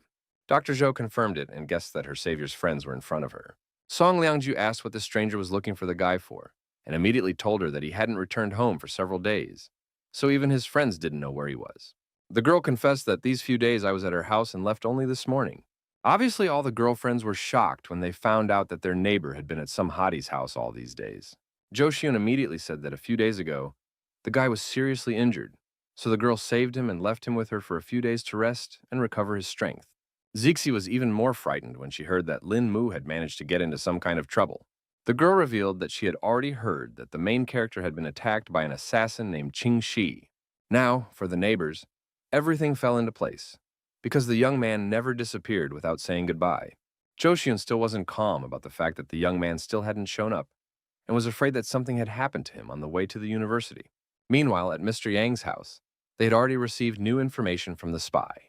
The aide informed he that Qing Shi, sent to kill Lin Mu, had failed his task, and that young man had already returned home. The man thought that it was all a complete outrage because this assassin was too strong a cultivator. The servant asked Yan Zhongqing not to be angry because it was only some youngster. The old man agreed that it was easy to say such a thing, so he suggested to his subordinate to go actually eliminate this Lin Mu. The aide immediately panicked, emphasizing that he didn't dare perform such a task, so it was better to assign it to an assassin. In the end, the Lord ordered that only Pai should go this time, who definitely shouldn't relax, since it was now known that their opponent was an unusual child.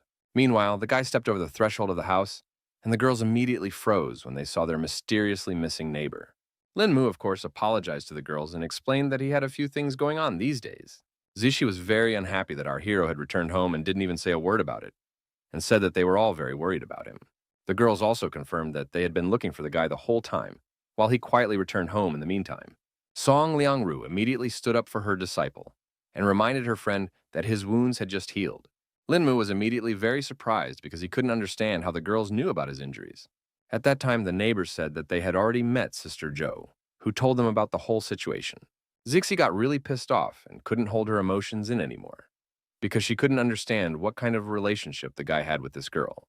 The protagonist quickly tried to explain the situation and revealed that Dr. Zhou was his savior the last time he fell off the balcony.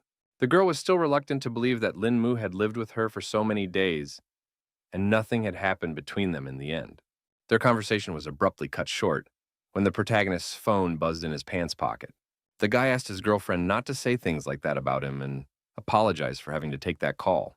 It turned out to be Dr. Zhou, who was finally able to reach Lin Mu, who appeared to have gotten his phone wet, after which it was simply repaired. The girls couldn't watch this because they were very jealous of the guy for this mysterious stranger, so they started parodying their conversation. Suddenly, the protagonist heard that something strange was happening to his acquaintance, because only her screams could be heard in the tube. An unfamiliar voice informed him that the guy needed to immediately come to the third floor of Yinghuang Chaoji if he didn't want something to happen to Zhou Xiyun. The protagonist was scared for Dr. Zhao and tried to find out who he was talking to, but it was too late because the call ended. After such a strange call, the guy stared silently at his phone and now couldn't figure out what he should do next. Song Liang Rao saw that he was very agitated and inquired about what had happened to Zhou Xiyun. Lin Mu assumed that Dr. Zhou had been kidnapped, so there was an urgent need to rush out to rescue her. The girls were in no hurry to let our hero go, because they were afraid that it was all a set-up trap. So first, it was better to report the incident to the police. The young man stopped his roommates because there was no way they could report this to anyone else, as then the kidnappers would not be ceremonious with Dr. Zhou. After only half an hour, the protagonist arrived at the place where a guard was already waiting for him. Lin Mu looked around and verified that Yingchuan Kaoje was here. The guard at the entrance was in no hurry to let some young man through and first asked if he had an appointment here. The young man was in a great hurry, which made him angry at this bodyguard and informed him that he had come here to meet their boss. The man still didn't miss the cocky young man and asked who he even was, because not everyone could just barge in on their boss.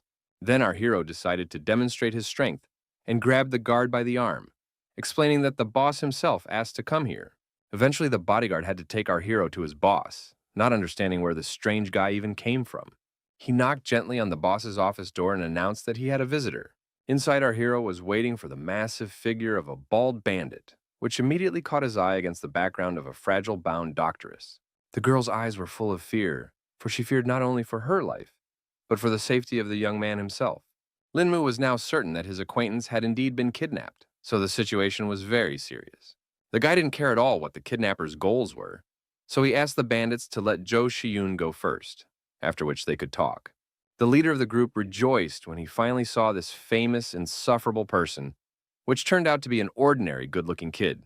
So now he will be able to get easy money. Meanwhile, bodyguards began to quickly surround the protagonist to take him hostage as well. The young man said with confidence in his voice that he didn't want to simply waste his time, so he asked all the opponents to attack him at the same time. The fighters were angered that Lin Mu appeared so brazen, so they were going to show them their strength.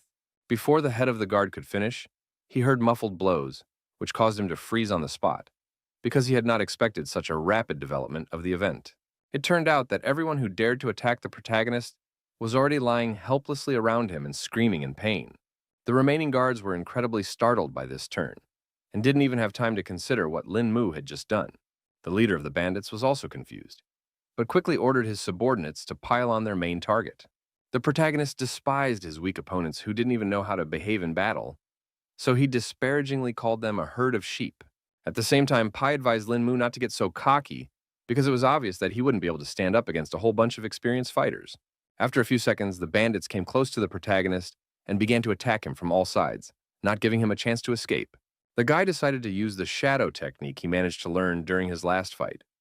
So he simply dissolved right in front of his opponent's fist. All the bodyguards immediately froze in place because they couldn't understand what had just happened. The protagonist was already behind them and wondered who they were so confusedly looking for. Joshyun, who had been closely watching the progression of this battle, was certain that for such a high-level cultivator to dispose of these little bipeds was too easy. The girl's guesses turned out to be pure truth, because the guards only had time to get punched in the face by Lin Mu. Our hero was very disappointed that his opponents could not withstand even one blow and immediately fell unconscious. After dealing with all the bandits, he went up to the girl to free her from the ropes and apologized to her for being late. Pai realized that he had suffered a crushing defeat, and now he couldn't understand how some youngster had managed to wipe out all of his subordinates. Meanwhile, Lin Mu laughed off the fact that all the guards were too weak and suggested that their leader should definitely be stronger. The man pointed a gun at our hero in a panic and started yelling that good kung fu skills are not enough to become invincible. The protagonist agreed that he wasn't faster than a bullet, but he only needed to be faster than Pai to win a duel with him.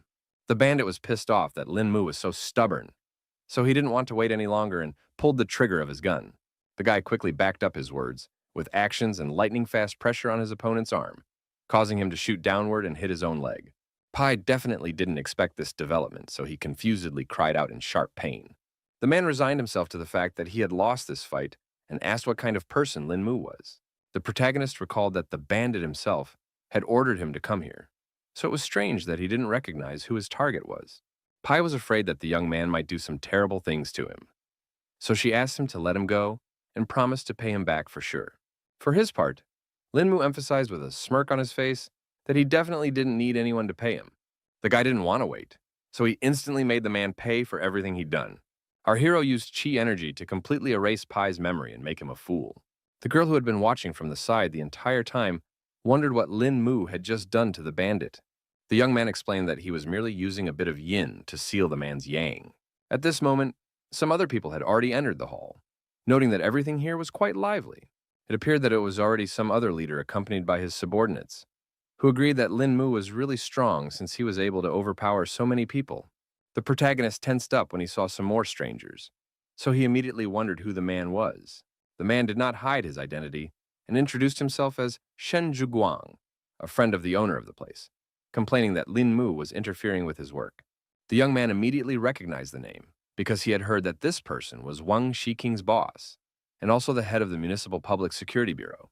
One of Shen Zhuguang's subordinates said that he would now take our hero to the bureau for questioning on the subject of inflicting willful injury. Our hero said that he had defeated all these people alone, so he asked to let his acquaintance go, because his own detention would be enough. Zhou Xun wanted to object something, but the guy asked her not to worry and promised that he would be fine.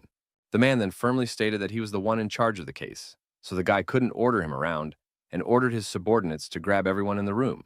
The protagonist didn't like the fact that no one wanted to let the girl go, but Dr. Zhou herself tried to calm him down. In the end, they both had to obey Shen Zhuguang's instructions and walk along with his men. Lin Mu started to feel guilty for involving Zhou Xiun in all this, but the latter asked him not to worry because she herself had yet to thank him for saving her life. In the corridor of the hotel, they met up with Xing Weilong, who couldn't understand what kind of movement was going on here.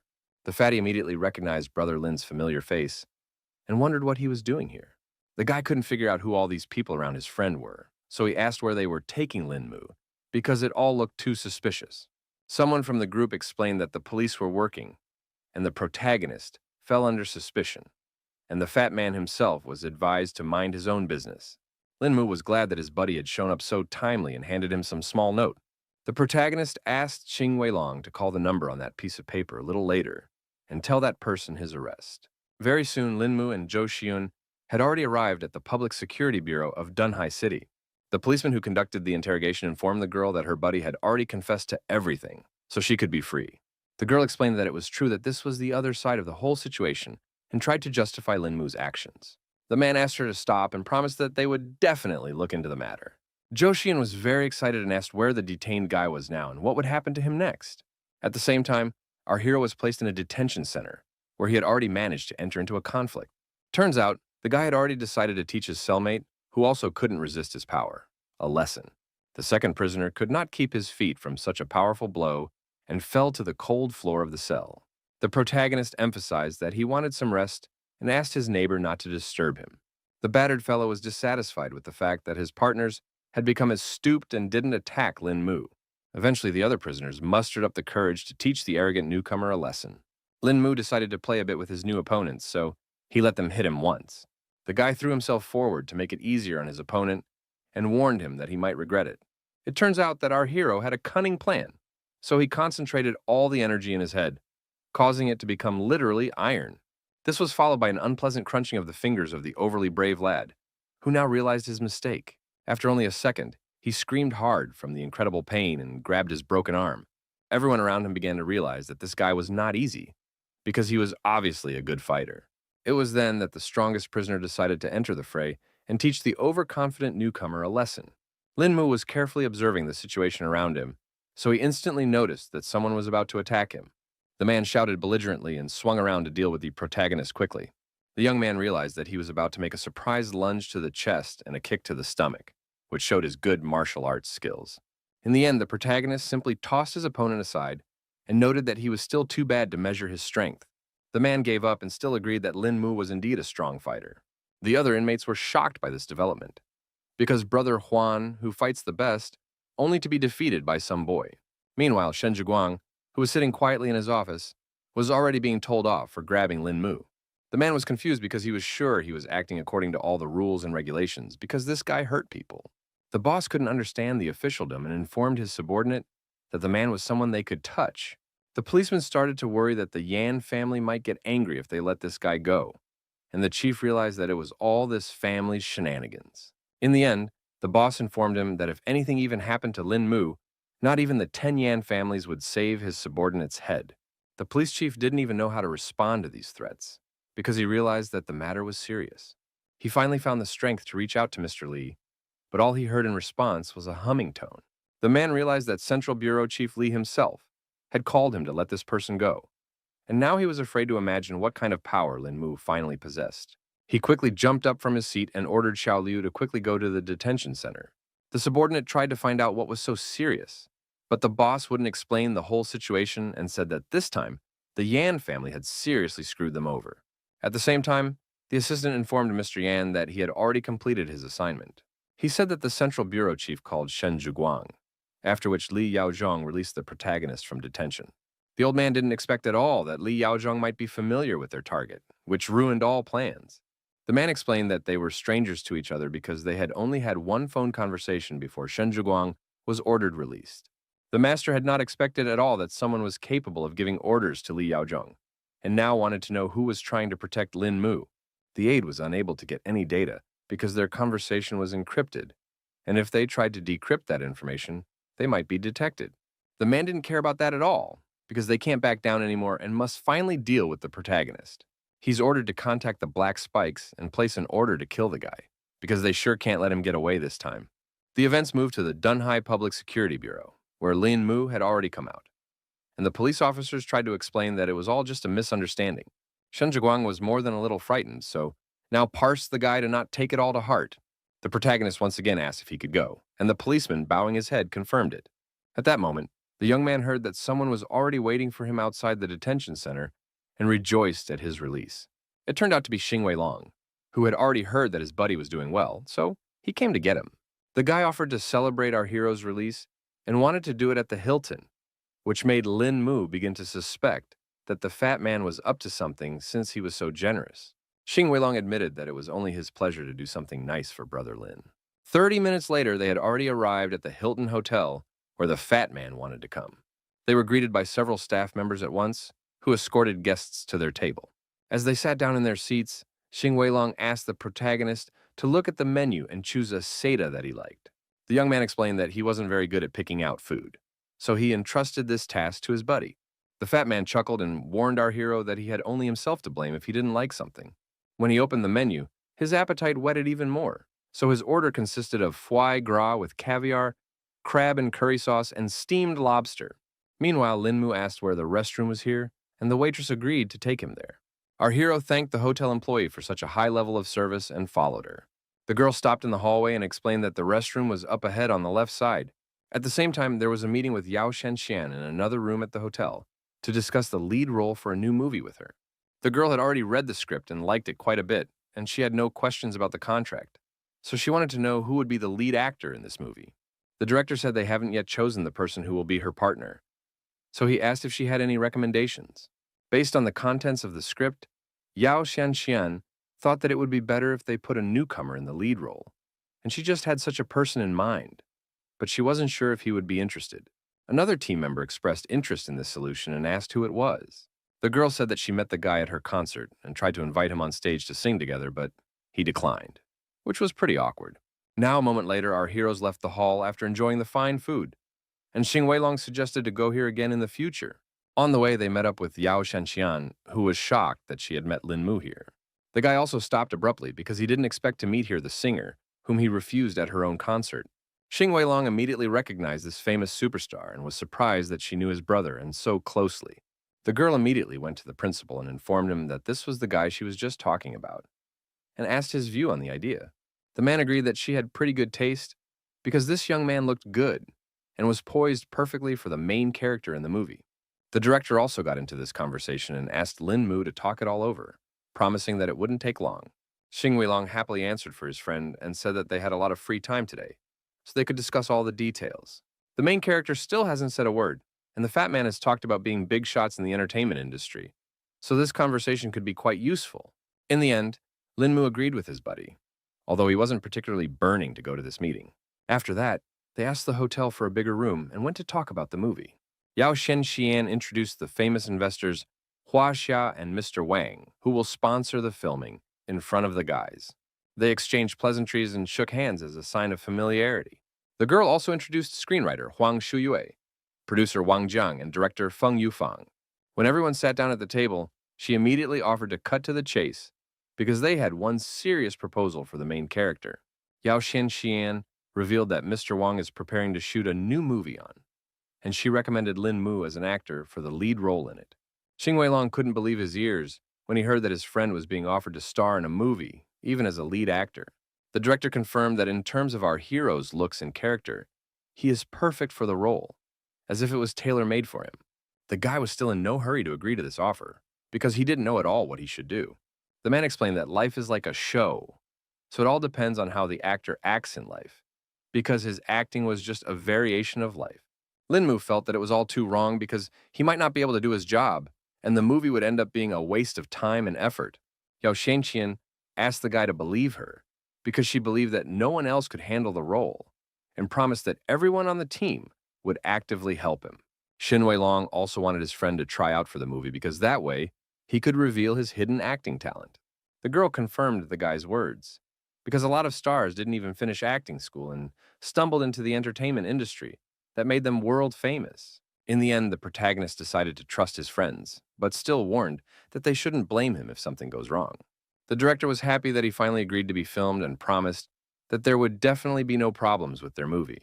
Meanwhile, the director asked if Lin Mu was free tomorrow because he wanted to sign a contract with him right away.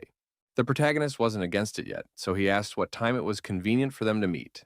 The director handed him his business card and asked him to come to the given address at about 10 o'clock in the afternoon.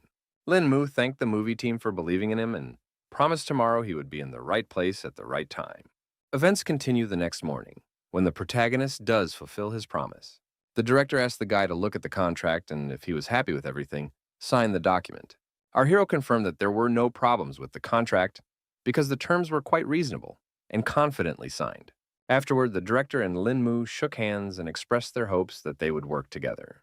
At this moment, Yao Shenxian, accompanied by the principal, walked into the office and asked if either her new colleague would mind if there was already an audition later. The young man still had no plans, so he had no problem agreeing to it, and with a smile asked them to prepare well for such an important event. The principal was happy about this mood of Lin Mu's, so he suggested to start right away.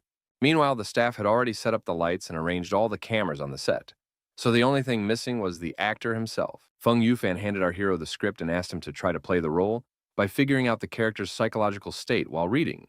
Though the young man had never acted in a drama, to play the emotional state of a character in the real world was a mere trifle to him.